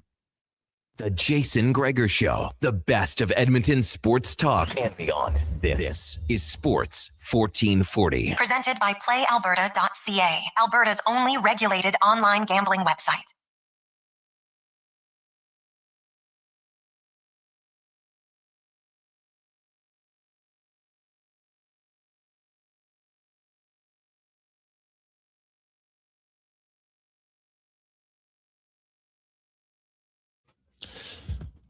Well, Little House of Pain, Jump Around. That's a classic tune, man. Anybody who's at Goose Loonies for years, Barry Tees, you know what I'm talking about. Woo, fun times. Fun times. How you doing on a lovely Thursday before the long weekend? Of course, Good Friday tomorrow. Some of you even have a Monday off. We'll be off tomorrow, but we'll be back on Monday here on Sports 1440. I know the kids, lots of other people get the both days off. Enjoy it. So you can listen to us as well on Monday, because by then they'll be setting up the 3-game road trip for the Oilers, where they play Tuesday, Wednesday, and then Saturday afternoon in Los Angeles. So Tuesday, Utah, Wednesday in San Jose, and Saturday in LA. Their last regular season road trip of the year. Then they'll come home, got 2 home games against Colorado and Vancouver, and it's done. But the Oilers, meanwhile, I got a few big games coming up. Big one tonight against Chicago Blackhawks. The Ducks, they've opened the door a bit. Now it's up to the Oilers.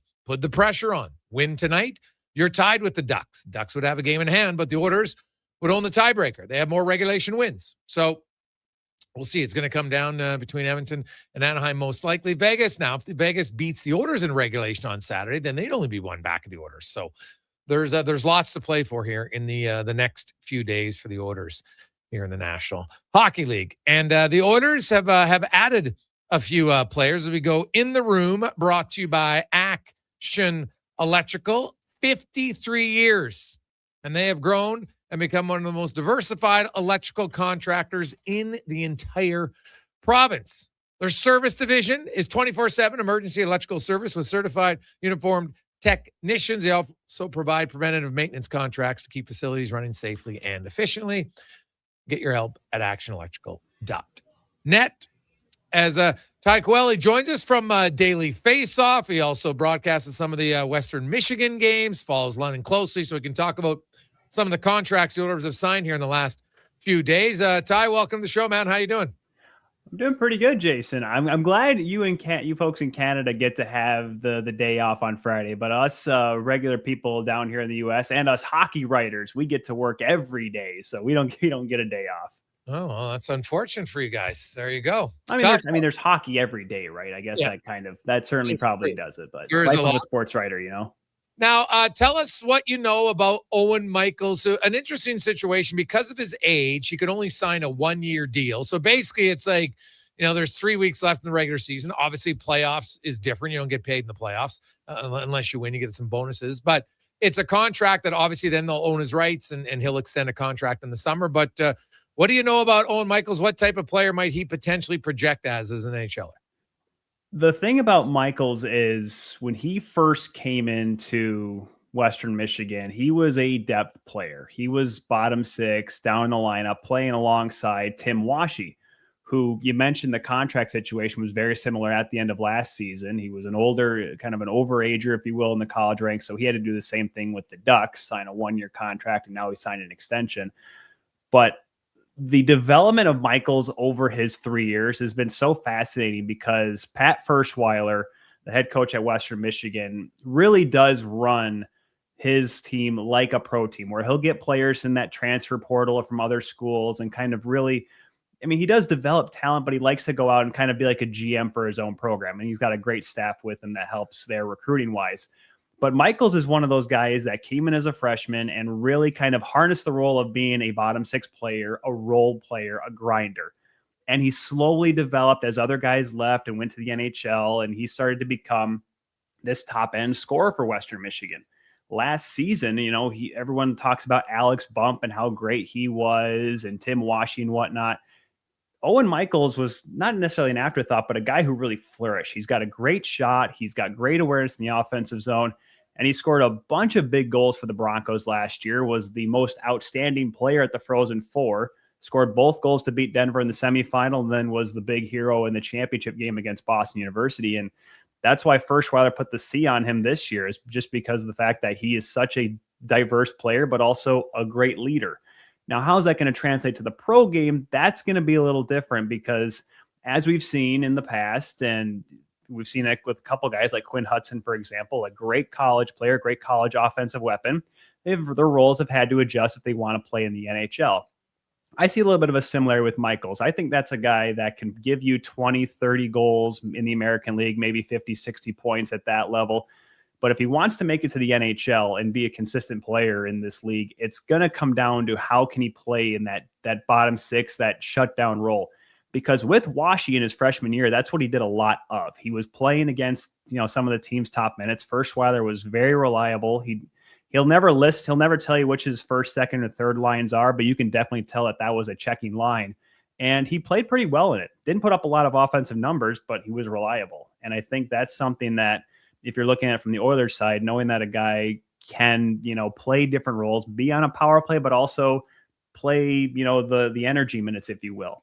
One of the knocks on him is his skating ability. He's not as super fast as probably some guys would like to be at this age, but you can develop that. And, I think there's a lot of parts of his game that I think the pro side of him, just by the way Ferschweiler runs that team, that's what's kind of prepped him for this moment to come to the pro ranks, the NHL and the American League. So, I mean, like a guy that definitely starts in Bakersfield next year, but injuries happen, or maybe a hole opens up and some lackluster play in Edmonton. I wouldn't be shocked to see him get some minutes on the fourth line or third line for sure. You talk, and anytime you get the captaincy, organizations are always looking guys who have been leaders at different levels. And just because, even if they're obviously not everybody wears a letter, but if you've worn a letter before, usually that you have leadership qualities, and you understand that I don't need a letter, to know how to fill in and support whoever is wearing the letter. And all those little things can add up to a player. And, worst case scenario, might only be a high-end American League player, but that means if he has the leadership capabilities, that could also help some of the young guys that will be around in the organization. 100%. And that's what I think, and because he is so adaptable to wherever he plays. He was a great scorer in the USHL and the North American League down here in Tier 2. And he came to a Western team where there were so many other guys like Dylan Went in his first year that were just lighting it up. And Michael's like, all right, well, if I want to play here, if I want to play every day, I better adjust. And so, the ability to go from being this kind of relied upon offensive weapon to play in that defensive role, having to be a penalty killer, and even did that the last couple of years when he was starting to find that scoring touch in the NCAA ranks. He was still a guy that Ferschweiler would say, all right, go out in the penalty kill. And in today's age of a power kill, he's a guy that could flourish in a role like that too. So he's got that knowledge, he's got that experience, and you know what? He seems to get along with everyone. I've heard nothing but great things from him in the locker room, from the other guys. So Edmonton and Bakersfield are certainly going to have a gem there with Owen Michaels. The other guy that the Oilers signed was, of course, a player they drafted in the 7th round, William Nickel. And anytime you can get a guy signed who drafted in the 7th round, that's itself is a win. You feel like, hey, maybe this guy's going to play pro for us, because very small percentage of them do. Give us your thoughts about William Nickel and how he's developed since being drafted. The fun part about Nickel is he was on that London team in 24 that made it to Memorial Cup, and they had Cowan, they had Barkey, they had a lot of guys that were slowly developing, but definitely future NHL prospects, right? Sam O'Reilly too, and another former Oilers draft pick. He was kind of an afterthought, right? And you're a 7th round guy, obviously expectations for Nickel were pretty low, but then he has this great sophomore season in London. That second year, he really exploded. You could see his speed really come to fruition. And this is a team that still had Barkey, had O'Reilly, had Cowan, and he ends up finishing 5th in scoring on a team that once again won the OHL championship. This time, they were able to get it done. Unfortunately, I was there for 24 in Saginaw. Didn't get to see London win firsthand, but seeing them win last year, beating McKenna and the Medicine Hat Tigers. He didn't put up any points in either Memorial Cups, but you can see that drive that he has, the way he can really push the play. Similar to Michaels, could easily be a 60, maybe 70-point guy even at the American League level. For him, I think it's going to be adjusting back to playing that depth role, that secondary role on an Oilers team. I think that's what's going to really, I think if he wants to be a regular NHLer, it's going to be that for him. He's going to have to work on that a little bit, something he hasn't done in a few years. But the consistency of his scoring ability, his offensive touch, and the one thing I talked to Mike Stubbs, the London Knights broadcaster, earlier in the day, because I was talking like, William Nickel, it's a great signing for him because, like I said, like you said, a 7th round guy.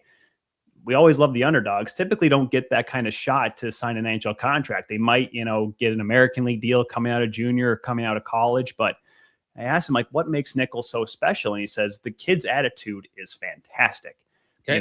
That first year when he was playing, 12 minutes a game, 11 minutes a game, he was on the bench saying, come on, guys, let's go, trying to pick everyone up. And he was, Stubbs said, you will never see him not happy. And obviously when you're playing with the London Knights and winning OHL championships and Memorial Cups, that's an easy way to be happy, right? So, there's great intangibles with this young man. And like I said, he's got the ability to be a nice scorer in the American League. And it's funny I say this, but I'm like, you know what? At one point, we all thought Zach Hyman was never going to be a big scorer in the NHL. And then he puts up 50 goals with McDavid. And then, so I guess we're all wrong in some retrospects. Yeah, it's hard to project for lots of players. Some of them just takes longer time, right? It's just how it goes. Now, do I think William Nickel's going to score 50 goals? No, but No. that's an easy thing to claim. If you were on McDavid's wing, I think you and I could probably put 10, 15 up on the board. Yeah, no, people say that lots, and then I've seen lots of guys play there, and they don't score very much. So it's not just that easy. You got to be a pretty smart player, I think, to have long-term standing success with a guy like McDavid, or even some of the other skilled guys around the league. It's just, every player I talk to says, man, like how he thinks the game, it's really hard. You got to really anticipate. Like the one player is actually Matt Savoy. Yeah. In each of the last few games, Matt Savoy has made a quick deft pass that Connor wasn't ready for, because I don't think he's used to guys giving him the puck and back of that quickly. And that's not a bad thing. That just, even McDavid's like, what? I'm not used to this. And so I look at Matt Savoy in only his rookie year down the road. There's a guy, because of his instincts and how he sees the game, I think he's going to mesh very well with a guy like Connor McDavid, just because he can make little deft plays. Was there any, London's been kind of a factor, and I know you watch him a lot. Was there anybody else in that London team that you're like, hey, I think this is a guy that NHL fans should be very aware of, that he'll be in the NHL in the near future? Well, for London, obviously it hasn't been as fruitful as it has been in the past, but they Dale and Mark, they always have great players. Obviously Versevich is a guy that, he's leading the team in scoring. Despite only having 54 points, he's been pretty good this year. Obviously there's O'Reilly. I know he was banged up a little bit, and I know other fans might be a little sour that trade happened now, given how Isaac Howard hasn't quite panned out as being the everyday NHLer that I'm sure Isaac Howard wanted to be. I really like the game. O'Reilly's been great, and it's I'll go back to Nickel here. I think Nickel would probably be a 60-point guy if he wasn't hurt.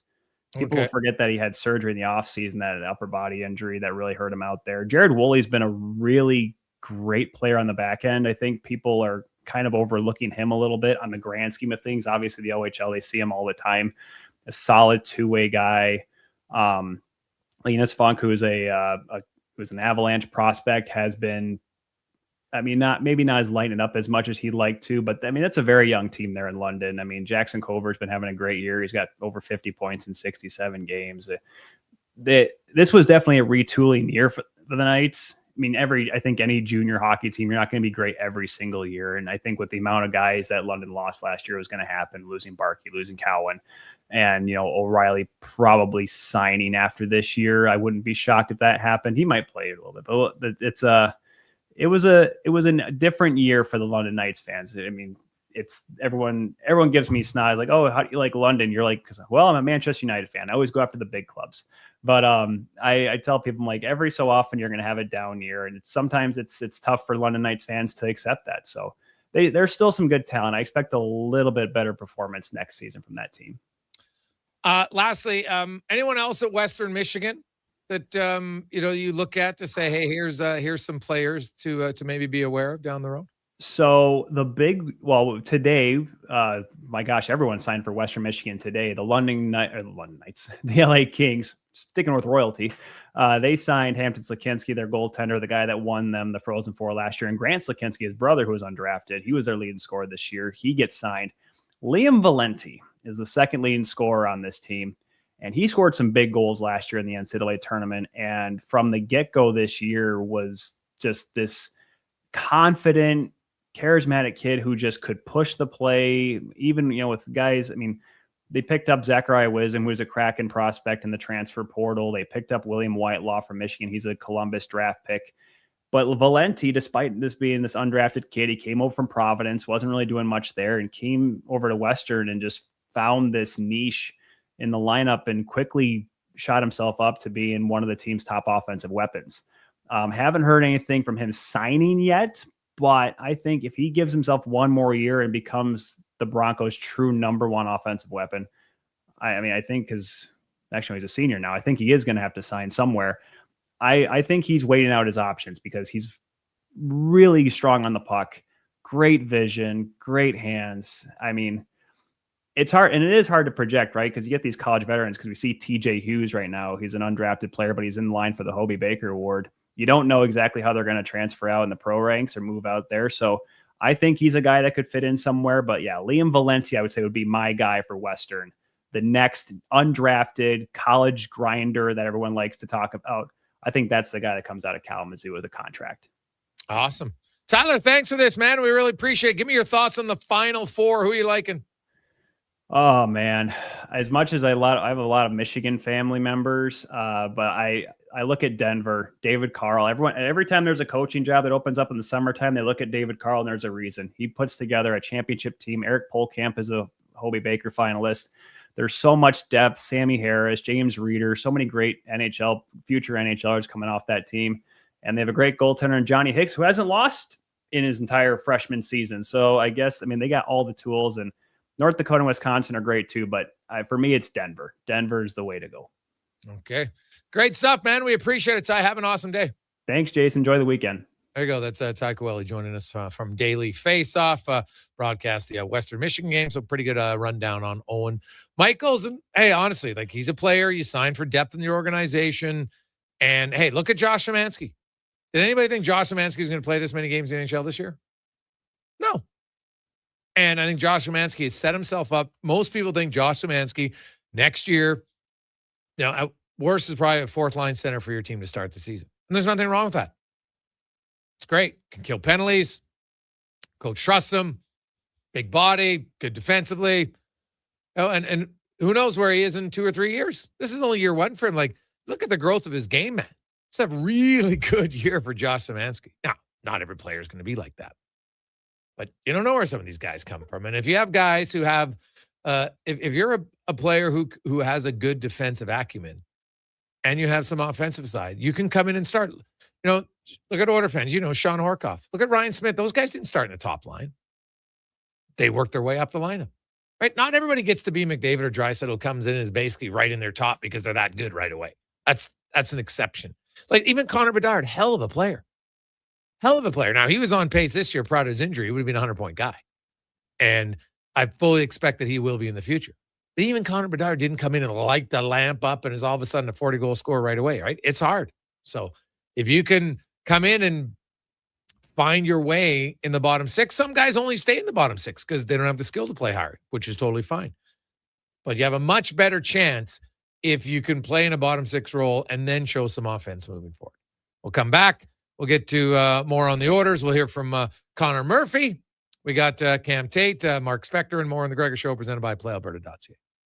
Japa Machinery Group knows that XCMG may not roll off the tongue, but Japa's team will help keep your construction jobs rolling on time and on budget with heavy equipment sales and rentals. Visit japamachinery.com to find out more. Nothing beats getting a deal at McDonald's. Why? Because you get a deal now. And a deal later. Redeem an offer from the latest mailer or on the McDonald's app and dig into instant savings. Plus, you earn points towards free McDonald's. Now that's what I call a double whammy of deals. Why does that keep happening? Deals sent right to your door. Check your mailbox for the latest McDonald's mailer loaded with delicious value. For a limited time at participating restaurants in Western Canada. Country. Your seat is closer than you think. Starting at just $28 a week with a deposit-free payment plan available. Securing your full, half, and quarter season seats inside Rogers Place for the 2026-27 season has never been easier. Sign up for pre-sale access at edmontonoilers.com/season seats. Experience all that Rogers Place has to offer during an Oilers game night by visiting edmontonoilers.com/season seats. It's like a locker room, minus the smell. Ew.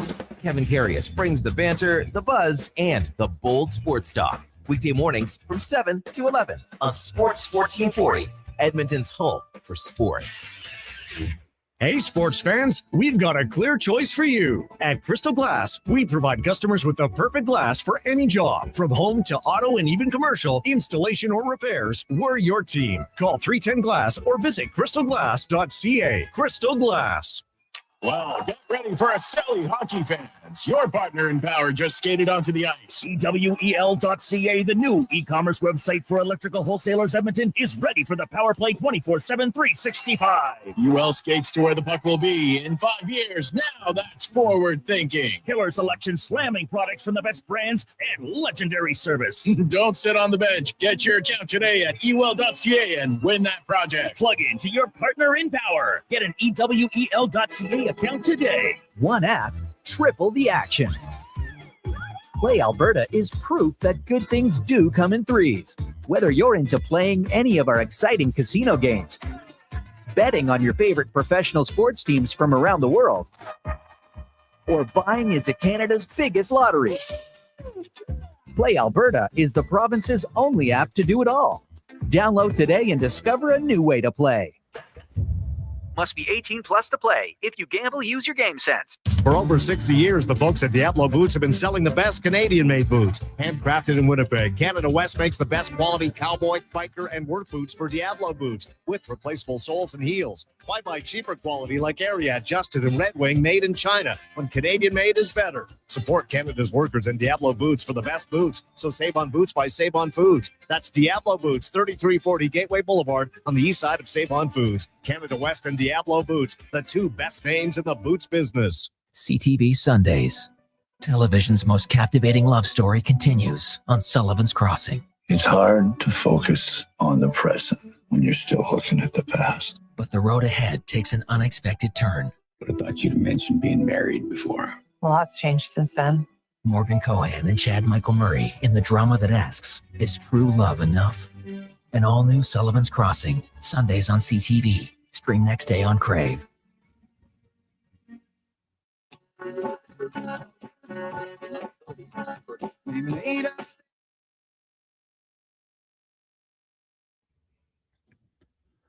Portions of this hour brought to you by the Edmonton Oilers. Oilers fans, season seats have never been easier. Sign up for first access to full, half, and quarter seats starting at only $28 per week by visiting edmontonoilers.com/season seats. The Jason Gregor Show, the best of Edmonton sports talk and beyond. This is Sports 1440. Presented by PlayAlberta.ca, Alberta's only regulated online gambling website.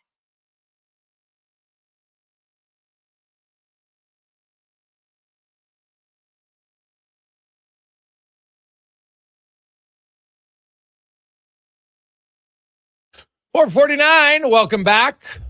Jason Gregor, Connor Halley with you. Sports 1440, sports1440.ca, YouTube, Facebook, X, Instagram. Hope you're having a lovely day. Lots going on in the world of sports. Big nights tonight in the NHL Jays game, by the way, was postponed. They will be playing tomorrow in Chicago against the White Sox. I haven't seen, is that a doubleheader tomorrow now, Cons? I think they're just going to play one. I think they're just going to play one, right?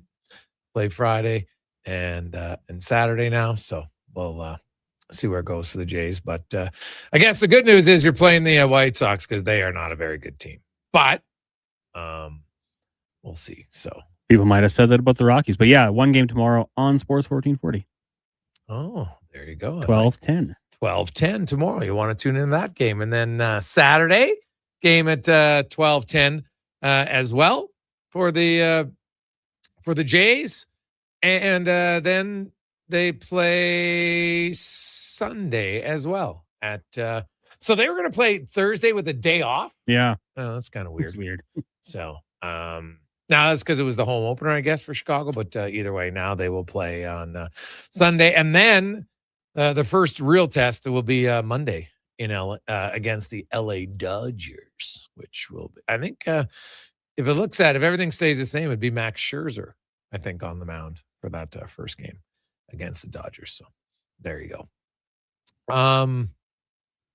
833-401-1440, 833-401-1440. Hey, guys, I believe Bowman's best bet is to move Jarry in the offseason for Jesperi Kotkaniemi. He can be bought out easily and maybe bounce back in Edmonton. Similar cap. I don't know if the Oilers are, you know what, if Tristan Jarry plays well and he's your backup, then, you know, you look at it. Goaltending, man, I think you need two. I think you need two. And I don't know if Connor Ingram will do enough to get a real significant increase, right? Obviously depends, like, what if they go all the way to the Stanley Cup final and win? Well, that's obviously very, very different, right? You win a cup, everything changes. But probably a little too early to say that you got to trade Tristan Jarry. Tristan Jarry struggled early on, but lots of goalies struggle. The next year better, and lots of goalies play well, and the next year they struggle. So it is outside of a few goalies, it can be a little bit of unknown. And who knows? Like, I know that right now Connor Ingram's your starter. Doesn't guarantee that he'll be the finisher of the playoffs. Like, what if something happens and they got to play Jarry? Then he plays really well. We'll never know. That's why all I know is I think you need two goalies. And there's no one else in the organization I see as an option for next year. So we'll see where it goes. Let's hear from Conor Murphy, another member of the Oilers facing his former team. And you know what? For him, now, he has done this before. Of course, he went to Arizona, but he was in Chicago for a long, long time. And you know what? Playing him basically just around a month after, less than a month from when he got traded. Is it good? What's his thought process going up against his teammates, former teammates? Yeah. I'm just excited to get playing again. I think this is Frederick. That's Trent. That's Trent Frederick. We'll get to Connor Murphy. I'm sure it'll be weird. There we go. Honestly, don't know. I knew being in Chicago would probably be tough, but hopefully here in the home ice in Edmonton, it'll be hopefully feel like a normal game and not feel too much of the connection to guys. Obviously, you have a long time to build relationships and camaraderie with the team, and after a short period going back to them could be tough, but hopefully the game just is not another normal one to get going on. Well, you would hope so, right? Like I'm sure it's odd at certain times, but once you get going, and away you go. And Connor Murphy. Did you know that Connor Murphy has never played a playoff game with fans in the stands? His only experience happened in 2020 in Edmonton in the bubble as a member of the Chicago Blackhawks, who actually defeated the Edmonton Oilers. But there was no fans. And now the Oilers haven't officially clinched a playoff spot yet, but they're in a pretty good spot. If you look at it, they've got 85 points. They are 8 points up on the Sharks. Sharks do have a few games in hand. So they're not out of the woods yet, right? It's not like they could lose 7 and get in, of course. So, but they're trending in a pretty good direction to make the play. Even if they went 4-3, then San Jose's basically got to go 8-1. Actually, 8-0-1 because San Jose wouldn't catch them because they don't have a tiebreaker. So, you know what? Edmonton's in a very good spot. And is Murphy, is he thinking about getting a little excited about his potential first playoff experience with fans in the stands? Yeah, I'm very excited. Honestly, since I've been here, the games have been really meaningful, each one for the standings, and trying to build my game and team game and build some chemistry with line mates, and everything has been very important. So every day I've just tried to take as serious and focused as I can, and knowing the end goal to get to the playoffs and push for a run will be a dream come true. Oh, God, yeah. How about for him now, like him and Darnell Nurse have emerged, and you look at how Paul Coffey uses them, the situations they use them, who they use them against. They become really like a true shutdown pair. They're not expected to provide a lot of offense. You know what your role is. Of course, you want to chip in, but just the importance of that role, a shutdown guy, especially leading into the playoffs. I think we get excited because that's our strength, is wanting to defend hard and be thinking that way together. So I think I see the competitiveness in him, and he's a fiery competitor. He wants to be physical and be tough and be hard to play against. And I feed off that energy that he brings and that leadership he offers to the team. So when we have that defined role, I think every player, you want to feel like you know what's expected of you, and you want that to align with what your strengths are as a player. So for us to be able to have a role that's designated to what we do to our strengths when we're playing well is really feeds good energy for our game. I look at Connor Murphy and the competitiveness. I like, he's really good with the stick. I know some people, Gregor's not a great skater. I think at times that gets overblown. Look at, and you might not like this example, but look how effective Matthew Tkachuk has been in the playoffs. He's not a great skater. I think Matthew Tkachuk, now this year maybe is an unfair usage of it because he's being banged up. But even then, look at Matthew Tkachuk's stats in Florida this year. I think we get excited. Like he's not a quick skater. Like, not at all. Doesn't matter. Like, skating's nice. It's not the do-all, end-all. There's certain times, yes, you know what? You're going to lose a race to a puck, right? That's going to happen. But it doesn't mean that you can't be effective and do other things, right? Like, the max speed of Matthew Tkachuk this year is 20.34. That puts him in like, and I know at the NHL, they only do it in, below 50. But I'm telling you, like, he's below 50 in everything. He has no bursts of 22 miles an hour. He has 2 bursts between 20 and 22. And like I said, his fastest is barely over 20 miles an hour. He's not a burner. It's not his game. Doesn't have to be his game, right? Like, there's different ways to succeed in the NHL. So Conor Murphy, you know what? Sometimes if a guy comes barreling down with a lot of speed, yeah, he might get beat. All right. But how many times in a game does that play occur? Right? If you have a guy who's smart and good positionally and strong and good with the stick, why do you worry about the rare, geez, what if there's a quick turnover and it's transition and he's caught? Well, what if? You want a guy who's a better skater, who isn't bigger, isn't stronger, isn't smarter? Well, but he's a better skater. Who cares? It's one element. Yeah, he is not a great skater. So I wouldn't worry about that. Hey, Greg, you're bang on about goalies. Remember Bobrovsky almost got bought out by Florida? Bingo. Right? Tristan Jarry had a rough stretch in Edmonton. Came off the injury, had a rough stretch. Lost the starting job. His last game was good. What if he plays good again tonight? Now he's put together a run of 2 consecutive good games. Then he'll play again next week, probably in San Jose, I would think. I don't think they're going to rotate back and forth. I think it's going to go Ingram Saturday, Ingram Tuesday, and then Jarry next Wednesday. And then he'll probably play one of the final 2 games. Well, what if he strings together 4 decent games? It's good for his confidence. And when you, like, to trade him for Kotkaniemi, like, why the hell would you want Kotkaniemi? Kotkaniemi's never shown he can be good. Tristan Jarry's had some pretty good years. So I've been on the Kotkaniemi. That's one of the worst.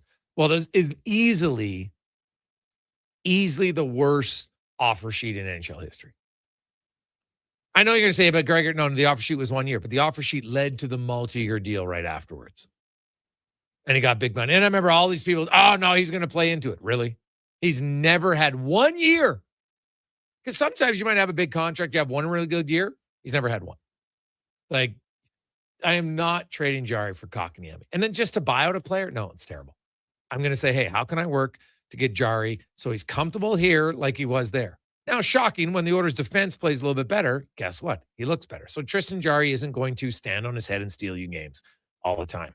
Very few goalies are going to have success. When the Oilers had an expected goals against of 26 in the NHL, the team's expected save percentage by an average goalie through the first 40 games was like .874. It's terrible. It's not just on the goalies. And you're seeing that now. So I'm not sitting here and saying that Tristan Jarry is going to light it up by any stretch of the imagination, but I'll give him a chance. When he plays better, the team plays better, magically, they'll play better. Let's get to the con man and a sports 1440 update brought to you by Northgate Chevrolet Buick GMC. Are you looking for a new vehicle? They're the people that you need to go see at Northgate GM. Check out the Autoplex. Brand new big showrooms. Classy. I hear they even have extra clean water glasses just for you. NorthgateGM.com. This is the Sports 1440 update. Game day is Connor Bedard and the Chicago Blackhawks are in town taking on the Oilers just after 7 o'clock. Pre-game coverage coming your way immediately following the Jason Gregor Show at 7 o'clock. Elsewhere, you got the Penguins and the Lightning send Sabres, Bruins in Florida. Rangers host the Canadiens. Red Wings taking on the Flyers. Jackets and Canes. Devils, Capitals. Jets in Dallas. Wild hosting the Canucks. Flames in Vegas. Sharks taking on the Leafs. The Mammoth meet the Kraken. And the Kings hosting the Nashville Predators. In the association, a big game of the night. Thunder Lakers from OKC. Tip-off 7:30. Elsewhere, Warriors up against the Cavs, the Pelicans, and Portland. And the Clippers take on Wemby and the Spurs. In the majors, light night. Just 3 games going on. Toronto Blue Jays were supposed to play. That was rained late for tomorrow. Earlier today, Twins get past the Royals 5-1. Giants over the Mets, or take on the Mets, and the Braves up against the Diamondbacks. And from the NFL, Kirk Cousins joining the Las Vegas Raiders. 5 years, $172 million. Also contains a club option for a 2-year deal worth $80 million. Coming up in hour 4 of the Jason Gregor Show, we'll be joined by Mark Spector of Rogers Sportsnet, and hear another edition of Cam Tate's 2-Minute Warning. I'm Connor Halley. This has been a Sports 1440 update. Sports 1440 in West Edmonton Mall and Wetaskiwin. CKJR is a Stingray radio station. Download the free radio player app and listen wherever you go. Day or night, tasting just right. You can order Oodle Noodle at oodlenoodle.ca, delivering you the news almost right away. Remember, you can order Oodle Noodle. Thanks. Welcome back. Jason Gregor, Connor Halley, Sports 14 Thursday. Be sure to, if you're watching the show, and order oodlenoodle.ca. Oodle Noodle. You've got a go-to coffee spot. For years. A trusted barber. Very Even decent. a I'm lucky talking game day jersey. But when it's about looking your absolute best, there's only one name you need. Mr. Dirk. Family run since 1939. We're experts in crafting impeccable tailor-made suits and offering a wide variety of everyday styles. Pair that with personalized one-on-one fittings and the convenience of on-site tailoring. Mr. Dirk elevates your style game. Visit our Edmonton store or explore MrDirk.com. Score big on style with Mr. Dirk. Excavators, loaders, lifts, compaction equipment, and more. Find the XCMG construction equipment you need. Available for rental or sale at Japa Machinery Group. Japa, helping build Alberta from the ground up for 50 years. Visit japamachinery.com. Great news for your weekend project. CFI, that's Custom Floors Inc., is now open 6 days a week with Saturday hours from 10 till 2. Get top quality Canadian products from Beaulieu with the convenience you need. For your free estimate, visit CFI at customfloorsinc.ca. Jason Gregor isn't just a sports guy. He's a community builder with over $3 million raised for local charities. And his Gregor Foundation, he's making a difference on and off the air. Check out Gregor weekday afternoons on Sports 1440. At Hughes, it's all about getting in and out quick and clean. No cash, no problem. With Hughes' new tap and wash system, all you need is your debit or credit card to get your vehicle sparkling clean. Find us at HughesCarWash.com. Spring into savings at The Brick. Refresh your home with huge discounts. Save up to $1,800 on sofas and sectionals. And buy more, save more. Up to 25% off bedroom and dining furniture. Dreaming of better sleep? Upgrade your mattress game and save up to 40% off select mattresses and score free delivery when you use your Flexity card. Plus, save 15% when you buy 2 or more select major kitchen appliances. Some exclusions apply. See in store for details. The Brick, proudly Canadian since 1971. April 7th and 8th is the Critical Care On the Air Radiothon for Stars. Your chance to support this vital service that delivers life-saving care to Albertans. Listen for stories from Stars VIPs, very important patients, and how Stars has made a difference in their lives. You'll also hear from members of the Stars team April 7th and 8th. The Critical Care On the Air Radiothon for Stars, presented by BHP and Parrish and Heimbecker. Please donate and help keep Stars flying and saving lives. Visit criticalcareontheair.ca. All this month, you can get in the swing of spring with Pot for Dough at Nisku Ford. Shop amazing deals on their entire in-stock inventory of cars, trucks, and SUVs. You're sure to find the perfect ride. Then, with every vehicle purchase, you'll get your turn to Pot for Dough. Just sink your putt to win fantastic prizes like gas cards, big screen TVs, Blackstone griddles, and more. See dealer for full details. Find your new ride at niskuford.ca. Above expectations.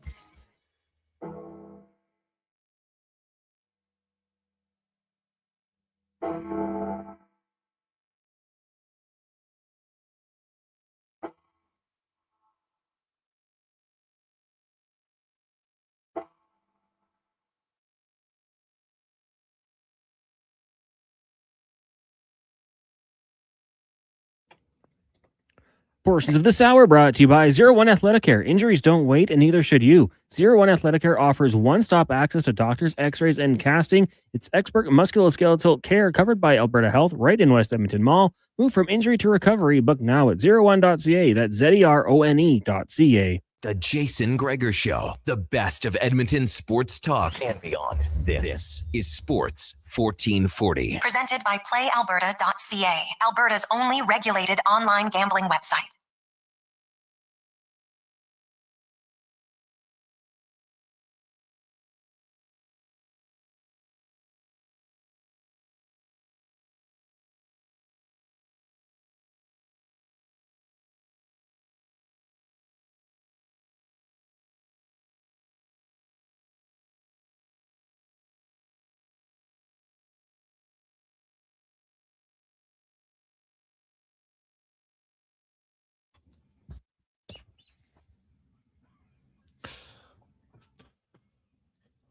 Rolling through, you made it through the week.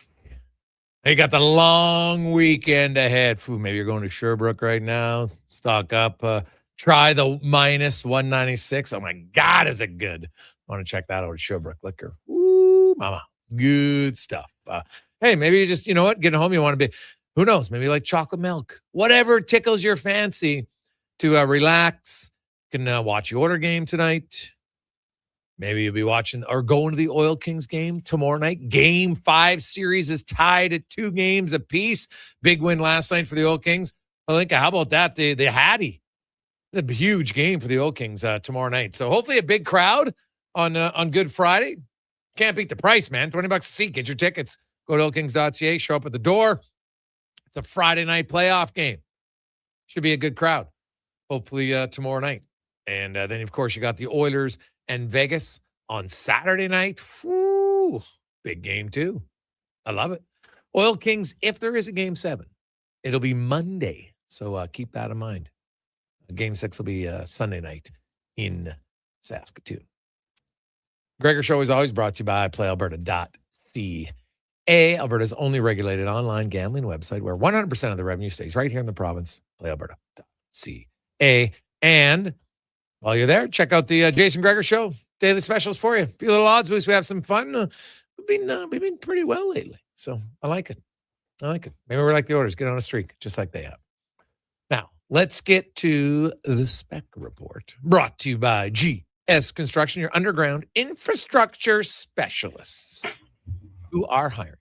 If you're looking for a great job, got some experience, operator pipeline, that's great. Or you just want to get into the industry, they're looking for those people who start a career.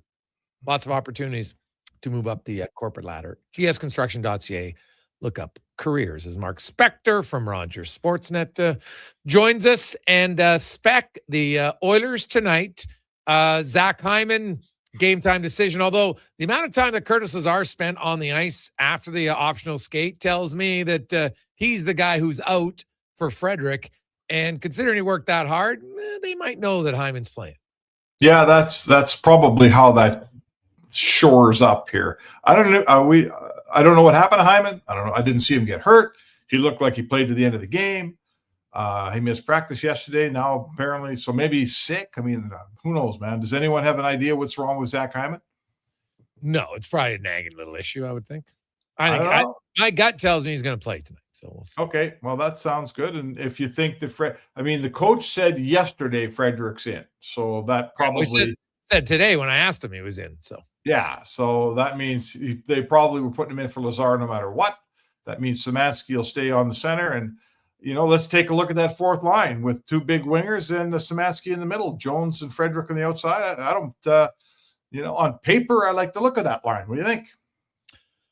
Oh, yeah. Well, we were discussing it yesterday on the show. That would probably be my fourth line if I was the one picking and choosing lines right now. Now, I know that can change due to health and injuries and everything else, but some bigger bodies, you got some experience. Jones is definitely playing with some intensity. And actually, Frederick is playing his best hockey of the year up until the injury. So, we'll see. Now, it was a concussion that he's coming off of. And, hopefully he's able to get right back to where he was. He wasn't out that long, but you hope for his sake that he doesn't kind of slide back into where he was playing prior to that. Well, and where's Henrique playing then? Is he a third-line player? No, Henrique's your fourth-line center. Where's Szymanski playing? Well, he wouldn't be in my playoff lineup. Okay, because I think tonight Szymanski plays center ice. He played center in the fourth line last game. Yeah. So he'll play center, and then you have Henrique playing with on the wing again. Yeah, and I'm not sure. I mean, I think the better Szymanski gets, and the more you feel like you want to play him, the guy that's most, I mean, Curtis Lazar takes a hit there because Curtis Lazar's strength is he's also a centerman, but so does Henrique. You know what? So does Henrique. Henrique kind of is supposed to be the fourth line center around here. And if Szymanski's going to be the fourth line center, Henrique's kind of standing there without a chair a little bit. What do you think? I would be surprised, Spec, that Szymanski starts in the playoffs over Henrique. Just when I look at their numbers and I look at the penalty kill usage, I would be surprised. No, so would I. But I guess I'm asking you, where are we playing Henrique at even strength then? You know, in the playoffs, in the playoffs, Henrique's in my fourth line because Draisaitl's in my top 9.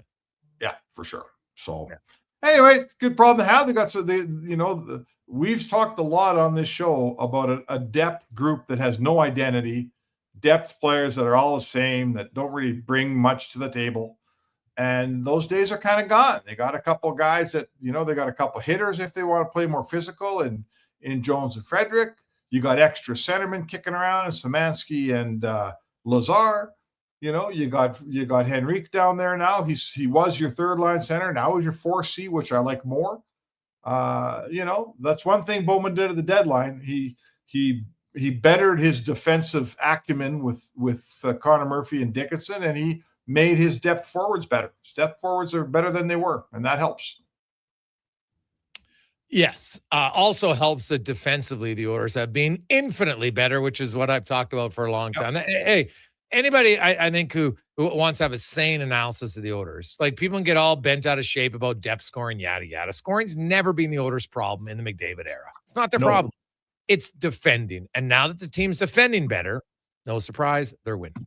Yeah, and part of it's the new guys that come in, and part of it's all the old guys here that kind of buckled down and started playing better. I mean, honestly, this looks very much. I hate to say it because people say you shouldn't talk about professionals who flick a switch. This team flicked the switch, right? This team kind of flicked the switch right after the trade deadline. They brought in Dickinson and Murphy. Everybody else said, "Okay, let's get after this thing." And certainly for the past, I guess we're probably going on about a dozen games now, they're starting to look like the Oilers we thought we'd see a lot earlier this season. Yeah, that's true. Taking a little bit while, but hey, I guess it's better late than never, Spec, as they say. Well, better late than never. The Chicago Blackhawks. I'm watching this Ottawa game. I'm just waiting to see when Tkachuk and Ullmark fight. It'll be early. Dude, no offense, but why do you bring your parent on a podcast? That's just to me, I think that's strategic. That's Brady's way of telling the Ottawa Senators, I want out, without me saying I want out. Wow. Geez, if that's where we're at, I mean, really? He's still got to finish. His team's in the stretch run. I'll tell you what, I think other than the Vancouver Canucks, there's no team in the National Hockey League that's had more superfluous noise around it than Ottawa. Is that fair? Going back a few years, there's so much garbage around that dressing room and around that team that's got nothing to do with hockey. And here they are, a point or whatever out of the playoffs, and your own captain's bringing it in the room now. Now your captain, right in the middle of a stretch run, is bringing that stuff into the room. And everyone in Ottawa's talking about it, and it's noisy, and the goalie probably is PO'd. I got a ton of time for Brady Tkachuk. I'd like him on my team. I love the way he plays. Not impressed. That is very poor leadership, Jason. Oh God, you think? Yeah, it was not. It was not a good look. Matthew tried to salvage it. Okay, now we move on, and then no, didn't. It didn't work. It was. Well, do remember this too, Jay. That's a podcast that isn't live. Yes, right? I know. You could have edited it. You could have edited that out, and they didn't. Right, mm-hmm. And that's they what I'm saying, Spec. To me, that was 100%. That was purposeful. They're like, hey, this is how it's going to be. So. Well, if you don't have big enough cojones, right, to wait till the season's over and walk into Steve Staios' office and say, Steve, it's been awesome. I'm not signing with you, right? So do what you got to do. Let's work this out. Let's do like Quinn Hughes did and we'll sort something out here. But I'm a big enough man to look in the eye and say, I've decided, and it's my right to decide, I'm going to play somewhere else when my contract's done in Ottawa. So let's work from here. If you got to do that on a podcast because you're too much of a chicken bleep to do it in face-to-face over the GM's desk, maybe I've overestimated who Brady Tkachuk is. Yeah, no, that's fair. You look at the Chicago Blackhawks, and Yes. Blashill, I thought, had some interesting points about his team. I really had a good conversation with Connor Bedard, and he said, you know what, like next year, I believe if we're not playing into late April, it'll be a disappointment, right? Like it's been 3 years now. They got a lot of young guys, and you look at it takes some teams longer. There's no question. And then there's no guarantee they'll pop, right? Like Detroit and Buffalo, Columbus, lots of other teams can say, hey, it's just because you're in a rebuild doesn't mean, like, I know the players will feel it's a disappointment, but when you look at the Chicago team, how close do you think they really are to making the playoffs? Ooh, well, I'll tell you, they're still running 4 20-year-olds as their centerman or whatever it is, 20 to between 21 and 19. So that doesn't tell me you're really close. And they think that they might have a top pairing defenseman, like a legit top pairing guy on a good team in Lev Shinov, but he's 19 and no one really knows that yet. So I don't know, Jay. I don't know how close they are. Do you think that they're ready to be a playoff team next year? Well, I want to see what their summer is. Because and the problem is there's not a ton of free agent defensemen, but I think they need some other veterans. Like, I love the size of their blue line. I don't love the age of it. And it's hard to think that they're all going to pop at the same time, right? Like, that's just, to me, that's probably wishful thinking, to be completely honest, right? All pop. You're hoping that one or two of them pops. Yeah, no, fair. So they have a goalie. I think they have a goalie. I'd say Spencer Knight's a good goalie. Yeah. Yeah, no, he did. I still, like, I thought 28 might be the realistic year. Well, so you've missed the playoffs for 8 years in a row.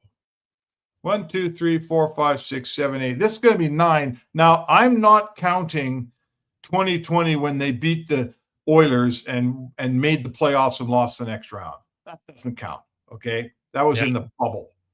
So you've missed the playoffs 8 years. We always argue, when did the rebuild really start? I don't know when it started. I don't really care, right? They've missed the playoffs 8 years in a row. So now we're saying, I don't think they're going to make it in the 9th year. You're saying maybe the 10th year. This defines a rebuild, doesn't it? Right? They're easy to start. They're hard to finish. And Anaheim missed for 7 years, and we all love the Ducks. And I can point to several players in the Ducks that are foundational players. They got goalies, they got defensemen, they got forwards. They're a decent July 1st, and that team's going to be really, really good. Chicago's nowhere close. They missed the playoff for just as long, and they're nowhere close to Anaheim. Are they? No, not looking at it right now, no. But actually, like, I like a lot of Chicago, but I still think, there needs to be a little bit more. Honestly, like, if I was Chicago, like, I'd try to get Jason Dickinson back because, man, I got Nazar and I've got Bedard and I've got Lundell, right? But I need a good veteran defense. Like, you can't bring all youth doesn't all win together. No. It's just right? Listen, there's phases to the rebuild. At first, you get the guys like Foligno that are just good guys and mentors, and we're not winning, so it doesn't matter. I pay the older guy a little more to come and be everybody's dad, and that's okay. And then as we get going, we need a few guys that help us win, like Murphy and Dickinson, that are actually good players that make us competitive in game. And they had those guys, and for whatever reason, they decided to move them to Edmonton.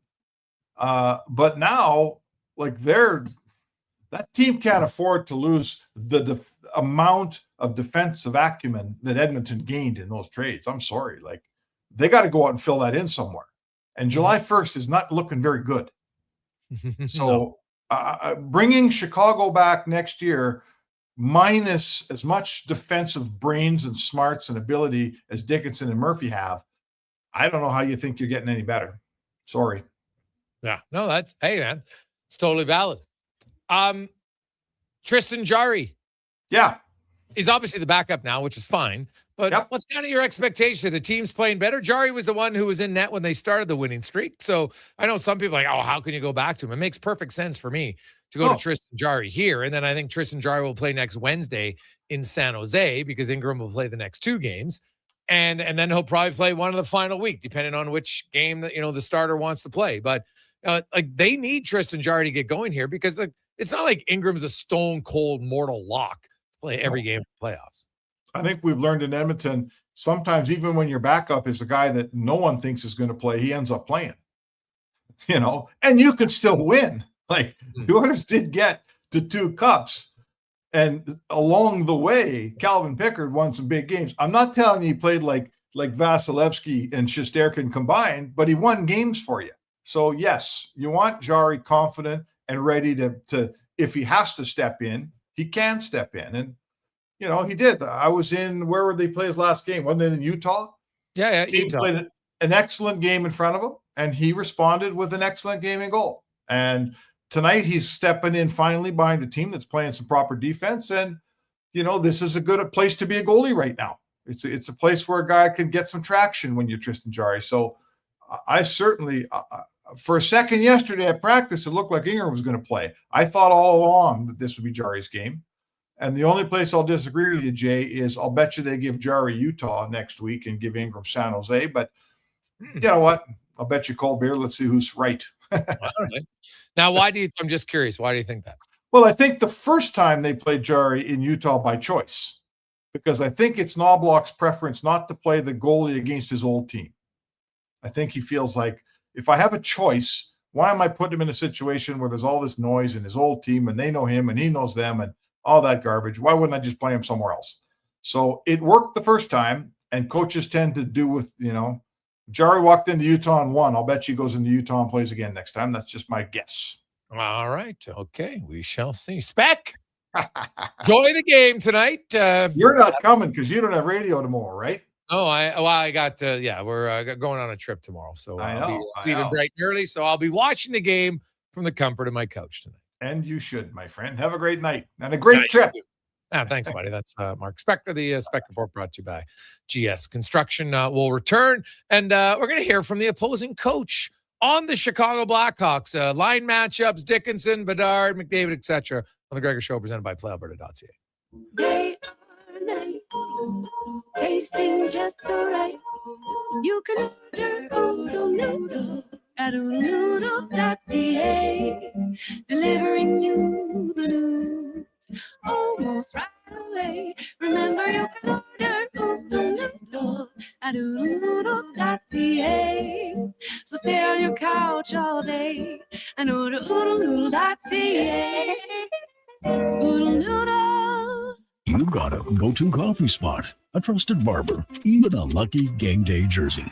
But when it's about looking your absolute best, there's only one name you need. Mr. Dirk. Family run since 1939. We're experts in crafting impeccable tailor-made suits and offering a wide variety of everyday styles. Pair that with personalized one-on-one fittings and the convenience of on-site tailoring. Mr. Dirk elevates your style game. Visit our Edmonton store or explore MrDirk.com. Score big on style with Mr. Dirk. At GS Construction, we're multitaskers. We've got lots of projects going on all around Edmonton and area. Different teams across the city working towards the same outcome. Installing today what will serve generations to come. It's a rewarding career and the work never stops. That's why GS Construction is always on the lookout for great people to join us. Right now, we're looking for experienced topmen, pipe layers, operators, and surveyors. So if you want to feel valued, empowered, and engaged in your work, visit gsconstruction.ca today. Actions speak louder than words. Japa Machinery Group puts your construction plan into action with XCMG construction machinery you need. Available for rental or sale. Learn more at japamachinery.com. From the locker room to your radio, Sports 1440 is Edmonton's sports leader. Real talk, big personalities, and your texts. It's interactive. It's fun. It's where Edmonton talks sports. Sports 1440.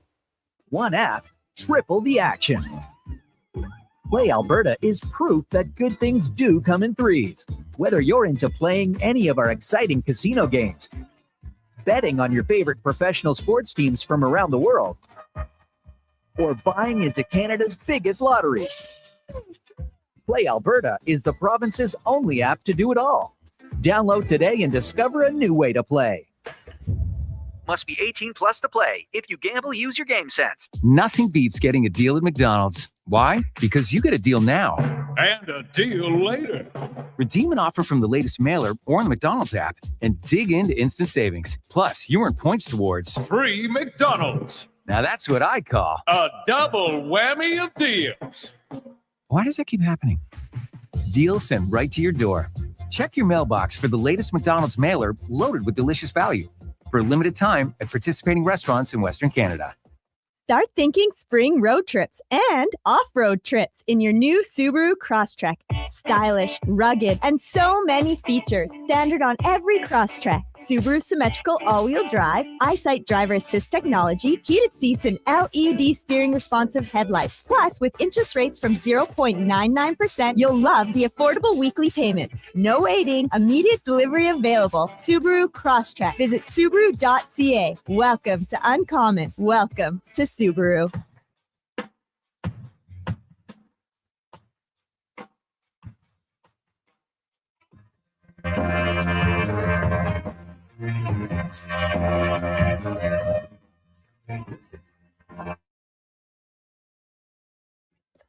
Portions of this hour brought to you by Papa John's. For a limited time, get your favorite large specialty pizza from Papa John's for only $19.99. Use code LSPEC at papajohns.ca or on the Papa John's app. The Jason Gregor Show, the best of Edmonton sports talk and beyond. This is Sports 1440. Presented by PlayAlberta.ca, Alberta's only regulated online gambling website. To put on.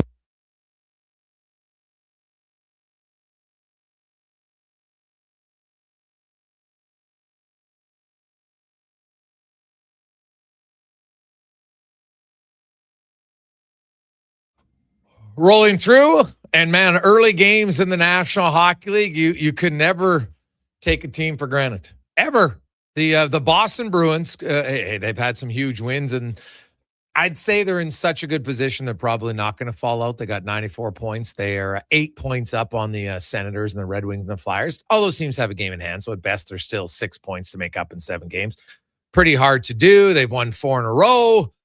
But the Bruins are down 2-0 early in the first 7 minutes to the Florida Panthers. Penguins and Lightning tied at 1. Rickard Rakell has his 21st goal this season, as does Cirelli.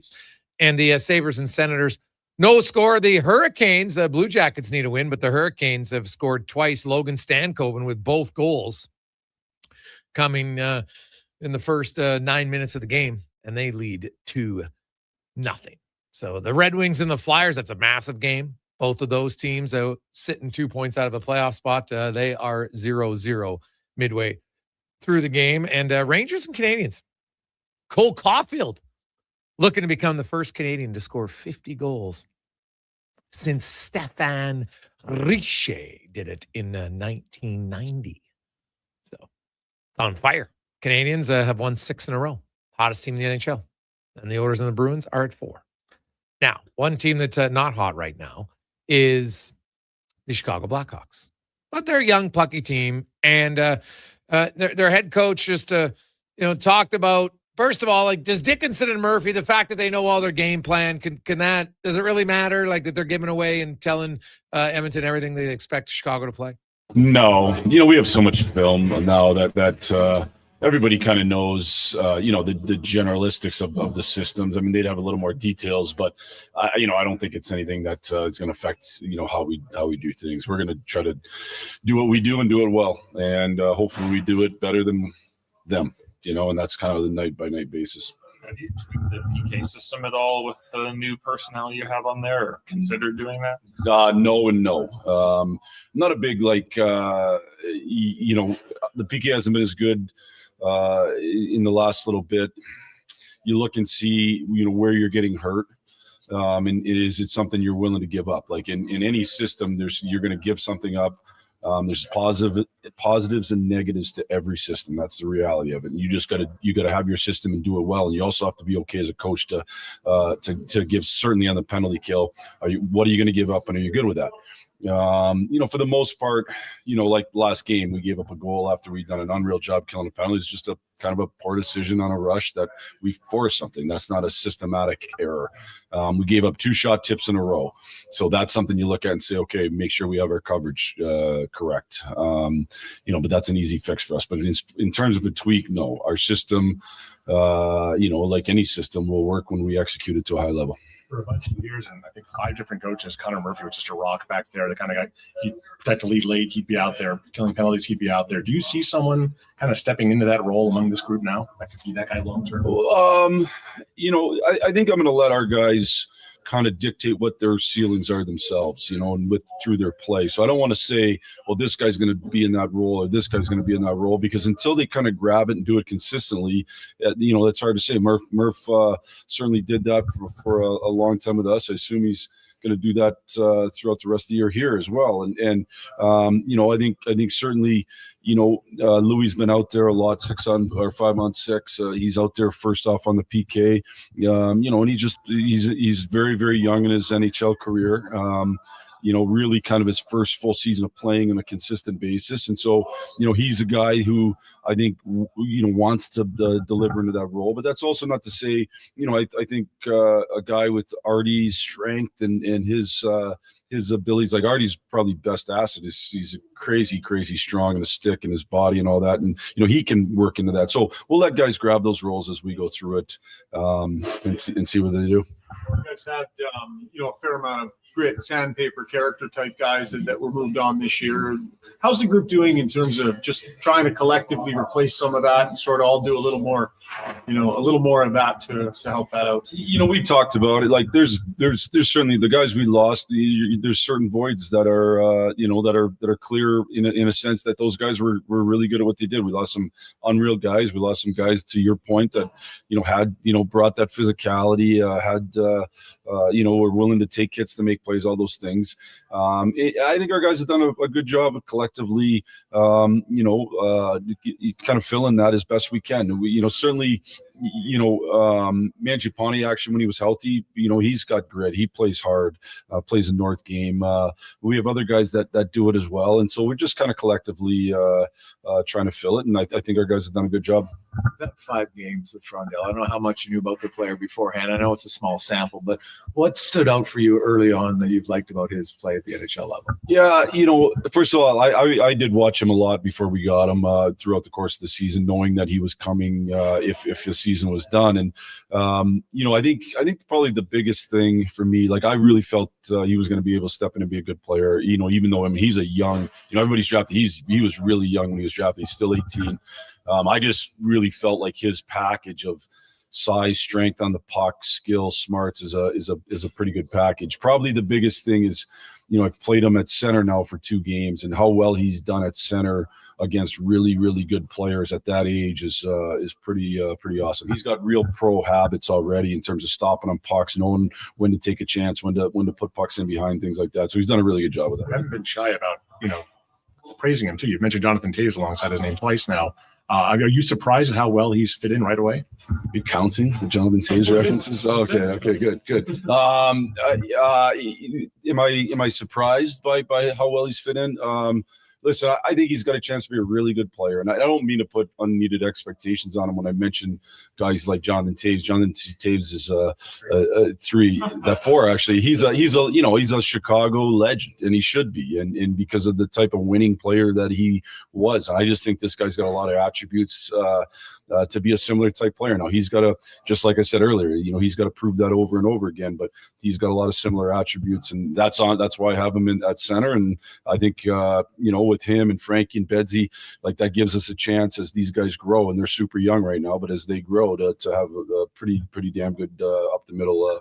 Would that be the plan, do you think, to run all 3 ideally as centers? Yeah, again, I don't want to get too far ahead of myself. We'll see, but certainly I think if you have 3 centers like that, you can eventually when they become the players and continue to grow, become the best version of themselves.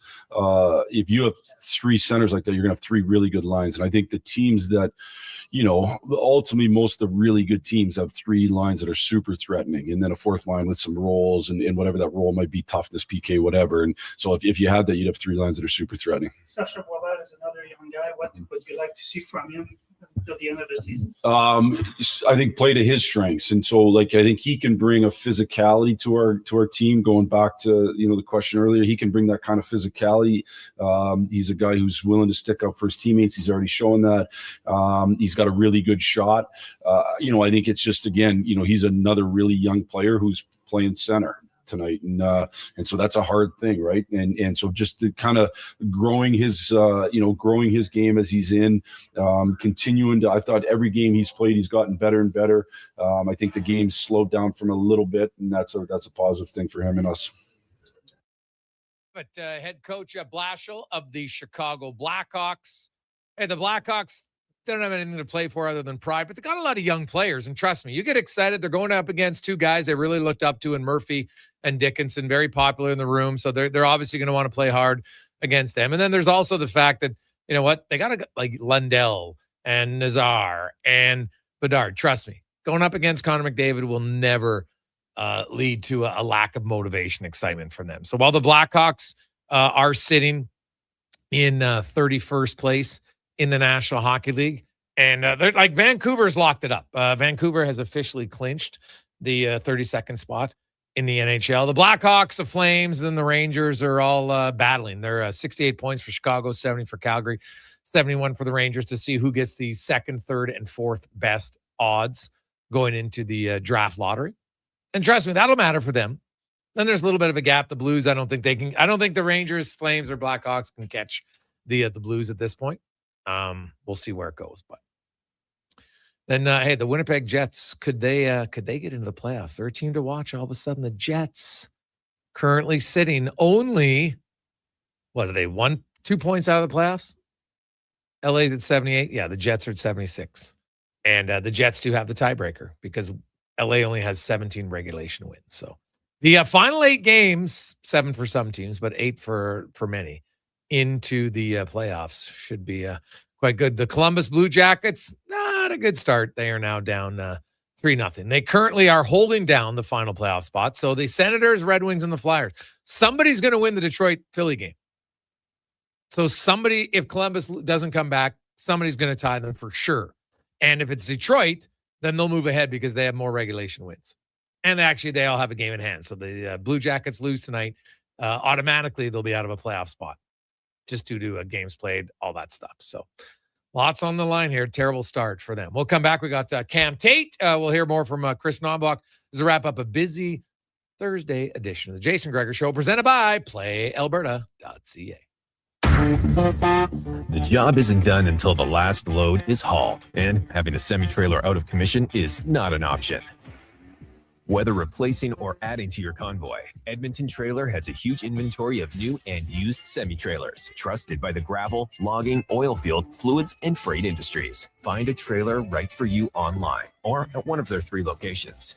For sales, service, parts, rental, and finance, when you're in it for the long haul, Edmonton Trailer. Mr. Rooter sees a UFO. Mr. Rooter says 1 plunge, 2. What's this? A UFO? An unidentified floating object.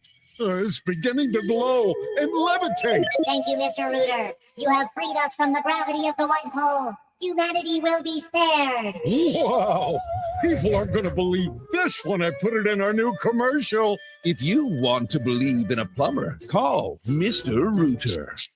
Bring into savings at the Brick. Refresh your home with huge discounts. Save up to $1,800 on sofas and sectionals, and buy more, save more. Up to 25% off bedroom and dining furniture. Dreaming of better sleep? Upgrade your mattress game. Save up to 40% off select mattresses and score free delivery when you use your FlexiBee card. Plus, save 50% when you buy 2 or more select major kitchen appliances. Some exclusions apply. See in store for details. The Brick, proudly Canadian since 1971. hot coffee, hotter takes, and the sports stories that matter. Check out Kevin Carrion's weekday mornings from 7 to 11 on Edmonton's sports leader, Sports 1440. Be part of the conversation. 833-401-1440. One app, triple the action. Play Alberta is proof that good things do come in threes. Whether you're into playing any of our exciting casino games, betting on your favorite professional sports teams from around the world, or buying into Canada's biggest lotteries, Play Alberta is the province's only app to do it all. Download today and discover a new way to play. Must be 18 plus to play. If you gamble, use your game sense. At Fountain Tire, the savings come in threes. Up to 25% off select tires, a mail-in rebate of up to $100 off a set of 4 select tires, and $50 off a $150 service. We're basically the BLT of savings. Until April 25th. Restrictions apply. Book today. You probably know Stingray for radio advertising. What about digital advertising? Yeah, we do that. Connected TV? We do that. Search and social? And that. Programmatic? Digital out of home? We do it all. Endless digital platforms to connect your business to more customers, to intrigue them, engage them, so they choose your product or service. Get started now at stingraymediasolutions.com and let us help your business grow. We are Stingray. That's what we do. Fast track your financial goals with a special rate term deposit from Vision Credit Union. For a limited time, take advantage of a great rate on 1, 3, or 5-year terms. Plus, as a Vision Credit Union member, you can earn up to 25% more on your interest through profit shares. For details, contact your branch today or visit visioncu.ca. That's visioncu.ca.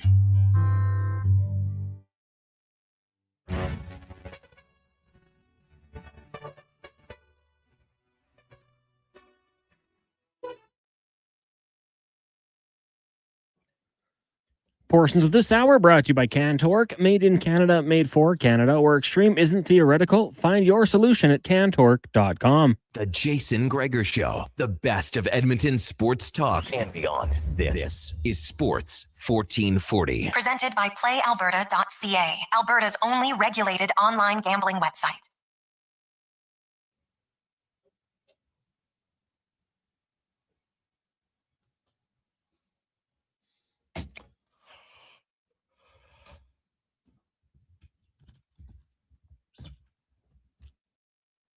Oh, man. The injuries just keep happening. The Ottawa Senators. Now it's Kleben who goes down the tunnel. Oh, my goodness. You hope that it's not too serious. Also in that game, clearly Logan Stanley's a big fan of Linus Ullmark because Logan Stanley and Brady Tkachuk dropped the mitts earlier tonight. So there you go. No idea if Ullmark and Stanley are friends or not, but I'm sure that has nothing to do with it. But the Senators, my God, they can't. Their blue line is absolutely ravaged by injuries. It's crazy, absolutely crazy. 833-401-1440, 833-401-1440. Let's get to 2-minute warning. Brought to you by Legacy Heating and Cooling, where the rates never change, no overtime charges. That's how you build a legacy at legacyheating.ca. Here is Cam Tate. If this was your average Tuesday with the Oil Kings in the regular season, the hot take would be goalie controversy, folks. But hold up. Look at your watch. Look at your calendar. It's April. Playoffs are here. Every single second is do or die. Forget controversy. We're talking goalie partnership now, Gregor. Write it down and circle it twice. Goalie partnership. That's the flavor of the month, and I'm serving it scorching hot. Last night, the Oil Kings didn't just win, they absolutely demolished the Blades, 5-2. Talk about sending a brutal message. The series tied up tighter than a noose on game day. First round of the WHL, folks, and yeah, buckle up, because it's about to get absolutely savage. This morning, the crews tear down the Yellowhead Highway, windows down, maybe blasting the Goal Horn remix, maybe plotting their next assault. Head coach Jason Smith, gotta love the Warrior, and his crew, life or death choices to make. Could be a good old bus game of rock, paper, scissors. Winner gets to pick Friday's battlefield commander. That's the beautiful chaos we're drowning in, folks. So, who gets the nod? Is it Simcoe, the battle-scarred veteran, ice cold under fire? Or do you gamble everything with Parker Snell, saying St. Albert's razor-sharp hometown hero. Simcoe wore the armor Thursday and never flinched. Snell, same ruthless story. Here's the beauty, or the curse. Both warriors, 2 battles each, both staring down 6 daggers in the back of their net, dead even. You can't script this madness. Hockey's cruel gods are pulling the strings. Flip a coin, spin the wheel. This is as 50-50 as it gets. If I had to lay down a bet, put it on my tab like always, I'm rolling with Simcoe. Playoffs demand nerves of steel and a stone-cold killer between the pipes. But hey, who are we kidding? Only the Easter Bunny knows what's coming next. He's got the mask and the secrets, and he's not spilling blood. Every desperate eyeball in the barn and beyond is glued to the Oil Kings. Hope? It's thicker than the blood on a rookie's stick. Buckle up, because this playoff war might just deliver the most vicious twist yet. All right, 2-minute warning. Let's bring it home. Gregor, Halley, Kruger, you legends. Always a blast battling puck talk with you. I'm Cam Tate, Sports 1440. Big game tomorrow night for the Oil Kings, man. Should be a good crowd. Hopefully Friday night. Have all day. Like, oh my God, the kids are good. We got to get them out of the house here. Let them. And the great part about the Oil Kings game, they can loud and cheer, stand up the entire game. It's awesome. So get down there. How about this? Igor Chinnikov just scored his 19th goal this season. 2-1 Penguins. And the trade that keeps on giving. Like, I wonder how much this one hurts the average Maple Leaf fan. As Fraser Minton just scored his 17th goal of the season. It's Fraser Minton. And they don't even have the first round pick yet. Like, it might, like the Phil Kessel trade, which turned out to be Phil Kessel, and Boston got Tyler Seguin and Dougie Hamilton because they gave away their first round pick in 2010 and their first round pick in 2011. The trade happened, if you recall, in early September of 2009. So at the start of the 2009-2010 season. And the Maple Leafs finished second worst in the NHL. And so Boston got that pick. Thank you very much, Tyler Seguin. And then the next year, the Leafs were still brutal. They got Dougie Hamilton. Oh, my God. Like, you look at this Brandon Carlo trade. Like, look at it. Fraser Minton's got 17 goals. He's just starting to find his way in the NHL. And you give up a first rounder. Like, it might be the 6th overall pick this year, Cons. It's crazy. 7th, whatever. Depends where the Leafs finish because it's top 5 protected, if I'm not mistaken. Like, oh, my God. That is... Those type of trades hurt you. Now, look at it. The Kessel trade that happened in 2009. The Leafs did not get good consistently until 2016-17. After they had drafted Nazem Kadri, Morgan Riley, William Nylander, Mitch Marner, and Austin Matthews. That many years later. Because that one trade. Imagine if you didn't trade Phil Kessel. Yeah, you still would have sucked, but you would have had those 2 players. Now, you might not have gotten all the other guys. So 6 of one, half dozen the other, but still. The Maple Leafs, I see people talking about a retool, and I'm like, how? Who's your defenseman that you're retooling around? Honestly, they're gonna have to make moves. Now, it's funny. Do you notice how the Toronto media says, like, imagine if the Oilers had missed the playoffs this year like Toronto, and Connor McDavid had 2 years left in his deal. Oh my God, like they'd be going crazy. But it's Austin Matthews. Like, that's why I always tell Oiler fans and people outside of Toronto, like, don't even listen to him. Like, if you want to talk about zero credibility, that's where you have it. It's right there. Zero credibility. Because all the stuff that you would say about McDavid, you say nothing about Matthews and the team. And the truth of the matter is, never in McDavid's tenure, because even, because they missed playoffs, then he made the playoffs. Then they went 2 years. They make the playoffs. Disappointing, sure. But not like this. And where do they go from here? So even when McDavid, in those years where he was missing the playoffs, like, that was early in his contract year. Actually, the one was the final year of his entry-level deal, and then the first year of his long-term deal. And then, of course, he made the playoffs every year, and they went to the Stanley Cup final twice. They went to the conference final another time. I just find it comical that many of those same people who would stand up and write articles and rant about it are now deathly quiet. If I cared enough about Toronto, I'd rant on it every day, but I don't. That's the difference, right? That's the difference. Because no one outside of Toronto cares about him, and everybody knows the truth. So there you go. Hey, Gregor, don't kid yourself. Next year, if the Oilers don't win the cup this year, next year, someone in Toronto will write how McDavid's coming to Toronto. You think he would leave Edmonton to go to Toronto? You're right, though. Somebody will probably write it or say it. But I can tell you, not happening. Cons, who do you like? And Deck, get your mic. Who are you guys? Who you're taking now? You're down to the Final Four in March Madness this weekend. I mean, my Final Four was all 1 seeds. Very original, I know. So I'm liking this Michigan, Arizona. My take was Duke, and obviously they went out. I guess I'll go with as much as I know about basketball, Duke. And I told you, Declan, it's usually relating to football or something. I'm a Harbaugh guy, so I'm taking Michigan. I'm loyal to the 1 seed, but Declan is someone you should actually ask the question to. Oh yeah, I talked myself into Illinois in that game. Fun stat actually about the Final Four: 19 of the last 21 winners have been top 10 Ken Palm offenses. Illinois, Arizona, and Michigan all fit that mold. UConn does not. But if you were listening, I said 19 of 21. The only 2 that did that were actually UConn teams back in 2011, 2014. But like I said, talked myself into Illinois, Arizona, Michigan, I think going to be the game of the tournament. And I will pick Arizona to break the West Coast streak and cut down the Nets. So you got Arizona and Illinois, and then you have Illinois winning the whole thing. Arizona. Oh, you're sticking with Arizona? Yeah. Okay. Well, I did pick Duke because of your stat, the West Coast thing since 97. Arizona still might not win it, but now that they're one of the 4 teams left, I'll roll with them. Okay.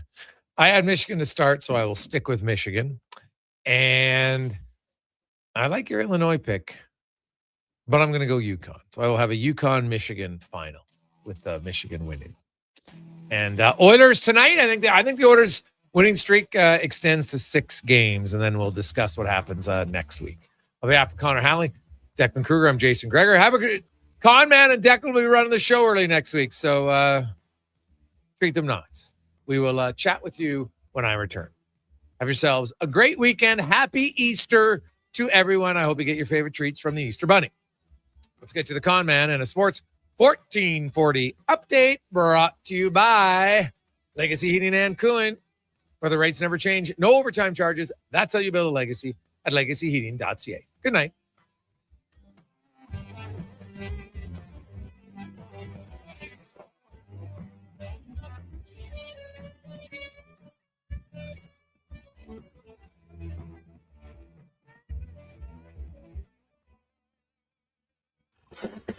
This is a Sports 1440 update. It is game day. Oilers and Blackhawks down at Rogers Place. Bucks are up just over an hour away. Our pregame coverage coming up next here on Sports 1440. Game's underway right now after 20 minutes. Sabres and Sens scoreless. Penguins up in the Lightning 2-1. Bruins trail the Panthers 2-1. Canadians and Rangers scoreless, while the Red Wings up on the Panthers 1-0. Hurricanes beating up on the Jackets 3-0. Midway through the first in Jersey, Devils have a 2-1 lead over the Capitals. Later tonight, Stars, Jets, Canucks, and the Wild. We got the Golden Knights hosting the Flames, the Maple Leafs in San Jose. Kraken take on the Mammoth and the Preds in Los Angeles. In the association, 2 games going on right now, both in the second quarter. Suns up on the Hornets 55-52, and the Pistons at home trail the Timberwolves 40-39. Later tonight, LeBron, Luka, and the Lakers taking on Shea and the Thunder. Tip off 7:30. We've also got the Warriors, Cavs, Pelicans, Blazers, and the Clippers hosting the Spurs. And Major League Baseball action earlier today was the Twins getting past the Royals 5-1. Later tonight, Braves, Diamondbacks, and the Giants will host the Mets. From the NFL, Kirk Cousins signing a 5-year, $172 million deal with the Raiders. It also contains a club option for 2 years at $80 million. That'll do it for us here on the Jason Gregor Show. Coming up next, we've got pre-game coverage with Andrew Walker, Donovan Paulson, and Landon Ferraro. The boys will be back after it wraps up for post-game coverage.